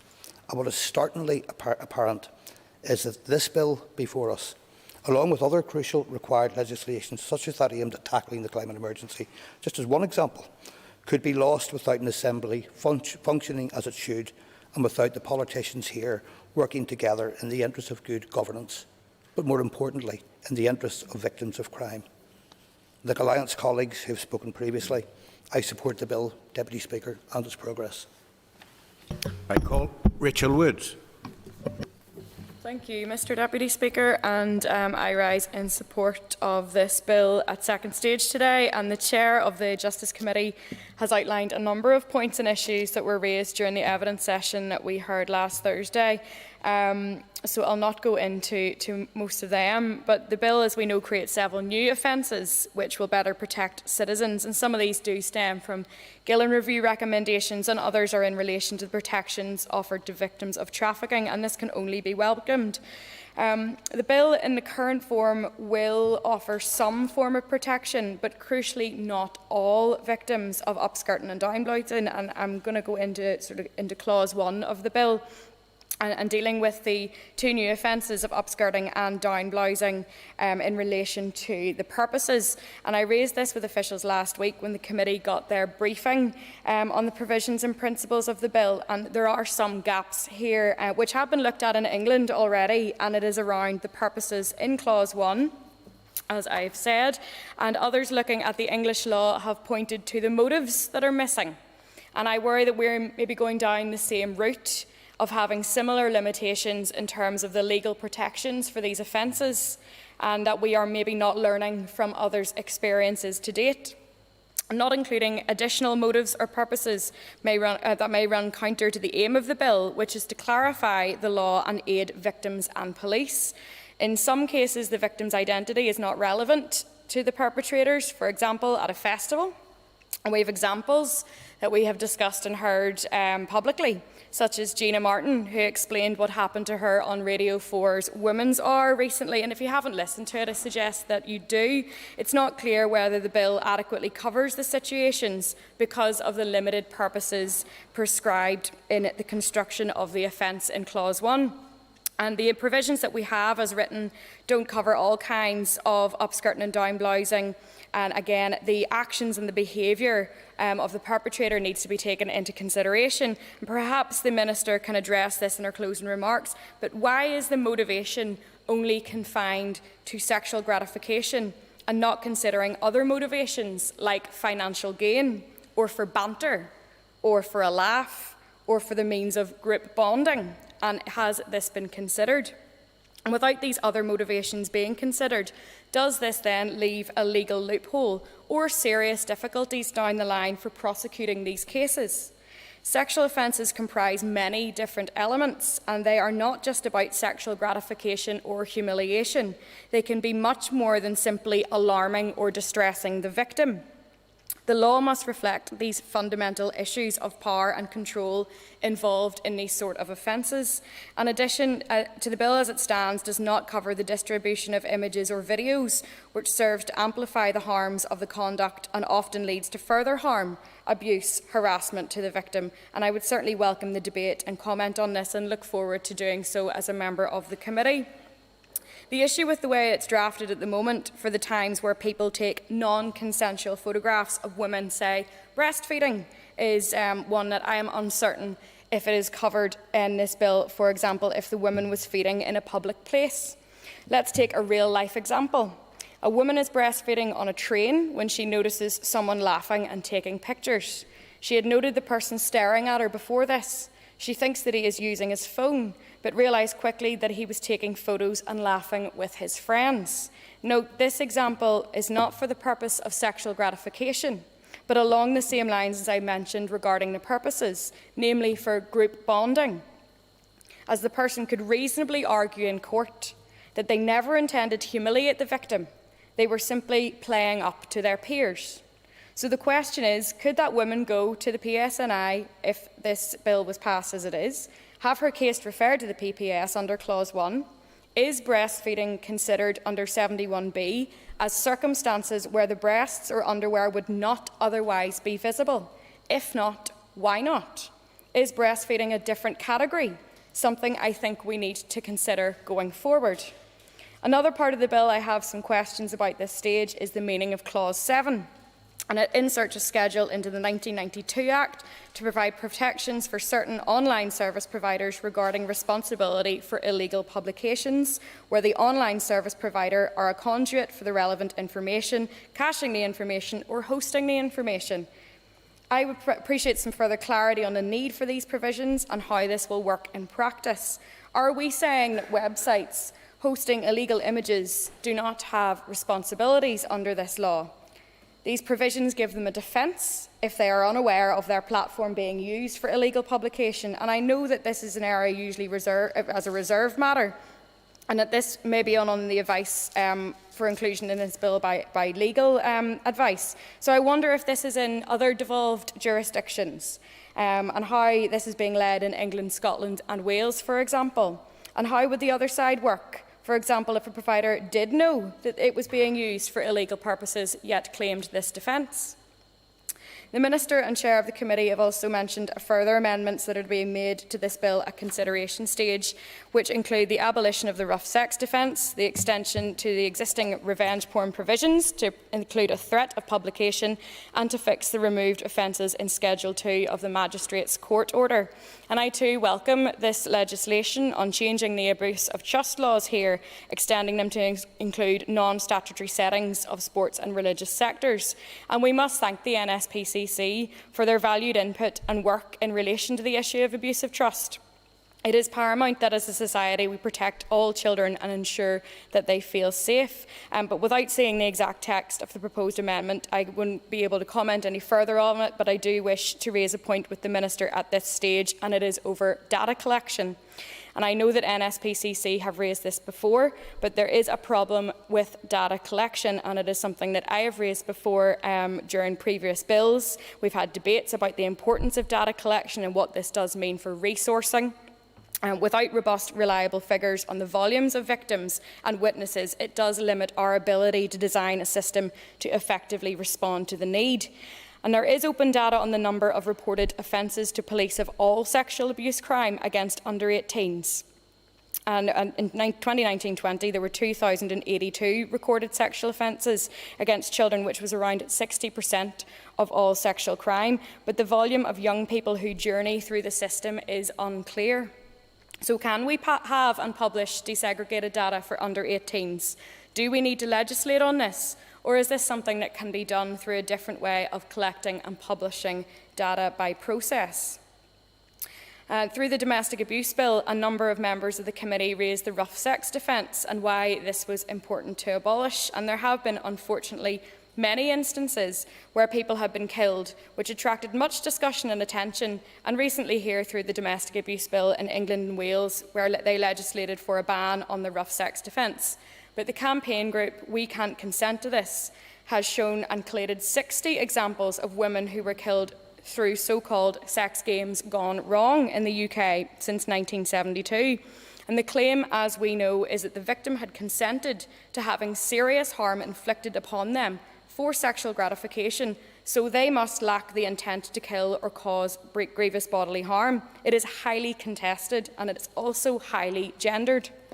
There are 115 people, all of one whom were women, who have had to attend court where it is claimed they consented to violent injury according to We Can't Consent to This. So the law must be clear that you cannot consent to serious injury in the form of so-called rough sex, or the 50 Shades of Grey defence, as it's now known. It can be deployed by perpetrators of intimate partner abuse and violence, and it is appalling that a victim of serious assault would have to attend court and answer questions around their consenting to violence during sex, having to relive the experiences of harrowing sexual violence. And I can't imagine how painful it must be for family members going through a trial situation where the rough sex defence is used by the defendant. There are issues, though, in taking the same approach to England and Wales, and they have been identified previously, and I know they were brought to the attention of the Department through their recent consultation. And we do need to look at cases where people who kill their partner during sex are still being charged with manslaughter, because the bar to the charge and convict for murder is too high to meet. And this was seen in a very recent case in Darlington. And the Women's Resource and Development Agency have suggested that we need a new offence that would capture these forms of extreme violence and allow for appropriate sentencing in accordance with the culpability of the defendant. And making this specific in legislation would not prevent defendants claiming that the death occurred by accident. It is, however, progress and a step in the right direction. And I do recognise that this is a very complex and complicated area of law, and it needs to be recognised that court cases involving sexual assault and harm involve battles over intimate relationships and the trauma and issues that it brings. And we know from Gillen and from previous examples of how women especially can have their private lives literally put on trial, and how gendered myths are involved in this process. There is much to be done, therefore, and to be considered as part of this new rough sex defence. And widespread education is key here. Like a lot of things we are discussing today and previously, proper, age-appropriate and mandatory relationship and sexual education must be in place in our schools, in our colleges and in our universities. We must all have access to and avail of education on what a healthy relationship looks like, what consent is and what it isn't, and where to go and get support and information. And we must be careful not to stigmatise, and this is all about keeping people safe. So I do hope the committee will get sight of the future amendments before consideration stage if they are available, as it will be crucial that these amendments get the scrutiny that they require. There are other issues that the Minister and a number of other members had alluded to about offences that weren't, provisions that weren't in this bill as it stands, and like others I wanted to make some comments into relation to what was excluded from this bill, but I do note the previous Chair's comments about me not doing that, so I will leave that to another time. So to finish, this bill will improve the operation and effectiveness of the justice system, as well as enhancing public safety and improving services for victims of sexual offences and victims of trafficking and exploitation, only if it's well resourced and financed, and if people are aware of it, and if people are trained in it and know how to use it. And it will go some way to close the gaps, resolve inconsistencies and modernise our law. But of course, there is much to do. But as I said at the start, I welcome this bill. But I'll be looking at clauses that can be improved. It has taken a long time to get here, and there should be more provisions in this bill dealing with a wider range of issues. But I thank the Minister for bringing it forward. Thank you. I call Jim Allister. Thank you, Deputy Speaker. I don't anticipate needing to be very long in this bill, because one issue apart, I don't really have any fundamental objection to the content of this bill. I do, though, want to make a couple of comments on Clause 1, and then the burden of my remarks will relate to Clause 15. In Clause 1, we have the upskirting and downbrowsing offences. The point that was puzzling me somewhat is this. It makes it an offence to operate equipment and to record an image. It doesn't seem to make it an offence to distribute such an image, either for gain or otherwise. Now, I can't think of where else that might be covered. I'm pretty sure it's not in the 2008 order. So why would we not carry through the logic of making the offence not just the operation of the equipment and the recording of the image? I'm a wee bit intrigued what the difference between those two is, but leaving that to one side. Why would we not carry that through to its apparent logical conclusion of then making it an offence to distribute for gain or otherwise such an image? So perhaps in winding, the Minister could explain to us why the offence does not have within its ambit that particular dimension. On Clause 15, this is the one which creates a blanket ban on public access where a trial is taking place relating to a serious sexual offence. I do have to say,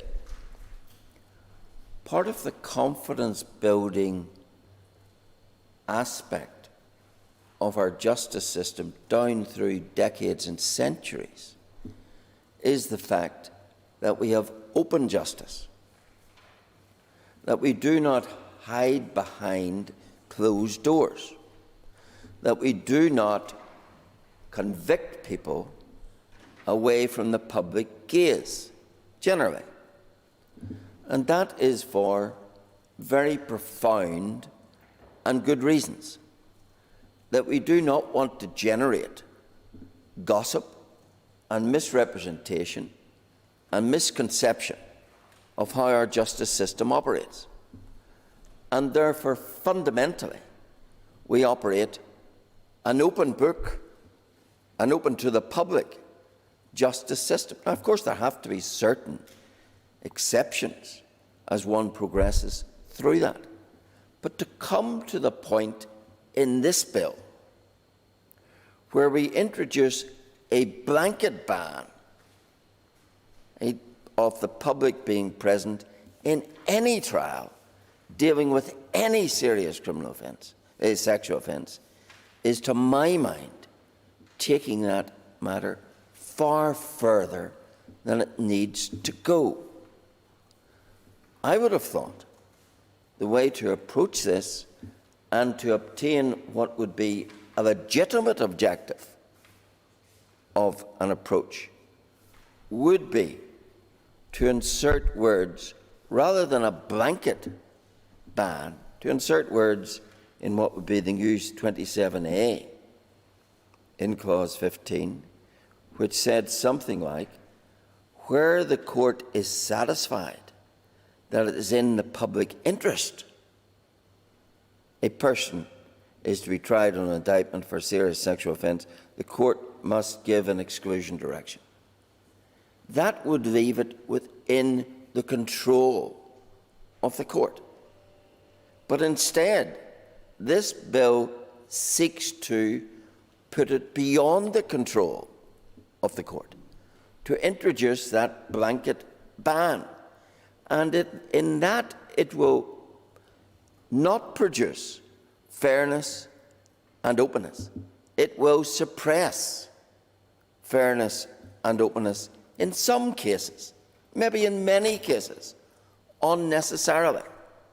So I do say to the committee, when you come to look at Clause 15, please do consider conditioning this ban with the threshold of it having to be in the public interest. to exclude. Otherwise, I think it is not just unnecessary draconian, but it is destructive potentially of essential confidence in our open justice system. And I make that comment not least in this context. Much of this flows from the Gillen Review. I do have to say to members of this House and to the Department, it seems to me that in some, indeed in many cases, members of the committee and of the Department were starstruck by the eminence of Lord Justice Gillen. And if he said it, it must be right. Well, Lord Justice Gillen has led us to the incredible situation where cross-examination of some complainants has been so tethered and fettered that it has become farcical. I don't know if all members of this House know it or not, but in cross-examination of a complainant who meets the category of vulnerable, and that can mean someone simply under 18, and many sex cases involve individuals of under 18, some of whom are considerably sexually experienced. But does the House realise that if you're defending someone in respect of a serious criminal offence involving an alleged victim of under 18, you can only ask the questions in cross-examination that the judge in advance has approved. And I can tell you, cross-examination is a living, evolving part of a trial. You cannot script it. It is often dictated in the direction it goes by the last answer given. And very often, it takes you into territory where you suddenly discover the truth lies. But under Gillen, we now have what I describe as an absurd and dangerous situation where if you are defending someone against the accusation of someone under 18 years of age, then your hands are tied behind your back in cross-examination because the judge has to have approved the questions you're going to ask and can disapprove the questions you want to ask. Totally takes the live action and purpose out of cross-examination. Means that instead of the evidence being sifted, instead of it being tested, as it should be, because cross-examination is the essential bulwark that stands between the man or woman accused and their conviction. An effective cross-examination that tests the evidence is the best bulwark for a person in that position. We're supposed to regard everyone as innocent until proven guilty. But when you fetter cross-examination, you're effectively perversely reversing that. The presumption almost now is, in these cases, you're guilty until you prove yourself innocent. And by hampering, by thwarting, by destroying effective cross-examination, we have produced that situation.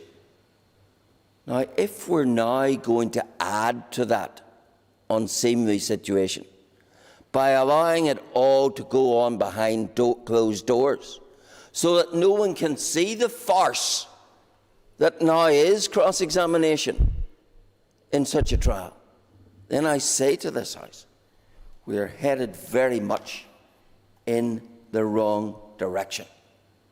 We've already done too much through mere directions as to how these trials are conducted. Yes, of course, no one in cross-examination should seek to humiliate or vilify someone who says they're a victim. But in pursuit of the fundamental that their client is innocent until proven guilty, they must not have their hands tied behind their back, as Gillen has done in those cases. And now we're going to compound that by hiding it behind closed doors. I really do say to the committee and to this House, think very carefully about slamming the door on open justice. There's no need for it.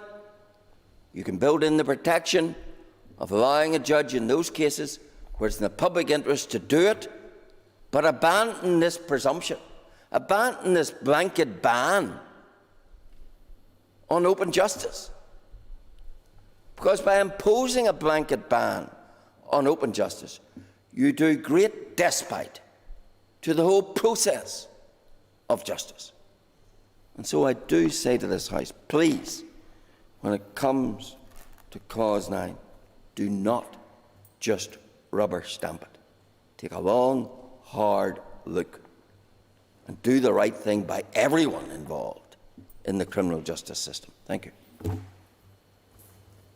Thank you. And I now call Minister of... Oh, sorry, excuse me. I now call Joanne Bunting. Thank you, Mr Deputy Speaker, for the opportunity to speak on this bill today. In my comments, I want to speak to the human trafficking provisions, and in doing so declare an interest as Chair of the All-Party Group on Modern Slavery. It's an uncomfortable truth that Northern Ireland, that modern slavery is happening in Northern Ireland today. And sadly, this is not an issue that can be relegated to the history books. For some, it's their reality. And I find that troubling to such an extent that I just cannot sit back and do nothing. And I know that there are others in this House, the Minister included, who feel similarly. Imagine if this was your son or daughter, taken from you, finding themselves in these circumstances, used and abused, treated as a thing, not a person, perhaps drugged and forced to do someone else's bidding, a slave for labour or for sex, an existence, not a life. It's horrifying, and so we have an obligation, a duty, to ensure that these survivors of modern slavery receive the support they need to rebuild their lives. As an Assembly, we need to ensure that we are doing everything possible to prevent these heinous crimes from happening. Mr Deputy Speaker, as Mr Story has already pointed out, getting clarity about the true scale of modern slavery is incredibly difficult. And sadly, the fact that 128 potential victims agreed to be referred into the National Referral Mechanism in 2020 accounts neither for those victims who have not been identified nor those who were identified but chose not to go into the NRM. And when we think about slavery, it may conjure images from the 1700s with people being transported, chained up in slave ships. But sadly, in some ways, we haven't moved very far from that. And I would remind the House of the horrific incident in May 2018 when 39 Vietnamese migrants were found dead in a lorry trailer in Essex, the driver of which was from Northern Ireland. This is what human trafficking and slavery look like today. People crammed into containers without air, food, or basic sanitation. It was reported that these people died excruciatingly painful deaths, having suffocated in the container en route. And tragically, these people got into that container under the illusion that they were going to a better life. and the youngest person was 15, a mere child.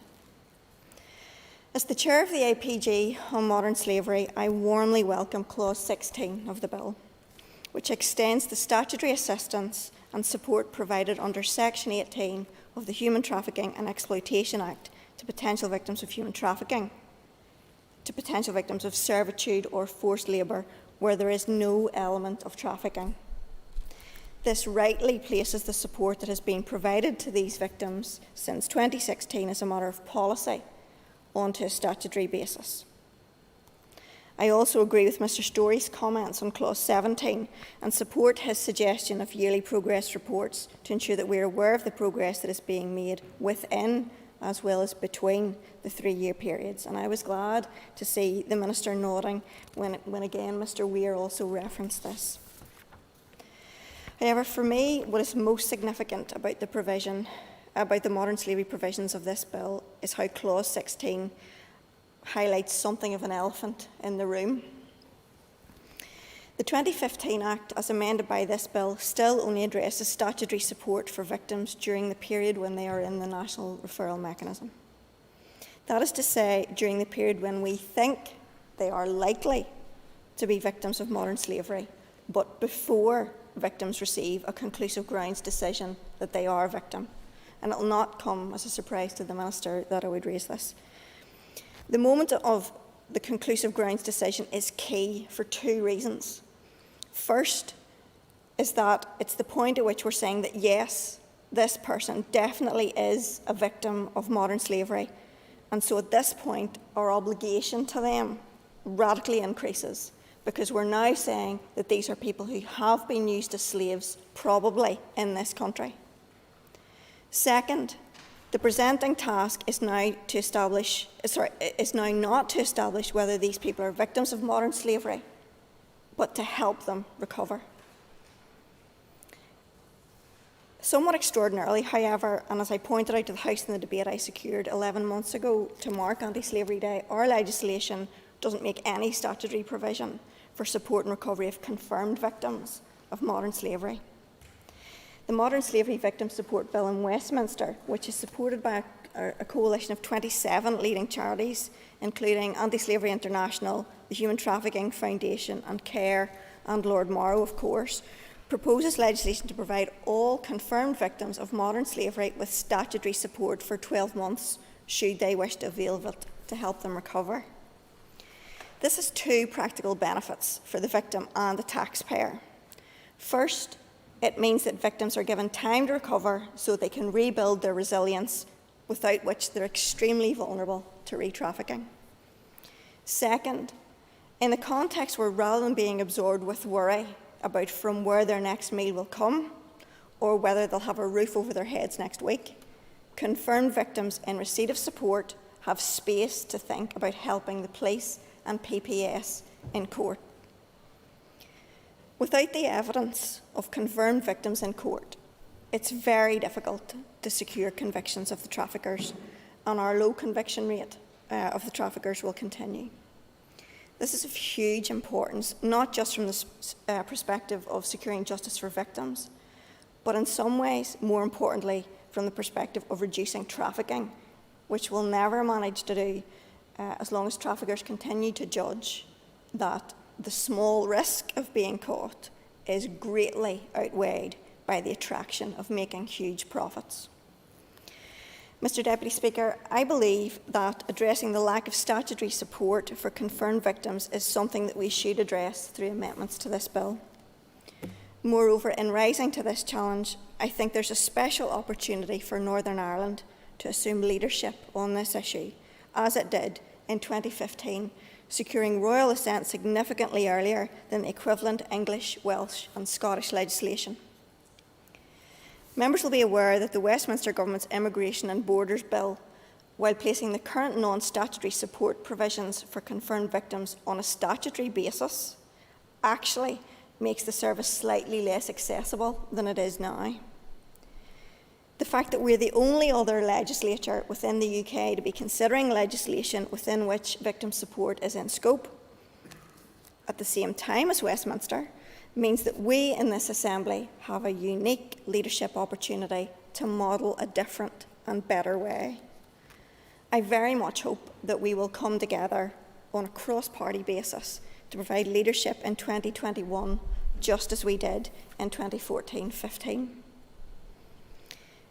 Mr Deputy Speaker, we have an opportunity to make Northern Ireland a place that values the lives of survivors of modern slavery.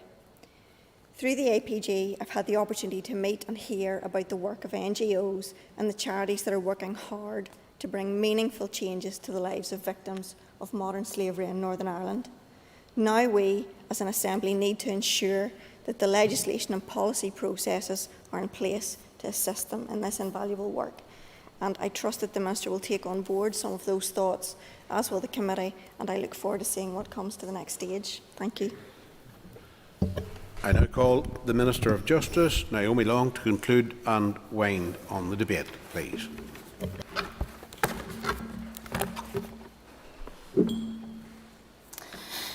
Thank you, Mr Deputy Speaker. As I mentioned at the beginning of the debate, progressing this legislation and protecting the most vulnerable in society is a priority for me. I would therefore like to thank members today for their very constructive and positive engagement. It is clearly also a priority for them. As the bill moves through its stages in the Assembly, I hope that we can continue this positive spirit to ensure that this important piece of legislation reaches the statute book as soon as possible. I look forward to this legislation delivering better outcomes for those people across Northern Ireland who have experienced the type of offending behaviour that it sets out to address. I know that many of you are supportive of both the provisions in the bill as introduced and those additional protections that I intend to bring forward as amendments to the bill at consideration stage. Taken together, these measures will provide effective protections for vulnerable people and for the public at large. I want to turn now to some of the issues which were raised during the debate, and I hope, Mr Deputy Speaker, that I can do those justice, because there were a considerable number of them. First of all, I would like to welcome Mr Mervyn Storey in his role as Chair of Committee and thank him for his support thus far and what was a comprehensive and very sensitive and thoughtful speech today. I also want to put on record my thanks to his predecessor, the now First Minister Paul Givan, for his service to the Committee and to the Department of Justice during his tenure in that role. My intention, and I want to assure the Chair of the Committee and the Committee more generally, perhaps more so than anyone else in the Chamber, is to bring forward the amendments to which we have referred as early as is possible to facilitate full scrutiny by the Committee. I think that that is hugely important and I think it's reflected in the level of interest in those amendments today. Regarding the extent of the proposed anonymity of victims and accused, it's a matter that was raised both by Mervyn Storey and also by Sinead Bradley. I want to consider each of those in turn. So firstly, turning to the anonymity of victims.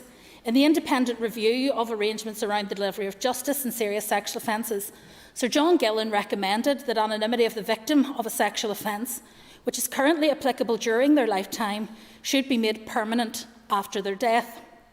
However, legal advice has indicated that an indefinite reporting restriction may contravene Article 10 of the ECHR, freedom of expression, and that permanency would not be considered proportionate in this regard.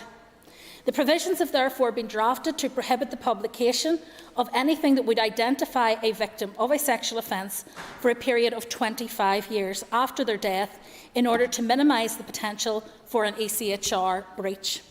I consider that this is an appropriate and a proportionate period to address the legitimate aim of protecting the reputation or rights of others for a reasonable period after death. That said, the provision provides the opportunity to disapply or modify that period. This will enable the family of the deceased victim to apply to the court for variation, disapplication or an extension to the 25-year period. It will also allow persons interested in publishing matters relating to the victim to apply to the court to have the reporting restrictions varied or disapplied. The provisions deliver one of the main aims of the Gillan Review, to protect the anonymity of victims in sexual offences and to guard against the possibility of jigsaw identification, something which is of particular concern in a small jurisdiction like Northern Ireland with close-knit communities.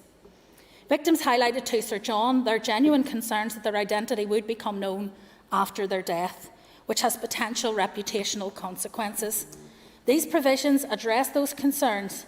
They will also be important to the families of the victim, who will be provided with reassurance that their loved one's integrity is protected in this way going forward. I consider that the more that the anonymity of victims of sexual offences is protected, the greater their confidence will be in the criminal justice system. And consequently, the more likely it will be that they will feel confident in reporting these crimes to the police.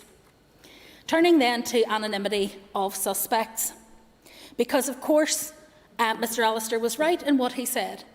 There should be no presumption of guilt on behalf of an accused, and there has to be balance in how the courts deal with these issues. The Gillen Review highlighted the dangers of public shaming of innocent people pre-charge, and there have been a number of high-profile cases where this was the case. It gave as an example, for example, high-profile cases such as Cliff Richard, who had been named as being under investigation for offences but had subsequently not been charged. This sort of public scrutiny pre-charge threatens to undermine the right to be thought of as innocent until proven guilty. Sir John Gillen concluded that to identify the suspect before there was sufficient evidence needed to even establish a charge was to effectively engage in a fishing expedition. By introducing anonymity for suspects pre-charge, the right to be thought of as innocent until proven guilty is not undermined, and those who are not subsequently charged will not have to suffer being publicly shamed or risk having their reputations ruined by a flawed presumption that, that there is no smoke without fire. The provisions may also generate greater confidence in the justice system for victims who may be encouraged to report sexual offences knowing that media attention will be minimised and that there may be less likelihood of jigsaw identification of them as victims. I think, again, this is of particular importance in such a small jurisdiction as ours. Anonymity for suspects who are investigated but not subsequently charged is being placed on a par with victims. Their anonymity will be equally protected during their lifetime and for 25 years after their death. This is on the basis that they are an innocent party in the eyes of the law. The provisions are not absolute. A suspect can, for example, waive their right to anonymity to substantiate an alibi. The police can also apply to the court to have anonymity disapplied, for example, where the suspect is at large and poses a threat to the public. The penalty for breach of anonymity of a suspect of up to 6 months' imprisonment or a fine, or both on summary conviction, is in line with the increased penalty which will be available for breach of the provisions relating to anonymity of a victim after death. Mr Speaker, I also concur with the Chair of the Committee in respect of trafficking, both for slavery, servitude, forced labour and particularly heinous for sexual exploitation. I want to reassure the member that with the national referral mechanism only legislated for in 2012, with legislation requiring referral only in 2015, the increases may well show better cooperation between statutory authorities at identifying victims and actually using the national referral mechanism, rather than a sudden increase in that particular kind of crime. But he is, of course, right that any level of crime in that space is something to which we should all be alert, both as members of the public and as members of this House, and should do all in our power to try to address. With respect to the longer time frame for the strategy, I do want to reassure the member it does not represent any diminution in our focus in the department on this issue. I think a 3-year strategy will give us an opportunity to look at combined operational plans across all of the various agencies who are involved, and that will give us a cycle in the planning strategy which will allow us to deal with some of these key issues in a more nuanced and perhaps more constructive way. I think that is an effective strategic approach.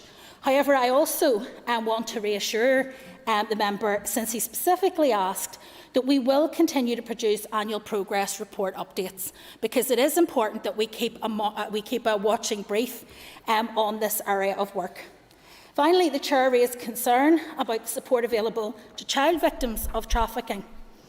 The working arrangements for the welfare and safeguarding of child victims and potential child victims of modern slavery and human trafficking have been produced by the Health and Social Care Board and PSNI in consultation with my department and the Department of Health.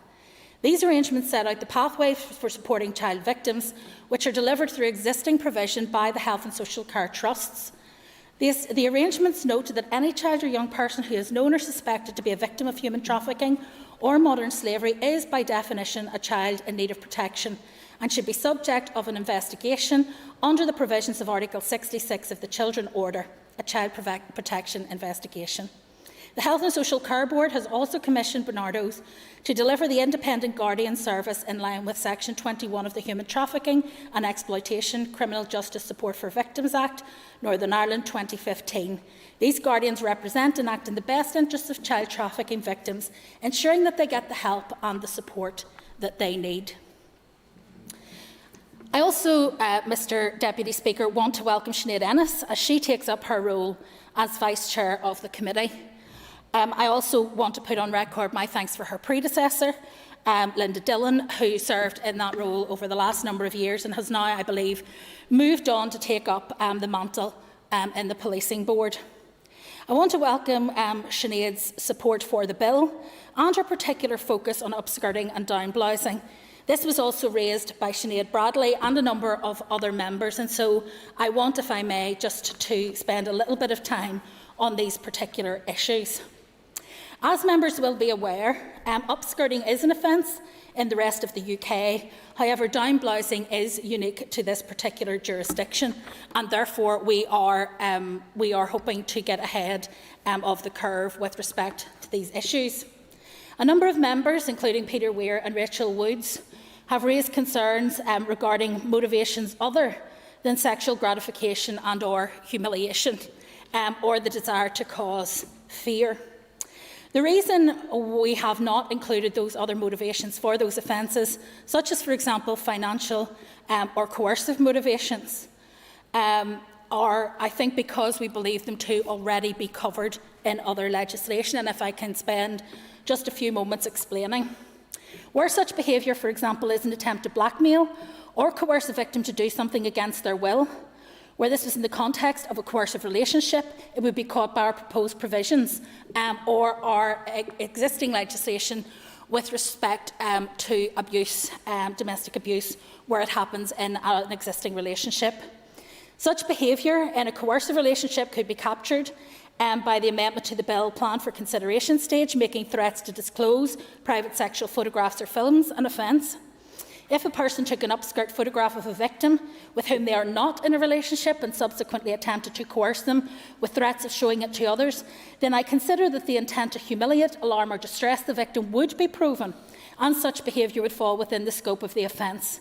Where blackmail is the motivation, then the offence of blackmail, an indictable only offence with a maximum penalty of 14 years, could also be considered by the PPS.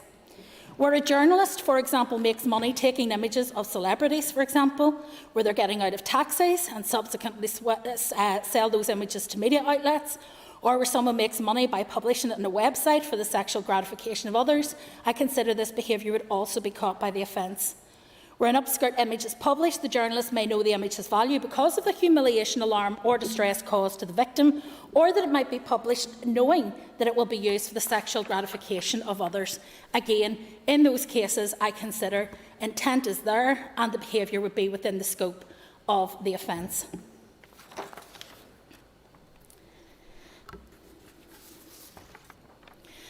Doug Beattie, Paula Bradshaw and others raised the importance of the Gillen Review and bringing forward these legislative provisions which help us to implement those aspects of Gillen which require legislative underpinning.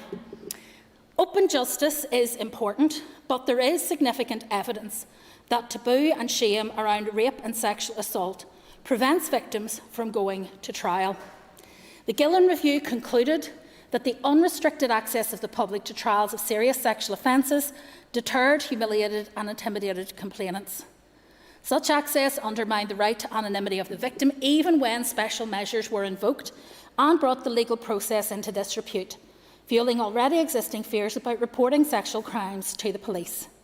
The review recommended that the public at large should be excluded in all serious sexual offence hearings in the Crown Court, and only those necessary to the functioning of the trial should be allowed to remain. It also recommended that the public should be admitted for the verdict and where there is a conviction for sentencing. The provisions of the bill will minimise the risk again of victims' identities becoming known through jigsaw identification. Exclusion of the public, accompanied by the availability of special measures, will make the trial ordeal less harrowing for victims. As Gillen noted, the risk of identification is one of the reasons why victims are deterred from reporting these offences. The fear of recognition is heightened by the relatively modest size of our jurisdiction. Another and perhaps even greater deterrent to victims is knowing they will have to discuss intimate and harrowing details of what happened to them in front of a public gallery. I take on board entirely, Mr Speaker, the concerns that were expressed by Mr Allister, specifically in regard to the issue of open justice. It is important that we only demur from that where it is absolutely necessary and where there is an evidence base that justifies such a decision.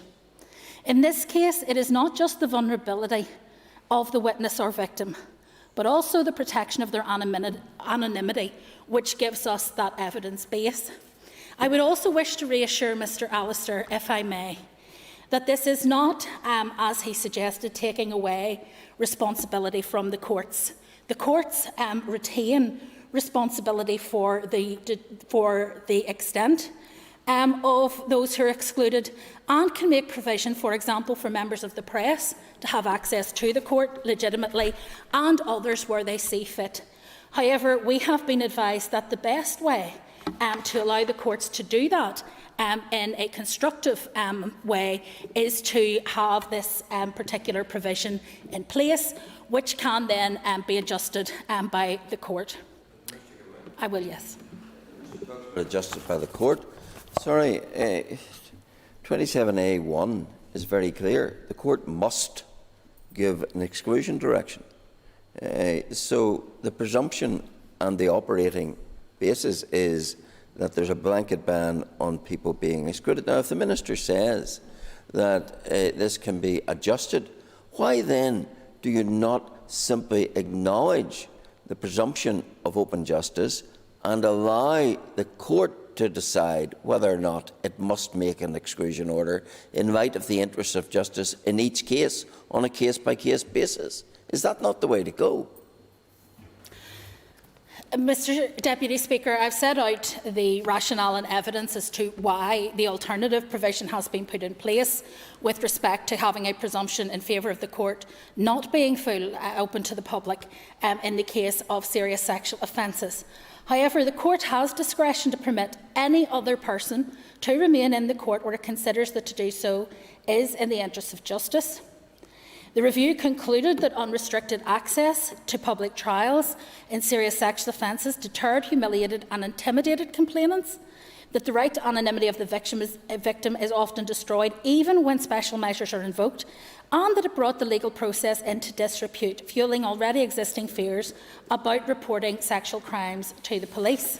However, it should be noted, as I have stated, that if the proceedings change, for example, if the more serious sexual offences are dropped in favour of lesser charges, that exclusion direction can also be changed and indeed lifted.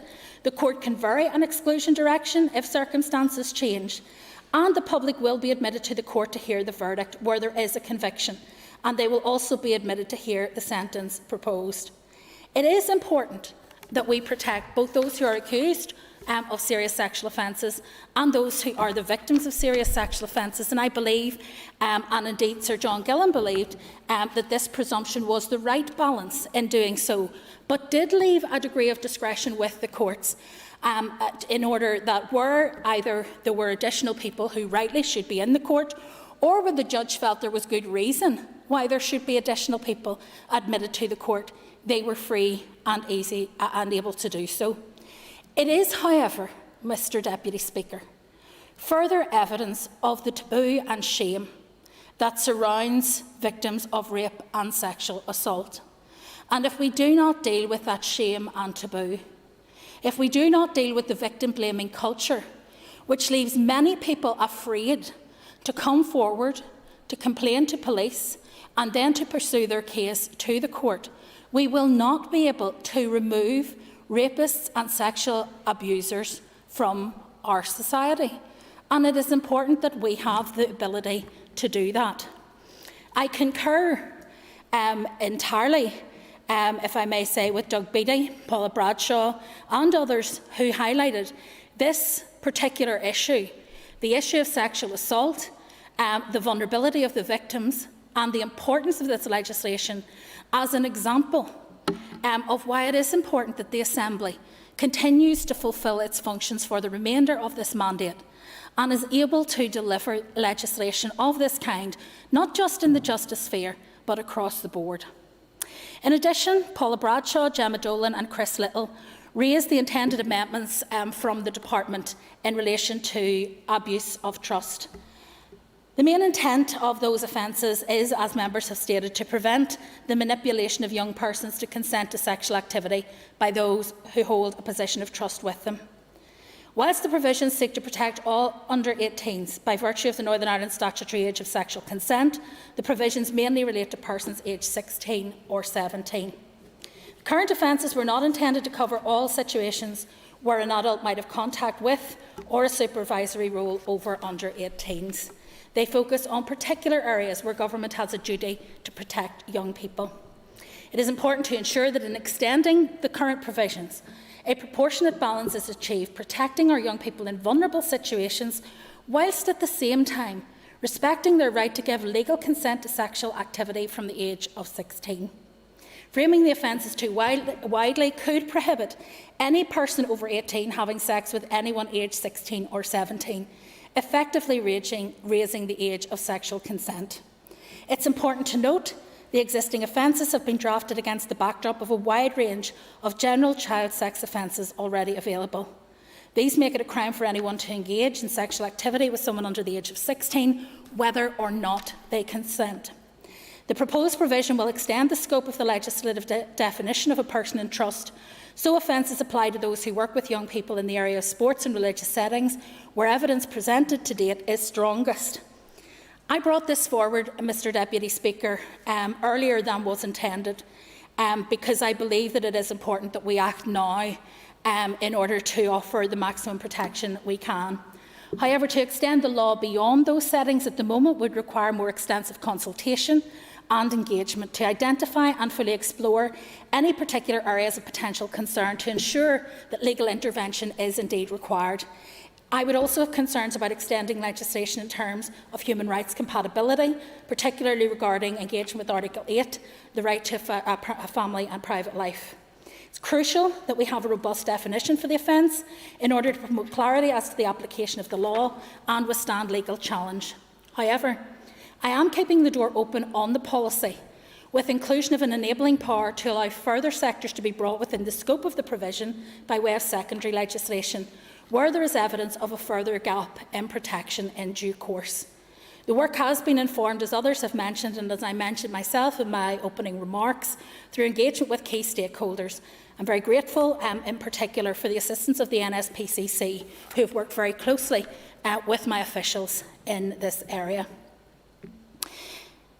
Mr Speaker, a number of other issues were raised which I want to address. The first was to reassure, if I may, Rachel Woods, that the word record covers both moving images and still images with respect to upskirting and down blousing. I also want to ensure, if I may, that the issue with respect to breastfeeding has been considered and will continue to be so. And I'm happy, Mr Speaker, to engage directly with the member. Currently taking photographs of someone who is breastfeeding is not an offence where they are breastfeeding in public and there is no expectation of privacy. The provisions in the bill apply specifically to taking images of breasts or underwear covering the breasts that would not otherwise be visible. Images of a woman breastfeeding would not come within scope where a woman is breastfeeding openly at this point. However, if the woman is taking steps to be discreet from public view and an image was then taken to reveal more than she was intending to reveal, it would potentially be covered by the legislation. It is not a simple issue There are many circumstances in which someone breastfeeding will be more than happy to have those photographs taken by family members and friends. And so again, it will fall back on the issue of whether there is a cause of distress, alarm or disquiet for the members, for the motivation of the offence.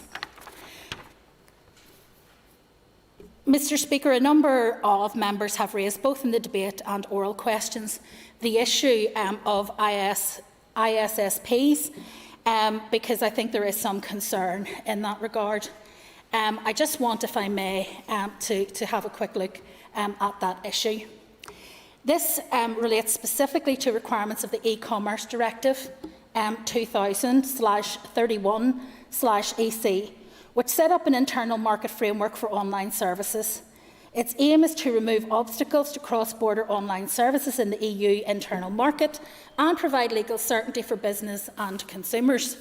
Provision in the bill was included on the specific advice of the UK Government, with whom the Department consulted on this issue as a consequence of Brexit. The e-commerce direction ceased to apply to the UK with effect from the 31st of December 2020. This means that ISSPs established in the EEA, whose services are accessible in the UK, will now have to comply with any specific laws applicable in the UK.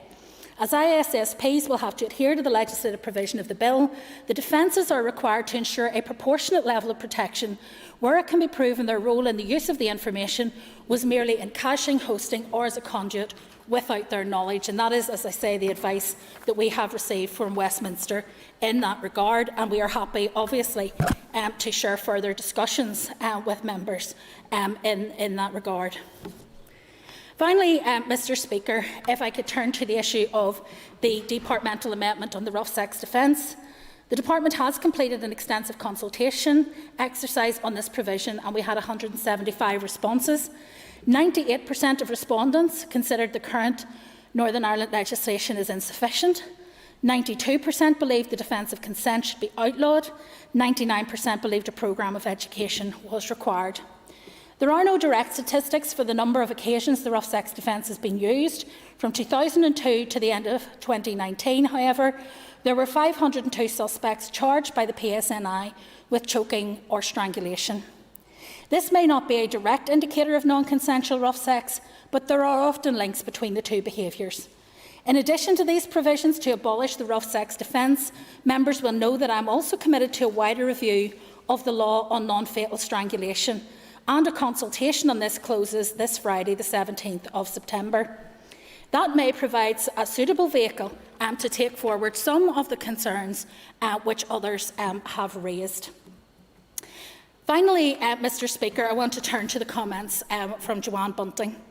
I know that the member has had a particular interest in the issue of human slavery and trafficking.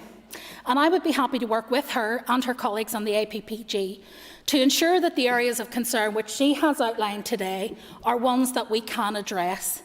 It is a difficult space in which we work, because many of these issues in terms of providing support are not within the devolved purview, and she will understand the complications of that. I know that David Ford, in his time as Minister, working closely with Maurice Morrow and others, managed to do that in respect of extending the cover that we give already and the support we give already to victims of human trafficking. And that is something that this bill will put on a statutory footing. However, I am, of course, open to looking at what more can be done. I would say to the member, though, I hope that she will also be knocking on the doors of other executive colleagues, because the funding for this is ultimately not one that is within my gift as the Minister of Justice, but is one that would require executive agreement. However, Mr Speaker, I think that many members in this House today have made clear their concerns around human trafficking and their desire to support those most vulnerable people who have gone through that utterly horrifying and terrifying experience. In conclusion, Mr Deputy Speaker, I'm really encouraged by the support that members have shown for this bill today.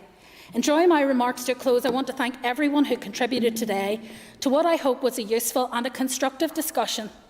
I'm confident that the Justice Committee will have an interesting and productive, if perhaps very busy time coming forward and considering these issues and scrutinising the bill provisions.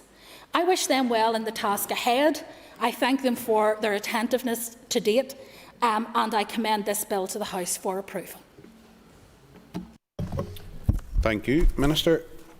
The question is that the second stage of the Justice, Sexual Offences and Trafficking Victims Bill be agreed. All those in favour say aye. Contrary, no. The ayes have it, and the second stage of the bill is now agreed. Thank you for that. Now, before we move to the next item of business, I have received notification from members of the Business Committee of a motion to extend the sitting past 7 p.m. under Standing Order 1038. Clerk, would you please read the motion? That, in accordance with Standing Order 10(3)(a), the sitting on Monday, 13th of September 2021 be extended to no later than 8 p.m. And I call Joanne Bunting to move the motion, please. Moved.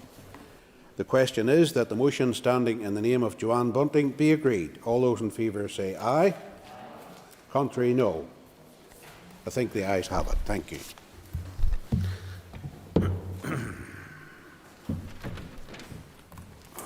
That's us.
Order members, the next item on the order paper is the second stage of the Private Tenancies Bill, and I call the Minister for Communities.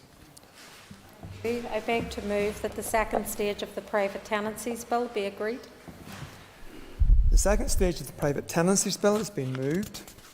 In accordance with convention, the Business Committee has not allocated any time limits on this debate, and I call the Minister for Communities to open the debate on the bill. Minister. Thanks very much, and thank you to the Chamber. And I suppose just by way of background, this bill will make the private rented sector safer and more secure for tenants, and I believe that every member in this Chamber will welcome its introduction, particularly as more and more people live in this sector, including many vulnerable people, older people and young families. At the very start, I want to acknowledge that landlords do provide an important source of housing, and I'm particularly grateful for the actions of many of them throughout the pandemic in helping and supporting their tenants. I know that the overwhelming majority of landlords want to provide good quality, safe homes for their tenants, and in doing so, this on the basis of their business. However, it's also true that there are some bad landlords out there, and the aim of these measures is to protect tenants and give them assured that they are living in a safe, secure home. Housing is obviously a huge issue, and there are many who would like to see this bill go further with increased regulation in the sector. I want to assure them that I also want to do more, which is why this bill is only the first phase of a programme to work to improve the life of those living within the private rented sector. It may be helpful for members just for me to spend a few minutes just outlining some of the key provisions within the bill. In terms of tenants being given notice to quit in relation to their tenancy, landlords will now be required to provide tenants with a notice giving the particulars and other details relating to the tenancy. This must be free of charge and completed within 28 days of granting a tenancy. Details of what will be in the notice will be prescribed in regulations made by the Department. For example, could lay out the roles and responsibilities of landlords and tenants. Rent increases will be restricted to once a year. Where a tenant pays rent in cash, the landlord will be required to provide the tenant with a rent receipt free of charge. In order to prevent landlords charging excessive deposits, the bill will introduce a limit set at no more than 1 month's rent. The 2006 order is amended, which will mean that there will be no time barrier on prosecuting a person who fails to comply with the set requirements of the tenancy deposit scheme. By way of safety within the private rented sector, I am requiring that all private landlords to provide fire, smoke and carbon monoxide detectors within their properties. All tenants are entitled to a safe home, and the detail of this will be brought forward in regulations. Similarly, for electrical safety, the bill contains enabling powers to make regulations regarding electrical safety standards within private tenancies. Energy efficiency, and as a first step to improve thermal comfort and reduce fuel poverty, the bill contains enabling powers to make regulations concerning the energy efficiency of private tenancies. People's homes should be warm and comfortable, not just because a warm home is a nice thing to have, but it is also healthier homes in terms of the private rented sector and will be required to have a minimum EPC rating. The detail will be made after consultation in the regulations. This is obviously also a key part of the future work to deliver our carbon reduction targets by 2050, and so officials are working in partnership with colleagues within the Department of Economy looking at these areas. In terms of the notice to quit, an initial step, I am increasing the notice to quit period that a landlord provides to the tenant to 8 weeks. This would come into effect once they have been in the tenancy for more than 12 months. The notice to quit will remain at 12 weeks if the tenancy is more than 10 years old. And I'll be honest, I don't think that 8 weeks is sufficient for a tenant in many cases to find an affordable or suitable new home. Therefore, I've asked my officials to carry out some further work on this and to see what's possible. I understand that the length of the notice period might need to be different in different circumstances, and I have therefore included a clause in the bill to alter the notice to quit period up to a maximum of 6 months. And of course that work in terms of looking at that is being carried out at the moment, and I would be hopeful, and I'm trying to ensure that we can get that done before the end of this mandate and the change is made. The bill will also change the notice that tenants have to give landlords to 4 weeks, and if the tenancy is less than 10 years. It will remain at 12 weeks as if the tenancy is older than that. As I said at the beginning of my remarks, I know that there are many who would like this bill to go further and would want to see greater regulation of the private rented sector, and I completely agree and want that also. We need to regulate letting agents and stop them charging illegal fees to tenants. We need to consider the grounds for eviction. We need to improve the oversight and work more closely with councils to deliver this locally. We need to look at the fitness standards, and we need to ensure that rents are fair. Once this bill has completed its passage through the Assembly, a further bill will be considered covering areas such as the regulation of letting agents and grounds for eviction. It's also clear from the discussion with stakeholders and indeed with other parties that there is support for a balanced set of proposals, and on that basis I hope that members can support this part of the bill at the second stage. So I beg to move. I now call Paula Bradley, the Chair of the Committee for Communities. Thank you, Mr Deputy Speaker. On behalf of the Committee for Communities, I welcome the second stage of this bill. The committee was briefed by departmental officials on the 1st of July 2021, and then the Minister introduced the bill just before recess. The committee has taken a keen interest in housing matters since we established in 2020, and indeed devoted considerable time to taking evidence on housing challenges during a forward planning day we held in September 2020. We heard evidence from an economist on housing market challenges in a pre- and post-COVID world, and research evidence from the UK Collaborative Centre for Housing Evidence. Unfortunately, however, given the committee's packed work programme over the past year in connection with COVID response and primary legislation, we have not been able to undertake as much work in this area as what we would like to have done. So given that, Mr Speaker, members are now very keen to take the opportunity that the committee stage of this bill represents to focus on the role and regulation of the private rented sector. In its scrutiny, the committee will be bearing in mind the context of the bill, that our private rented sector has grown considerably over the past decade, particularly for the 25 to 34-year-old age group. It is now larger than the social housing sector and accounts for over 17% of the housing stock in Northern Ireland. This growth is likely to continue if first-time buyers are priced out of the market by rising house prices and potential shortage of accessible mortgage products. It is also a fact that economic uncertainty, such as many are facing at this time, tends to boost demand for rental accommodation. Mr Deputy Speaker, what we will also be bearing in mind is that almost half of private renters in Northern Ireland are in receipt of housing benefit or the housing element of universal credit.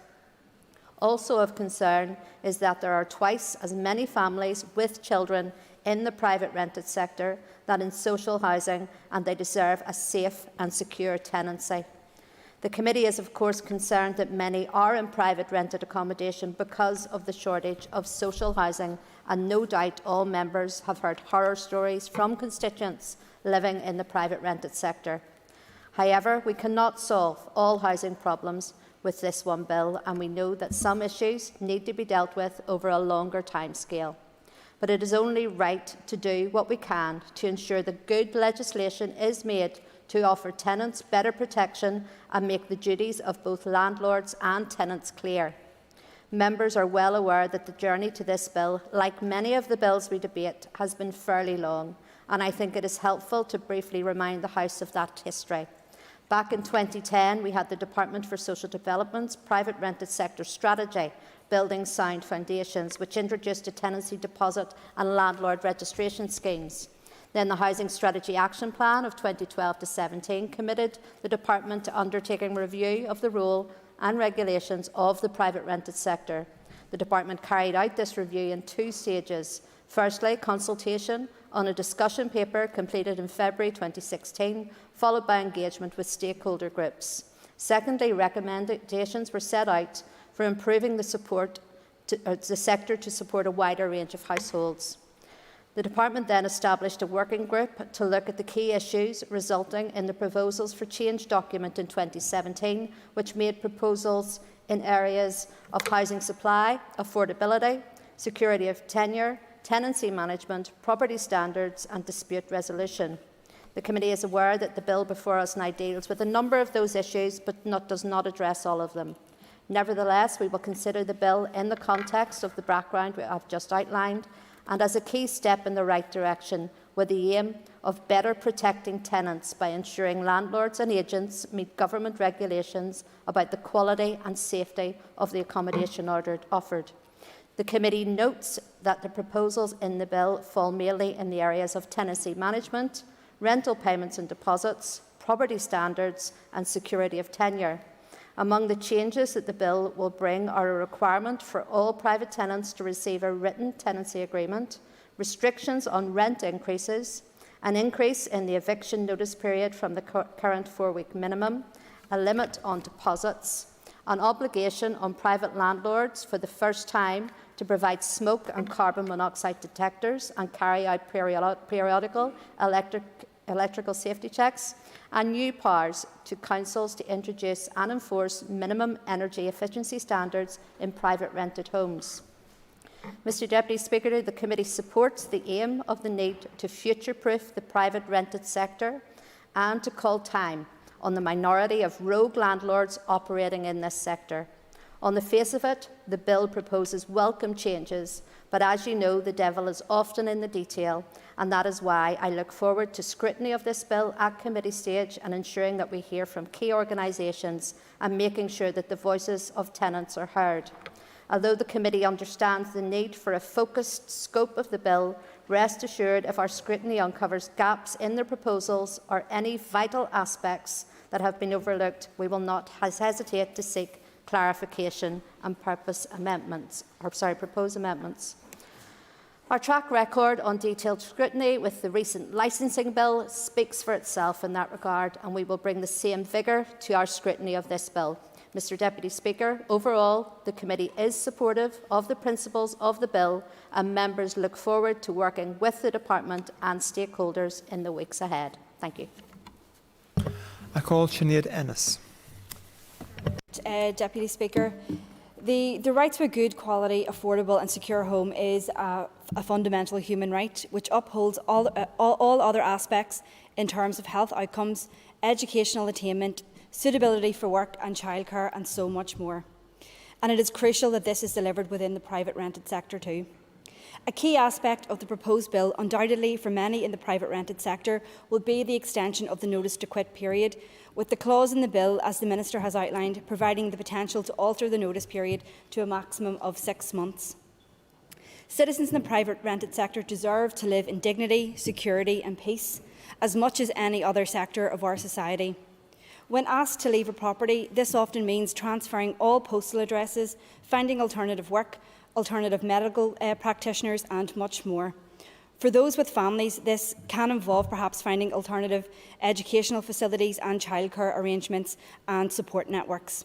This is an immense pressure in and of itself, and we must ensure that people are better supported within the private rented sector so that no person has to pack up their lives with little or no prior notice.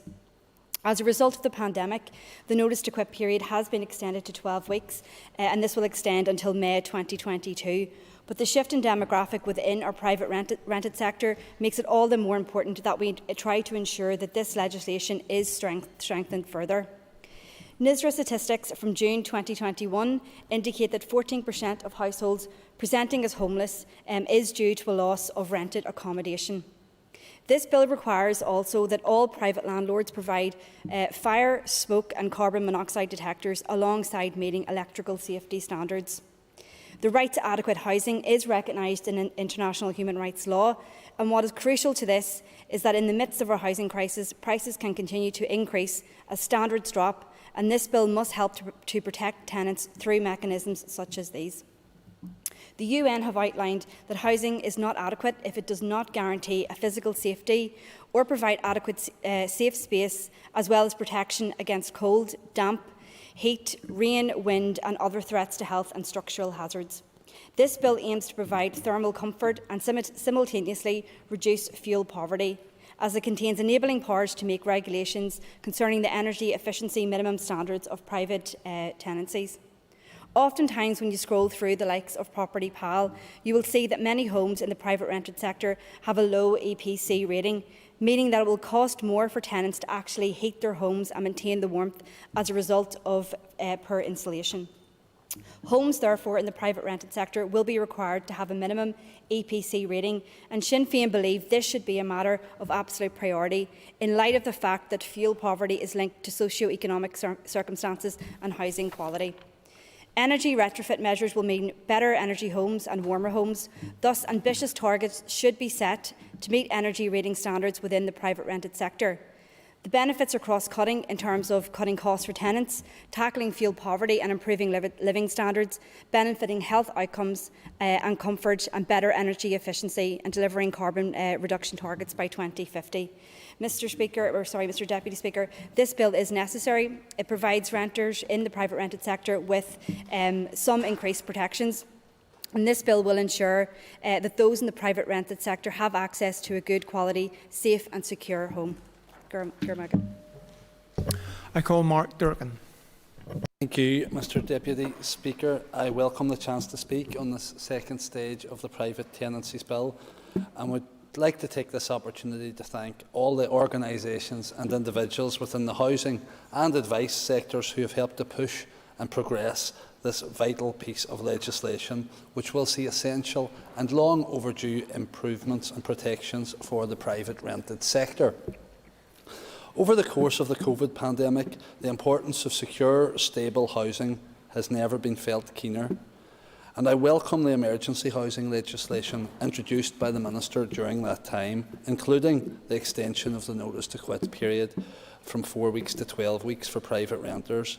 It's clear that such protections will continue to play an important role in the months ahead as the economic fallout of the pandemic unfolds and we come to terms with the pressures being placed on an already struggling sector. The right to shelter is, above all else, the solid foundation needed for the building blocks of a successful society. It's the starting point from which people and families build their lives, making for happy, healthy, thriving communities. The past 18 months have underscored the value of housing and the central role that it plays in all of our lives. I very much welcome the content of this bill as a first step of many necessary improvements to safety, security and quality of the private rented sector. The private rented sector across these islands has grown exponentially in recent years. However, the North has experienced the greatest level of growth. It has now overtaken the social housing sector, helping to meet housing need and accounting for over 17% of all housing stock here. That's staggering, and it's clear that neither standards nor the executive have managed to keep step with that growth. To date, there's been no specific legislation in place to protect private renters, many of whom have been pushed into the sector given the lack of social housing stock. The bulk of the private rented sector consists of young families, mostly lone parent households, who will have been most adversely impacted by COVID and whose financial outlook may be even more precarious given the Tory plan to remove the universal credit uplift at the end of the month. Having spoken with housing rights and others in recent weeks, they have attested to the fact that a disproportionate number of calls to their advice line has come from private renters. No doubt this was heightened further during the pandemic. It's imperative that individuals and families who rent privately are safeguarded through legislation so we can ensure more affordable, safe and secure tenancies. In terms of the detail of this bill, as already referenced by committee colleagues and the Minister herself, this is a much needed piece of legislation, not before time, affording private renters with a safety net that will improve the usually precarious nature of private tenancies. Clause 10 is a prime example of that precariousness, with private rental properties often not held to the same safety standards employed elsewhere in the housing sector. Electrical safety standards regulations will play a vital role, allowing Northern Ireland to keep pace with a rapidly growing sector. I appreciate that most good landlords ensure the upkeep of electrical wiring within their properties, but we can't ignore the fact that neglect and resulting electrical hazards are fast becoming a problem for private tenants. I hope this provision can also include or provide peace of mind for private renters.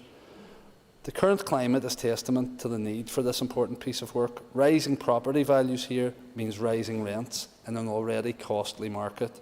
Clause 7, which will see restrictions on rent increases limited to once every 12 months, is a welcome step.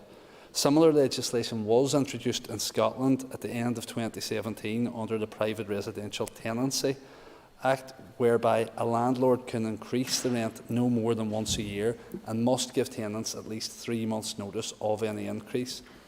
Again, we fall behind our counterparts in terms of protecting our citizens. However, we can use this intervening period as a learning space. Having witnessed the outworking of the Scottish policy, there have been some issues with landlords effectively now issuing annual rent increases, which they didn't do beforehand. Some apparently believe it's a requirement under the PRT. Clause 7 could result in a similar unintended consequence, so it's crucial that this change is communicated and marketed adequately to limit confusion and opportunism. I hope there's also room within this clause to look at how we might place a cap on the size or scale of any rent increase too, and I look forward to fleshing this out with my colleagues at committee. Likewise, in recent months, our constituency offices and the independent advice sector have witnessed a worrying trend in increasing numbers of private tenants receiving notices to quit. In some instances, landlords have taken advantage of the booming housing market and decided to sell up. I'm cognizant that these circumstances don't apply in all notice to quit cases. However, it's clear that such practices are placing strain on an already crumbling housing system. I'm glad that Minister Hargey has listened to calls to extend the 12-week notice to quit enhancement introduced in response to the COVID pandemic until May next year, so thank you for that, Minister. In terms of Clause 11, the notice to quit enhancements are welcome, but I think that this bill could and should go further. I'd like to see the 12-week period applied to all tenancies over a year. We've been operating like that under the current emergency legislation, so perhaps that can help address any concerns that the Minister's officials may have around consultation and so forth. Shorter term tenancies should go to 8 weeks rather than 4, and we'd like to see this on the face of the bill. I do welcome what the Minister's commitment to protect some up to 8 months, but it's how that looks on the face of the bill. There are concerns that the 12-month tenancy stipulation could inadvertently create a practice whereby some landlords may curtail the length of tenancies, thus exploiting a potential loophole within the legislation to avoid the enhanced notice to quit periods. As the economic impact of the pandemic deepens, it's vital these protections are extended to strengthen security of tenure for all private renters. Having witnessed firsthand the increasing numbers of individuals and families receiving notices to quit, this interim extension will no doubt prove vital in the months ahead. The Minister and her department must utilise everything at their disposal to protect tenants and should at least consider such oversights as we proceed. There remains the bigger issue of local housing allowance rates for private tenants falling well short of their actual rental costs. Given that rents have increased, coupled with the freezing of LHA rates in April, we have a perfect storm where inadequate welfare support is forcing families from their homes due to affordability issues. This cap must be removed in order to secure tangible stability within private tenancies. In relation to Clause 13, while I appreciate the commencement date is at the Department's discretion, there needs to be a timeframe placed on the introduction of this vital legislation. As previously alluded to, the North's already several steps behind other jurisdictions in terms of protections. This bill will undoubtedly strengthen protections, but the simple fact remains that many individuals and families have been forced into the sector in the first place due to the dearth of social housing stock. This further underlines the need for the urgent implementation of a housing supply strategy, which I hope will operate parallel to this bill to properly address and tackle the housing crisis. Overall, the SDLP are certainly supportive of the broad principles of the Private Tenancies Bill, which will provide, as I've said and will say again, security, stability and predictability for tenants, as well as safeguards for landlords. And I look forward to the opportunity afforded at committee stage to make improvements to some of the clauses therein. I'm cognizant of the time limits placed on the Department and acknowledge that action to tackle all issues within the private rented sector may not be advanced within the current mandate. Nevertheless, this bill is a solid body of work and provides a springboard to tackle outstanding matters in subsequent mandates.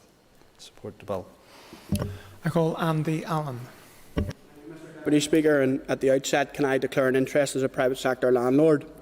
Can I thank the Minister and our officials for bringing forward this important piece of legislation, the first such substantive change to our private tenancies legislation in nearly a decade outside of the COVID regulations, which were very welcome to protect and support tenants during the particular period in time in which we've come through. I look forward, as the Chair has pointed out, the Communities Committee does have a keen interest in housing matters. However, we haven't been able to devote the time in which we would have liked, owing to COVID. But we will give this bill our full attention, our full scrutiny, as we did with the Licensing and Registration of Clubs Bill and the other range of bills that are coming before our committee. Will not be put under the cosh in owing the time or affording the time necessary to properly scrutinise this bill. Touching on some of the clauses, and I'll not mince my words in respect to that, I welcome the Clause 1 in relation to tenants being given a notice regarding certain matters. It's astounding the amount of tenants across my constituency office that come in and they don't know their rights. They don't have details of their particulars. When you ask them for a copy of their tenancy agreement, many haven't even been given a copy of that. So that is very welcome, and it's welcome that that has to be provided within 28 days. Touching on Clause 3 in relation to tenants, the requirement to provide a tenant with a receipt for each rent payment in the case of cash. Minister, could I also ask, could that easily cover any other cash payment? Is there scope to look at that in relation to other cash payments? Clause 4, a limit on tenancy deposits. Again, this is an area that has caused me a great deal of frustration. I've seen constituents come into my constituency office and we've dealt and worked and supported them, providing a requirement to provide up to 3 times the rent in respect of a deposit. That's simply unaffordable. It's not justifiable. It's simply unaffordable. £1,600 by way of a deposit. So I welcome that aspect of the inclusion in this legislation. Obviously, in relation to Clause 7, 8 and 9, the increased safety, particularly Clause 9 in relation to energy efficiency. None of us will have missed the rising energy costs in the last couple of weeks that we've seen. So this is absolutely crucially important. We can't have a circumstance where a private rented sector, as others have alluded to, across our 3 housing tenures, owner-occupier, social and private rented sector makes up 17%, larger than our social housing sector. But the arguments in relation to our social housing sector are well rehearsed. We're in the midst of a housing crisis, and until such time as we can build the adequate levels of some nearly 5,000 homes per year at least to accommodate the amount of people who need housing, we're going to continue to see people go to the private rented sector. Therefore, it's absolutely crucial, vital, that we provide the security of tenure, the support and the safeguards that are necessary. Clause 11 is vitally important, and I welcome the Minister's comments in relation to this. 8 weeks doesn't go far enough, and we need to look at how much further we can extend that. So, in terms of the Ulster Unionist Party support, and myself speaking here as the Ulster Unionist Party's community spokesperson, I broadly welcome this, the introduction of this bill. I look forward to it going through the committee stage. I look forward to hearing from the broad range of stakeholders, look forward to hearing from the broad range of renters, and looking at how we can further shape this legislation. So, once again, thank you, Minister.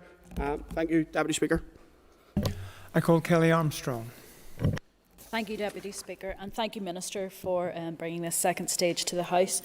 When you're 5th Speaker, you're quite lucky in the fact that your other colleagues have said quite a lot of what you wanted to say. I was smiling throughout that as different people picked up parts that I was going to talk about. So I'll not rehash some stuff, but it may come up again as I'm speaking.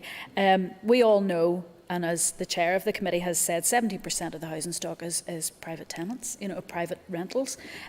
So we have a huge swathe of people who are living in private accommodation across Northern Ireland. Why is that the case? As others have said, we do need more social housing. I know that the Minister is committed to doing that, but there are other issues that are impacting that as well. Planning is taking an extraordinary amount of time to get processed, and that means that more and more people, instead of being able to get a social house, are having to turn to what private rentals are out there. Now, I'm not down on all landlords. Not all landlords are bad landlords. Indeed, any landlord looking at this bill, I suppose I should be pointing at Mr Allen of the Ulster Unionists, most landlords are very good, and they will welcome the content of the bill as proposed. It is not something that is going to cause them a lot of difficulties, because in most cases they're already delivering what the Minister has pointing out in the legislation. I certainly do look forward to working with the Minister and the rest of the committee to fine-tune this legislation. We know there are areas missing from the bill, and one of them is the legislation on letting fees. From the judgment in the 2017 Loughran case and the Joint Department Communities and Finance Statement of 2020, illegal fees are still being charged. Minister, so I'll ask you in your summing up, can you assure this House that the issue of letting fees will be dealt with in the second piece of legislation, where the Department intend to, among other things, deal with the issue of cap on rents? But there are a number of... Yes, I will give way. Thank you. I know the member raised this important issue, and she may well be about to raise it before I bring it up in relation to homelessness. And quite often, us right across the House as MLAs, we see constituents coming into our constituency office and the issue of homelessness and the 28 days before the Housing Executive can press the go in terms of progressing that homelessness application. So that is a vital area we need to look at. The member for that intervention. It is something that I've considered, and I know during committee discussions with officials, it was one of the things that I had raised, that we need to ensure that the definition of homelessness, which is a different piece of legislation, will be brought in line with whatever the agreement is for the minimum amount of notice that a landlord gives, because the last thing that we want to do is that people are given a minimum amount of notice, whether that's 8 weeks, 12 weeks, whatever it may be, but that person is not deemed homeless until they've 4 weeks left, and how to find a house in 4 weeks is impossible. It puts pressure on our housing executive, it puts pressure on a family. But there are clauses or some issues with clauses that I would like clarification. Minister, if you could maybe answer those, or maybe officials can bring them to the committee at a later date. Throughout the bill, where it requires notice to be served in writing, it's important to have it clarified if the notice period relates to the date on the notice or the date the tenant receives the notice. This is important as the letter may not reach the tenant for a number of weeks. Tenants do need as much time as possible to comply with a notice, and especially in the case of an end tenancy, to find a new place to live. So it would be good to get that clarification, especially in legislation. I know it may be dealt with through regulations, but I would prefer it if the Minister could provide clarification and even put it in legislation. Under Clause 3, as Mr Allen has already said, where it says provide tenants with a receipt for rent paid in cash, I would like to see a receipt provided by the landlord for any cash payments.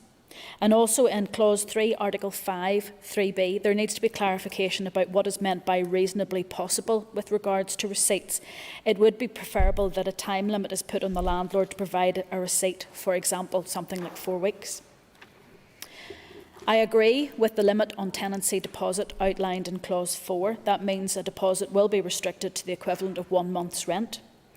Under Clause 6, I look forward to discussing how a landlord who has continually offended in relation to tenancy deposits may have a restriction or even a bar on their ability to be a private landlord.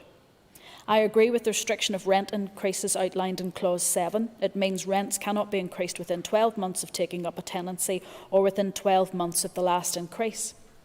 However, I have concerns about the requirement to give written notice as described in Clause 7(5)(d), as it does, as I've said before, it needs to be very clear when the notice period applies from. As I have said, is it the date on the landlord's letter or the date when the tenant receives the letter? There could be a significant gap in those dates, and if we're only talking about weeks, then that could cause a family a lot of problems. Clause 8(11)(b), the landlord's duty to extend to fire, smoke and carbon monoxide alarms, etc. What I would say is the word etc. actually is missing in that Clause 8, because we don't know in the future what type of alarms there may well be, and instead of having to change the legislation with whatever energy alarms may be required in the future, if we just add in etc. as it is earlier in the bill. Under Clause 11, it would be useful to know why the notice given by landlords is different to the notice that's being asked to be given by tenants. In Clause 11(5), it confirms if your tenancy has been more than 12 months, but not less than 10. If your tenancy has been more than 12 months, but less than 10 years, the relevant notice period is more than 8 weeks, but not more than 6 months. If you've been a tenant for more than 10 years, the relevant period rises to more than 12 weeks. In Clause 11(7), tenants have to give 4 weeks for 12 months to 10 years and 12 weeks for more than 10 years. Why is it not the same? Can we not have a minimum period for tenants and a maximum period the same way as it's broken down for landlords? Also, what about protection for tenants who have been living in a home for less than 12 months? Over the past year, we have seen how breakout clause would have helped students.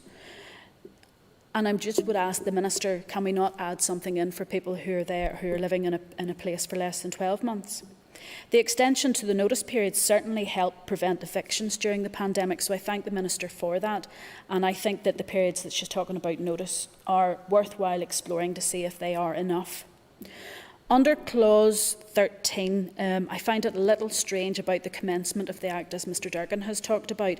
There needs to be a commencement date for the whole Act, whether that's 6 months from royal assent, but there needs to be something there because we are going to be moving forward into a new mandate, and it'd be good to see this legislation, especially given the work that will go on to get it through, to see it properly enacted.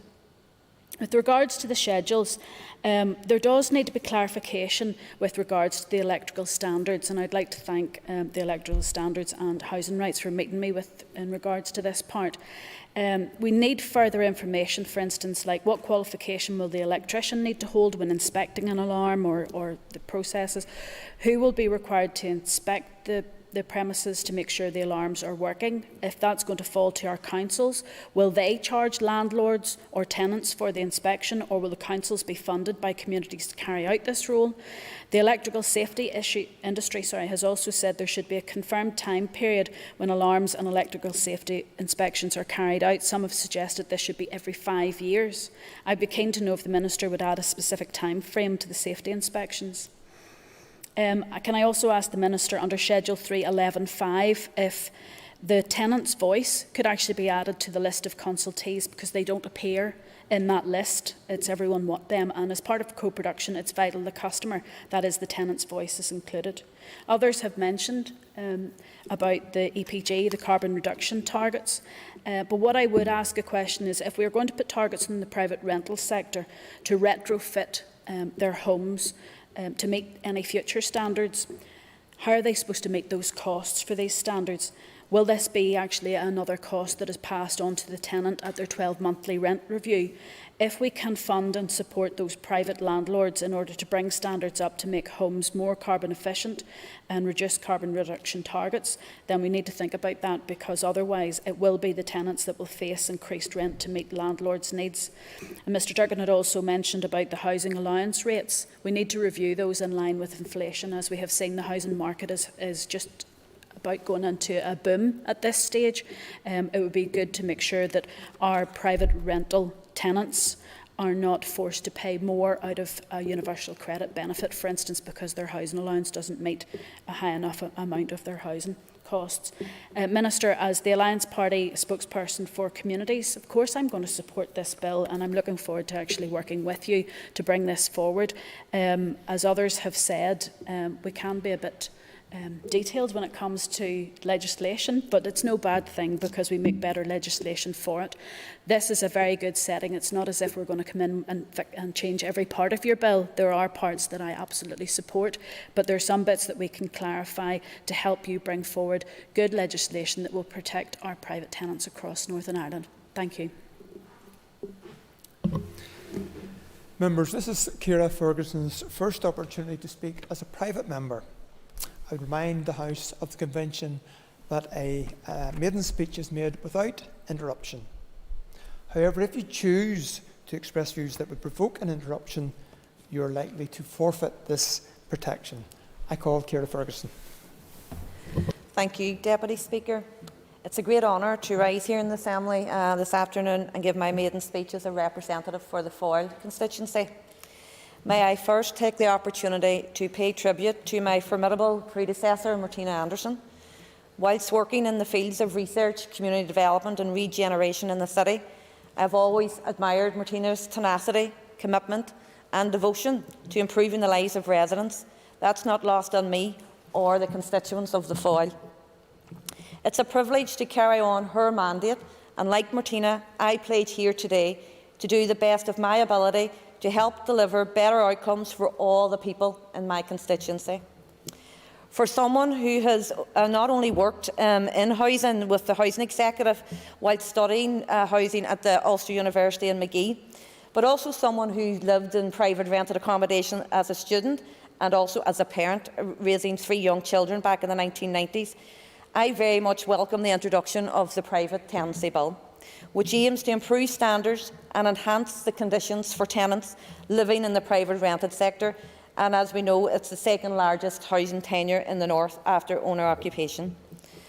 As we also know, the private rented sector is expanding rapidly in recent years, and it is also made up of an increasing number of families, elderly people, those who have retired, people with disabilities or ill health, carers and other vulnerable groups. Indeed, in the north, 45% of single parents live in the private rented sector, and 1 out of every 2 private rented sector residents require financial support through housing benefit or universal credit to meet their housing costs. Within our current economic climate and the ongoing impact of COVID-19 pandemic, we must do all that we can to improve protections for our most vulnerable. The right to a good quality, affordable and secure home is a foundational human right which upholds all aspects in terms of health outcomes for our children and young people and families, educational attainment levels, suitability for work, childcare, social cohesion and so much more. It's fundamental that this is delivered within the private rented sector. This legislation aimed at providing good quality, safe and secure housing, and the provisions outlined in this proposed bill will ultimately amend the 2006 order, providing private rented sector residents with better protections in relation to their tenancies, such as receipts for payments made in cash and documents covering the detail of tenancy agreements. Indeed, a fundamental aspect of this proposed piece of legislation, which, as we know, is just one part of a much larger housing revitalisation programme of work, is about ensuring that there are legal limits placed on tenancy deposit amounts, alongside restrictions on rent increases to once per annum. No longer would private rented sector tenants have to worry that they could be faced with unexpected rental increase within each annual term of tenancy agreement. Tenants in the private rented sector are often paying their rental costs whilst also simultaneously having to save for a deposit so they can move to another property, oftentimes not a decision of their own making. By limiting the deposit to no more than 1 month's rent, we would not only help to protect the accessibility of the private rented sector, but also help to ensure that people are not being faced with extortionate deposits in order to secure a property, or to be locked out of the private rented sector when prevented financially from accessing further housing tenures. Thank you. I now call Clare Bailey. Listen, I'm not on the Committee for Communities and not be addressing the schedules and the clauses within this bill as others have, but I will be keeping a close eye on the bill's progress as someone who was a lone parent, served a notice to quit, spent time with my young children in a homeless hostel and having experienced the degrading treatment and the lack of rights within this sector.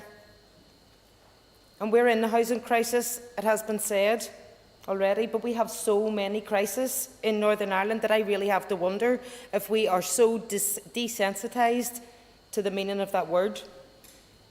There are over 40,000 people on the social housing waiting list, and that figure has risen 10% since the coronavirus pandemic hit. Many more are excluded from even being on that list and are left with the only option of the private rental sector. And my role as an MLA, as many others here have already said, have lost count of the number of constituents who have come to me in despair after being served an eviction notice by their private landlord through no fault of their own, and without any realistic prospect of being rehoused anytime soon through the social sector. So I know and understand the confusion, the stress, the panic that this causes, because I've been in that situation. I know exactly what it's like to be told that you've nowhere to go due to private rental systems where you as the tenant have little say, have no power and limited rights. So we do need to address this imbalance as a matter of urgency. And also then as an MLA, as the Minister herself is as well, for an area with the highest density of houses in multiple occupation and with 6 of the most deprived social output areas due to living environment, it's in our constituency. And I also have a long list of horror stories from private rental accommodation. Some landlords charging £50 for call-outs that residents neither asked for nor needed. Have tenants living for months with gaping holes in their ceiling, with exposed wires and water leaking. I've had students, a student who moved into a property to find they didn't have a toilet cistern, and when they reported it, the landlord just shrugged. These stories are just the tip of the iceberg. And this is before we even look at how difficult it is becoming to even access private rented accommodation. People are now lining up outside houses for viewings. They're bidding on rental prices. They've got to do guarantors, application fees, spent multiple months in deposits, provide references and credit checks. It's really becoming akin to the Hunger Games out there rather than just applying for a house. And then there's the cost. The Nevin Economic Research Institute produced a working paper in 2018 that clearly identified the high housing cost burden to low-income households in the private rental sector. Rents are too high. They were too high then, and they've only increased since. Working families and young people are particularly affected by this, and they desperately need this executive to step in. We only need to look down the road to Dublin to see when or what happens when the financialisation of the housing market is allowed to go unchecked and unrecognised. The anecdotal evidence is suggesting that we are heading in exactly the same way. And as our colleague Andy Allen has already said, we also have the energy price hikes of up to 26% being imposed on households across Northern Ireland, announced this week. So this bill is absolutely necessary to try and start getting some sense of control over the sector. However, I am concerned about the level of ambition within the department in bringing this forward. I understand the time limitations that we have as legislators in this mandate, and I recognise that the Minister has indicated that this is only the start of a process of housing reform. But the very real fact remains that private renters are suffering now. They cannot wait years for change, and we knew the change was necessary for so long. We are well past the point where tinkering around the edges of the private rented sector is adequate or even sufficient. Aspects of this bill are good, particularly in trying to bring health and safety standards into line with best practice.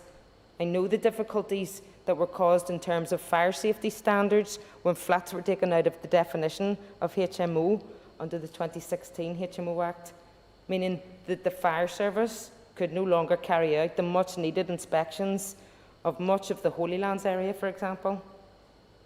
So I hope that this bill will go some way to ensuring that all properties in the sector are held to the same standards.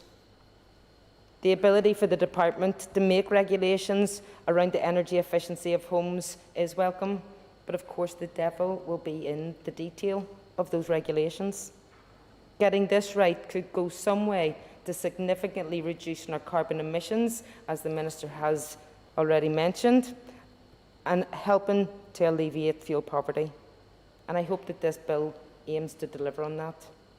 But there's so much more that this bill needs to do.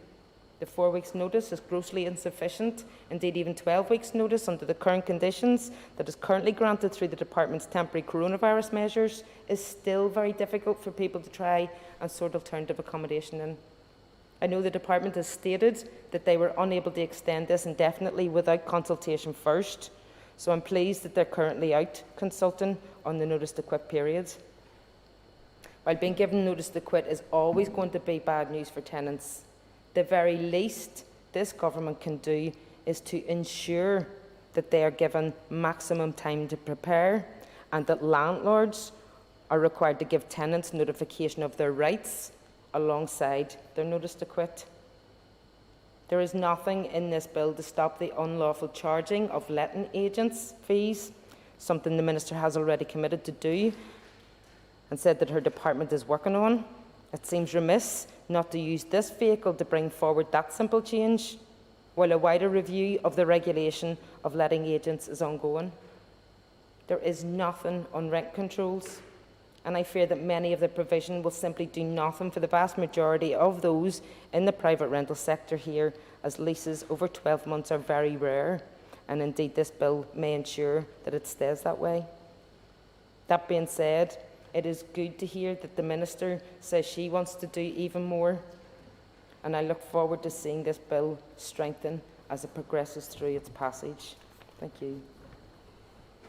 I call Jerry Carroll. Thank you.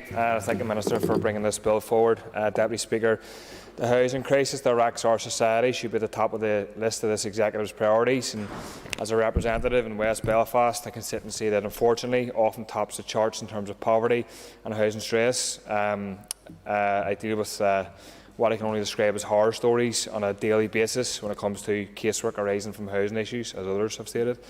And central to this problem is often those tenants who are forced to live in an exploitative private rental sector and find themselves having to pay increasingly exorbitant rents for homes that offer little protection and little security. And as others have indicated, we're talking about tens of thousands of people here, accounting for significant housing stock right across the north. Tens of thousands of people who have children, many young single parents or couples, thousands more older households, including many retired pensioners, as well as over 15,000 people who are permanently sick, disabled or are caring for a loved one. Practically half of all private tenants receive some form of state financial support, either through housing benefit or universal credit, to help them with the cost of rent. This acts as a huge state subsidy for exploitative landlords, and there's a lack of monitoring of their actions and activity. Certainly not all landlords are bad, as people have stated today, but the system itself is stacked against tenants, their rights, and instead favours property owners and landlords. It is in urgent need of reform, and therefore I welcome the opportunity to do this through this bill. It is obviously still in early stages, so I will offer some indicative thoughts today. Much of the bill seems very welcome, but it remains to be seen whether it goes far enough, and even the Minister, I think, alluded to that herself. The move to strengthen tenants' rights in regard to notice to quit is welcome. It's simply outrageous that people can build homes themselves for years, even decades, only be given 4 weeks' notice from landlords that they have to move out, upturning their home and the lives they have built inside them in the process. I've witnessed myself many constituents forced out in this manner over the years in circumstances I believe ought to be illegal, never mind the morality of it. And therefore I welcome the move to extend this to enforce 8 weeks after 1 year, 12 weeks after 2 years and 16 weeks after 10. That said, it's an open question whether this is long enough, and I note that the early stages of consultation, I think Ms Armstrong talked about this, the early stages of consultation toward this bill were notable for their lack of engagement with tenants, so I look forward to further engagement and the committee process in this area. The move around energy efficiency is obviously welcome as well, and provisions to enforce landlords to take seriously their responsibility around smoke, fire and carbon monoxide threats are welcome also. Perhaps the most talked about element of this bill will be Clause 7, which relates to restrictions on rent increases. The private rental sector is notable for increasingly exploitative rents across the city. Rent increases have been a serious problem over the past decade, especially since the housing crisis of 2008, although recently rents have shot up during the pandemic when wages have been cut in many cases. And it is outrageous, Deputy Speaker, that as things currently stand, landlords can essentially increase rent at a whim with little protection for tenants and little regulation from government. This bill obviously aims to resolve this by allowing rent increases to be implemented over only after 12 months after a tenancy is signed, or in the 12 months after an increase is implemented. While this would obviously be better than the current arrangement, where essentially no regulation exists whatsoever, it is unlikely to solve the problem, because each landlord will still be able to implement rent increases on an annual basis, none of which would, for example, need to be tied to inflation or in line with lower rents that exist elsewhere, such as those in social social housing. Instead, landlords will likely continue to cite market pressures in order to raise their rent in a more structured and planned way, bringing little long-term or lasting reprieve to those who are already struggling as it is to meet their payments. I raise this issue now, Mr Deputy Speaker, because I fear that this is where the bill may and appears to fall significantly short already. I hope this bill is not a missed opportunity to tackle the issue of exploitative rent by controlling this practice. One way to do this, for example, would be for the Minister and her department to explore the issue of a rent cap and to implement a rent cap on private landlords, forcing them to charge similar to the best practice of social housing, such as the Housing Executive. And I would ask the Minister at this stage, has she and her department explored this issue? Clearly, this legislation is still at a relatively early stage, but these are the type of issues that I think need to be addressed in this bill, and generally to support renters and their rights. And I look forward to scrutinising this bill going forward. And just finally, I want to concur with two members, I think it was Ms Armstrong and Ms Bailey, about letting fees. People still don't know they're illegal. People still don't know they still shouldn't be charged fees at all. So I know the Minister said she's working on it, so I'd like to hear, even at this stage, early plans to tackle that and what she's considering, certainly at this stage, even though there's no concrete proposal so far. Thank you. I call Alex Easton. Thank you, Mr Deputy Speaker. This is a timely bill to address a range of issues within the private rented sector in Northern Ireland. As we are all aware, it is increasingly popular to private rent homes in Northern Ireland. There are obviously a number of reasons for this. Some are down to choice and affordability, and others are due to issues with our social housing provision. The demographics of those utilising the private rented sector have also changed, with a higher number of families, older people and disabled people now in the type of accommodation.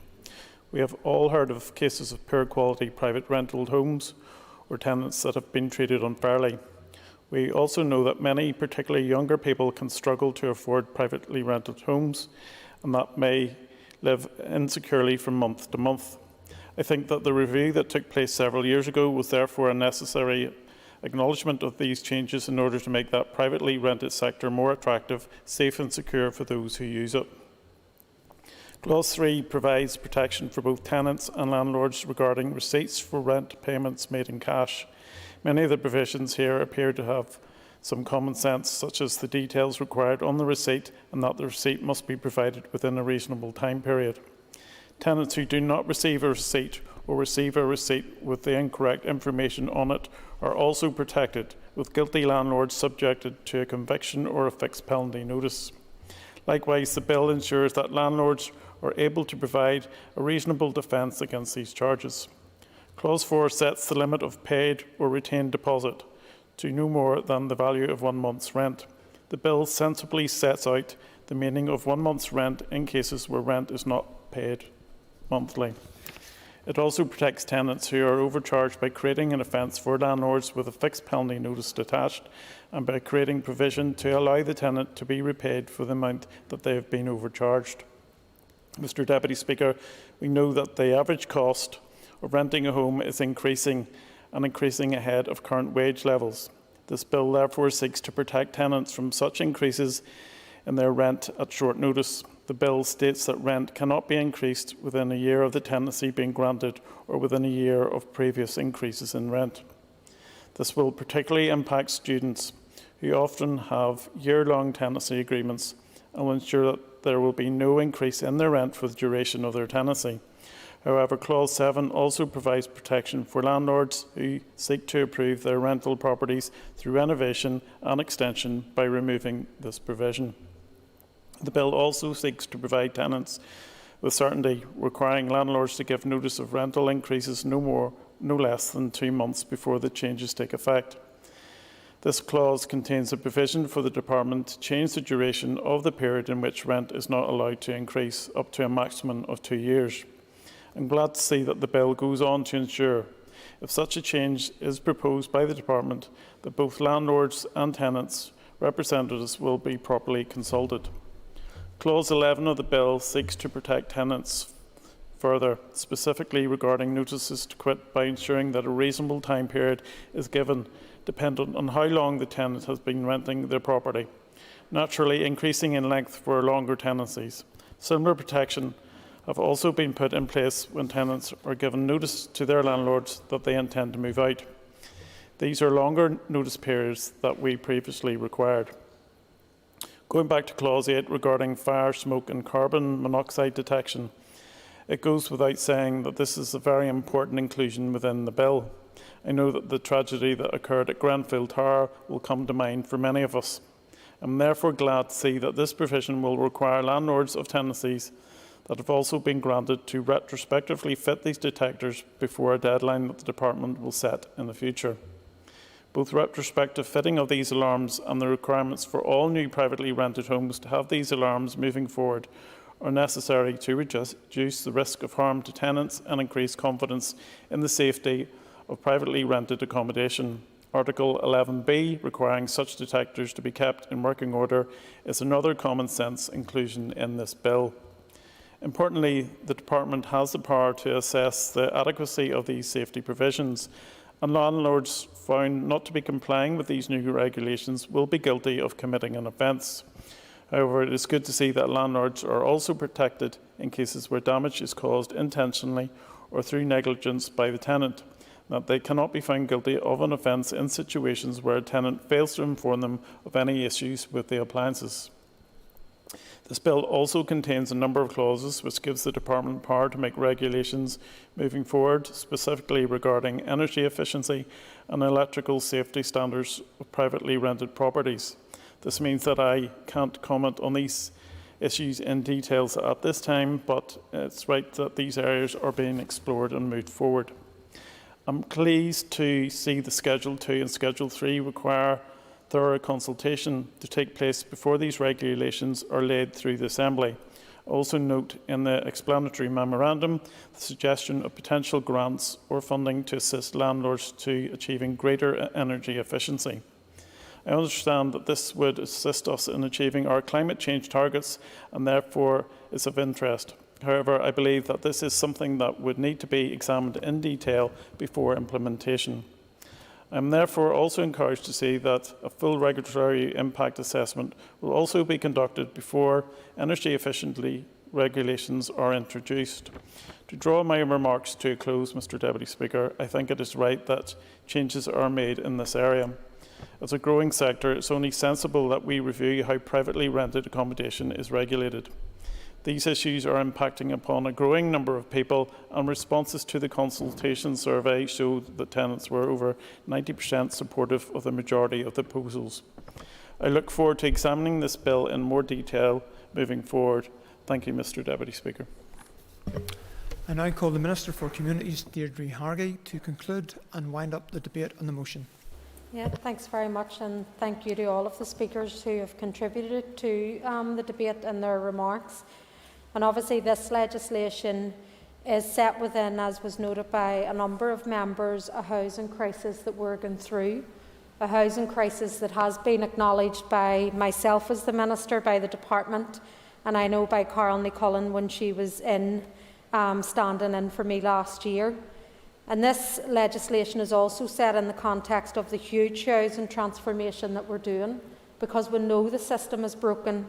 We know that in terms of assisting those that are living within the private rented sector, and we said many families, many children, that we need to be more ambitious with our social sector. We need to be building more social homes. We need to be ensuring that the Housing Executive can build again. And as part of that housing transformation agenda, that's a key driver and commitment from me as well. I know that many had also said that not everything is within this part of the bill, and I know that, I acknowledge that as well. And if we had had the time, I would have liked to have had a full bill where all of these things can be concluded. But I did come into post in January of last year. I became an MLA and a Minister in the same week. Nobody could have foreseen at that time that we would have the biggest global health pandemic, and that has stalled or slowed down a lot of the work right across this whole Assembly. That said, I wanted to make sure that I could bring protections into the private rented sector within this mandate, which really ends in March of next year. So it's only a few months away, and I wanted to make sure in the time that we had that we do bring in changes, and I know the committee are working with me. As was said, we're doing about 6 or 7 pieces of important legislation, and all of that takes time, and we've seen that with the liquor licensing that we finally got through after over a decade of waiting. So I'm keen to progress on this, but it is to reiterate that this is only the first part of a more substantive piece of legislation which needs to come forward. And indeed, the private rented sector is important in helping meeting the housing need, and it's now bigger than the social sector, as was recognised by some of the members. Many who would have previously found themselves in a social home are now living within this sector, and as the sector is increasing in size and now houses a wide range and variety of people, it is important to make improvements and future-proof it to ensure greater protection for private renters. The bill will make the private rented sector a safer and more securing housing option for people living in it by improving the standards and conditions. These much-needed changes will ensure a better regulated and fairer private rented sector. And the initial bill is only the start of a longer-term, I suppose, piece of programme of work that we're doing, and also in terms of addressing the longer-term issues, as was said, such as letting agent regulation and grounds for eviction and fitness standards. And I'm therefore seeking and asking for your support today to agree the second stage of this bill so that it may proceed to the committee stage for further in-depth scrutiny. And I know I'm going to go in to answer some of the questions. I know there were many, and for that many I probably have missed some. And again, if I don't capture them all now, I mean, I know we are taking a note of this, and we'll listen back, and I'll make sure that we do communicate with people if I do miss anything. And I know my officials will obviously be at the committee stage as well in terms of that scrutiny. And as I say, I mean, we are in a housing crisis, that goes without saying. I want to make sure that we do provide more housing, and particularly social housing, but again that we are improving standards within the private rented sector. But we want to make sure overall that we do provide access to good quality, secure and affordable homes, and making sure that those homes are safe in terms of families and individuals living within them. I'm also aware of how this is magnified, particularly in working class areas and super output areas. I live in one of those. I grew up in a social home, and I still live in the community there, which is an inner city working class community. So I really know the issues that are on hand of people both living within the private rented sector, but also in the social rented sector as well, and the challenges that they face. I know the issues that many members brought up around speculation, and indeed I have went to court fighting speculators, working with the community that I live in, and also in terms of land to ensure that public housing is built, and I'll continue to do that in the time ahead, and we'll be making some announcements on that shortly as we're going forward. In terms of the Chair, I mean, I want to thank the Chair, Paula, obviously, in terms of the support for this stage of the bill, and I look forward to working with her and the committee in terms of the scrutiny of the bill. But again, just like the liquor licensing, if we can make this stage of the bill better within this piece of legislation, I'm more than willing to do that. And again, engaging members who aren't on the committee, again, me and my officials are more than willing to sit with people to see if we can make this better in the time limit that allows in this part of the legislation. Obviously, I touched on there is a housing shortage, and that is having an impact on the private rented sector. And many of you will know that we're looking at the infrastructure issues, we're looking at the supply issues. There's a call for evidence as part of our housing supply strategy, which closed recently. Obviously, I was in a meeting just before this in terms of looking at an infrastructure commission in which housing would be a critical part of that. And we know that having that alignment between infrastructure and housing is one of the key areas that's coming out of that housing supply strategy. So again, this is a focused area of work that we're working on at the moment. And as I say, in terms of progressing that, particularly in areas of highest housing need, where land is a particular issue, again, I will be making an announcement on that in the short time ahead. I agree wholeheartedly in terms of what Sinead said. Housing is a fundamental right, and access to good quality, secure and affordable homes is a must.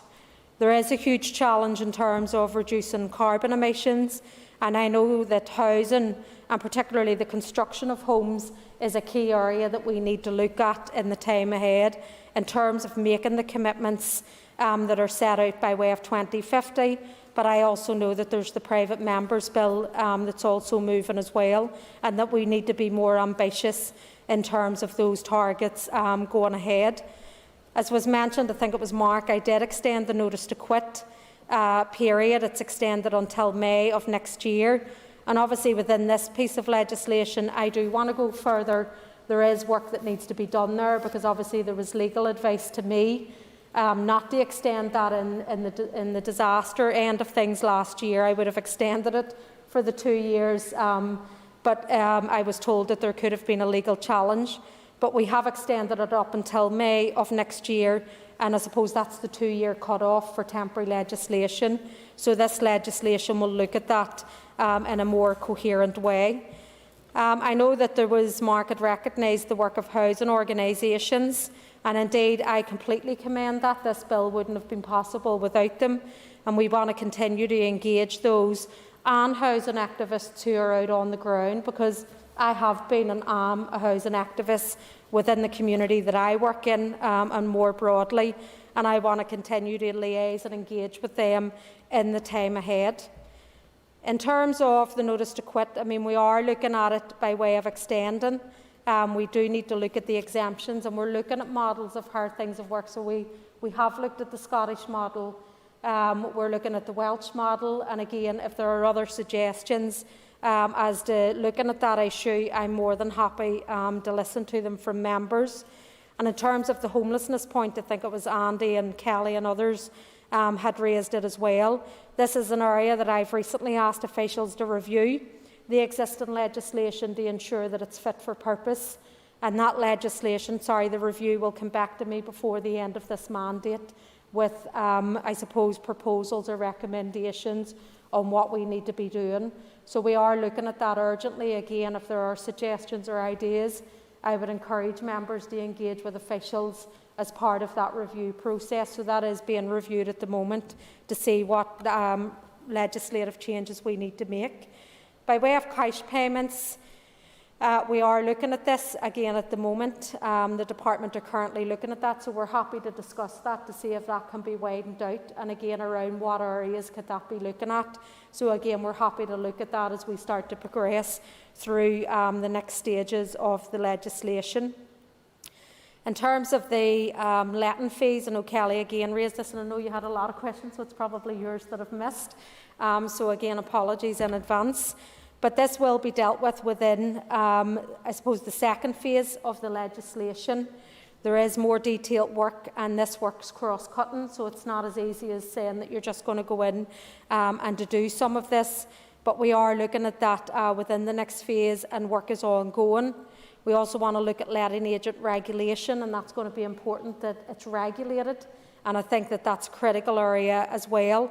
And also in terms of the introduction of grounds for eviction, again, we're looking at all of that also. For rents and indeed a rental review, and we've already started work on this within the social rented sector, and then we're starting work in terms of the private rented sector as well. And as was touched on, the broader fitness standards to ensure that homes are safe and that they're up to a standard, not just in terms of now, but also future-proofing that in line with the climate emergency as well. Just to Ciara, I haven't met you yet, she's away, but congratulations and good luck to her also. In terms of details on electrical safety, tenants will, we are looking at ways in terms of including them within the regulations, and there will be more details of that coming through. We want to include, and tenants will be at the heart of consultation, and we're looking to see if there's anywhere within the legislation that we can confirm this. So again, once we find a way of doing that, then we'll update the committee and individual members who are interested in that area. We'll do that in the time ahead. In terms of rental control, again, this is an area, and I know members have raised this, and it is a concern for me as well.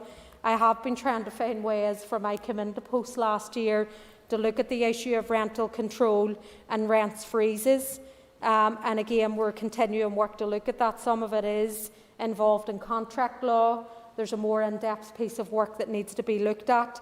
It couldn't be done in time within this legislation, but that said, I'm still pushing officials to look at this urgently, because I completely recognise that people are being squeezed at the moment. And again, we have already started work on that, particularly within the social sector, and we'll be continuing to do that urgently within the private rented sector as well. And that will probably need a call for evidence, so to really hear the views and the experiences of individuals out on the ground as well. And I suppose, as was touched on earlier, I think it was Jerry had said it, that letting agent fees are already banned, and it is extremely disappointing that some are still acting illegally in charging fees that they shouldn't be. And within this, and particularly the second piece of legislation around letting agents, we are looking at how we can completely stop this. And as I said, we want to make sure that we regulate the sector, because that's one of the big areas and gaps that we have within this. And just to touch on the last points as well, consultation is key. And if there are better ways, notwithstanding if there are restrictions, but as they begin to ease, if there are better ways or organisations and groups that we can be engaging, I know the committee will extensively do that, as they have with other pieces of legislation as well, then we will continue to do that. And just to end, I mean, it is to say that this is one part of a much bigger piece of legislation. Scrutiny is going to be crucial. I mean, I want to make sure that I can get as much into this legislation, so if there are amendments or changes that we can bring before the end of this mandate in this first piece of the legislation, I'm more than happy to meet with people and to talk to people in terms of seeing if we can include that in. I'll make my officials available to speak to people in terms of what that would look like. And again, work is ongoing to look at that second piece of the legislation. We're already starting to look at that at the moment, and as soon as we can provide more details on that, we will be able to do that. And of course, the committee will get updates of that as well as part of their scrutiny role as well. So again, I just want to commend members for the debate, for the suggestions, for the observations. If I have missed any, we will follow up in terms of, because I'm sure I have. And again, I just want to thank you, and I commend the bill to the Assembly at this stage for approval. Thank you. Members, the question is that the second stage of the private tenancy bill be agreed. All those in favour say aye. Aye. Contrary, no. The ayes have it. The ayes have it.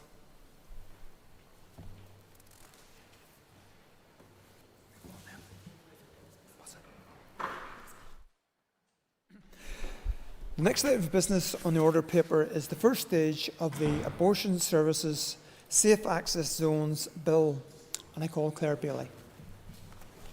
Thank you, Deputy Speaker. I'd like to introduce the Abortion Services Safe Access Bill. Clerk, please read the long title. A bill to make provision in respect of safe access zones for premises providing abortion services. And that constitutes the bill's first stage, and it shall now be printed. Item 6 in the order paper, the adjournment. The question is the Assembly to now adjourn. The Assembly is adjourned.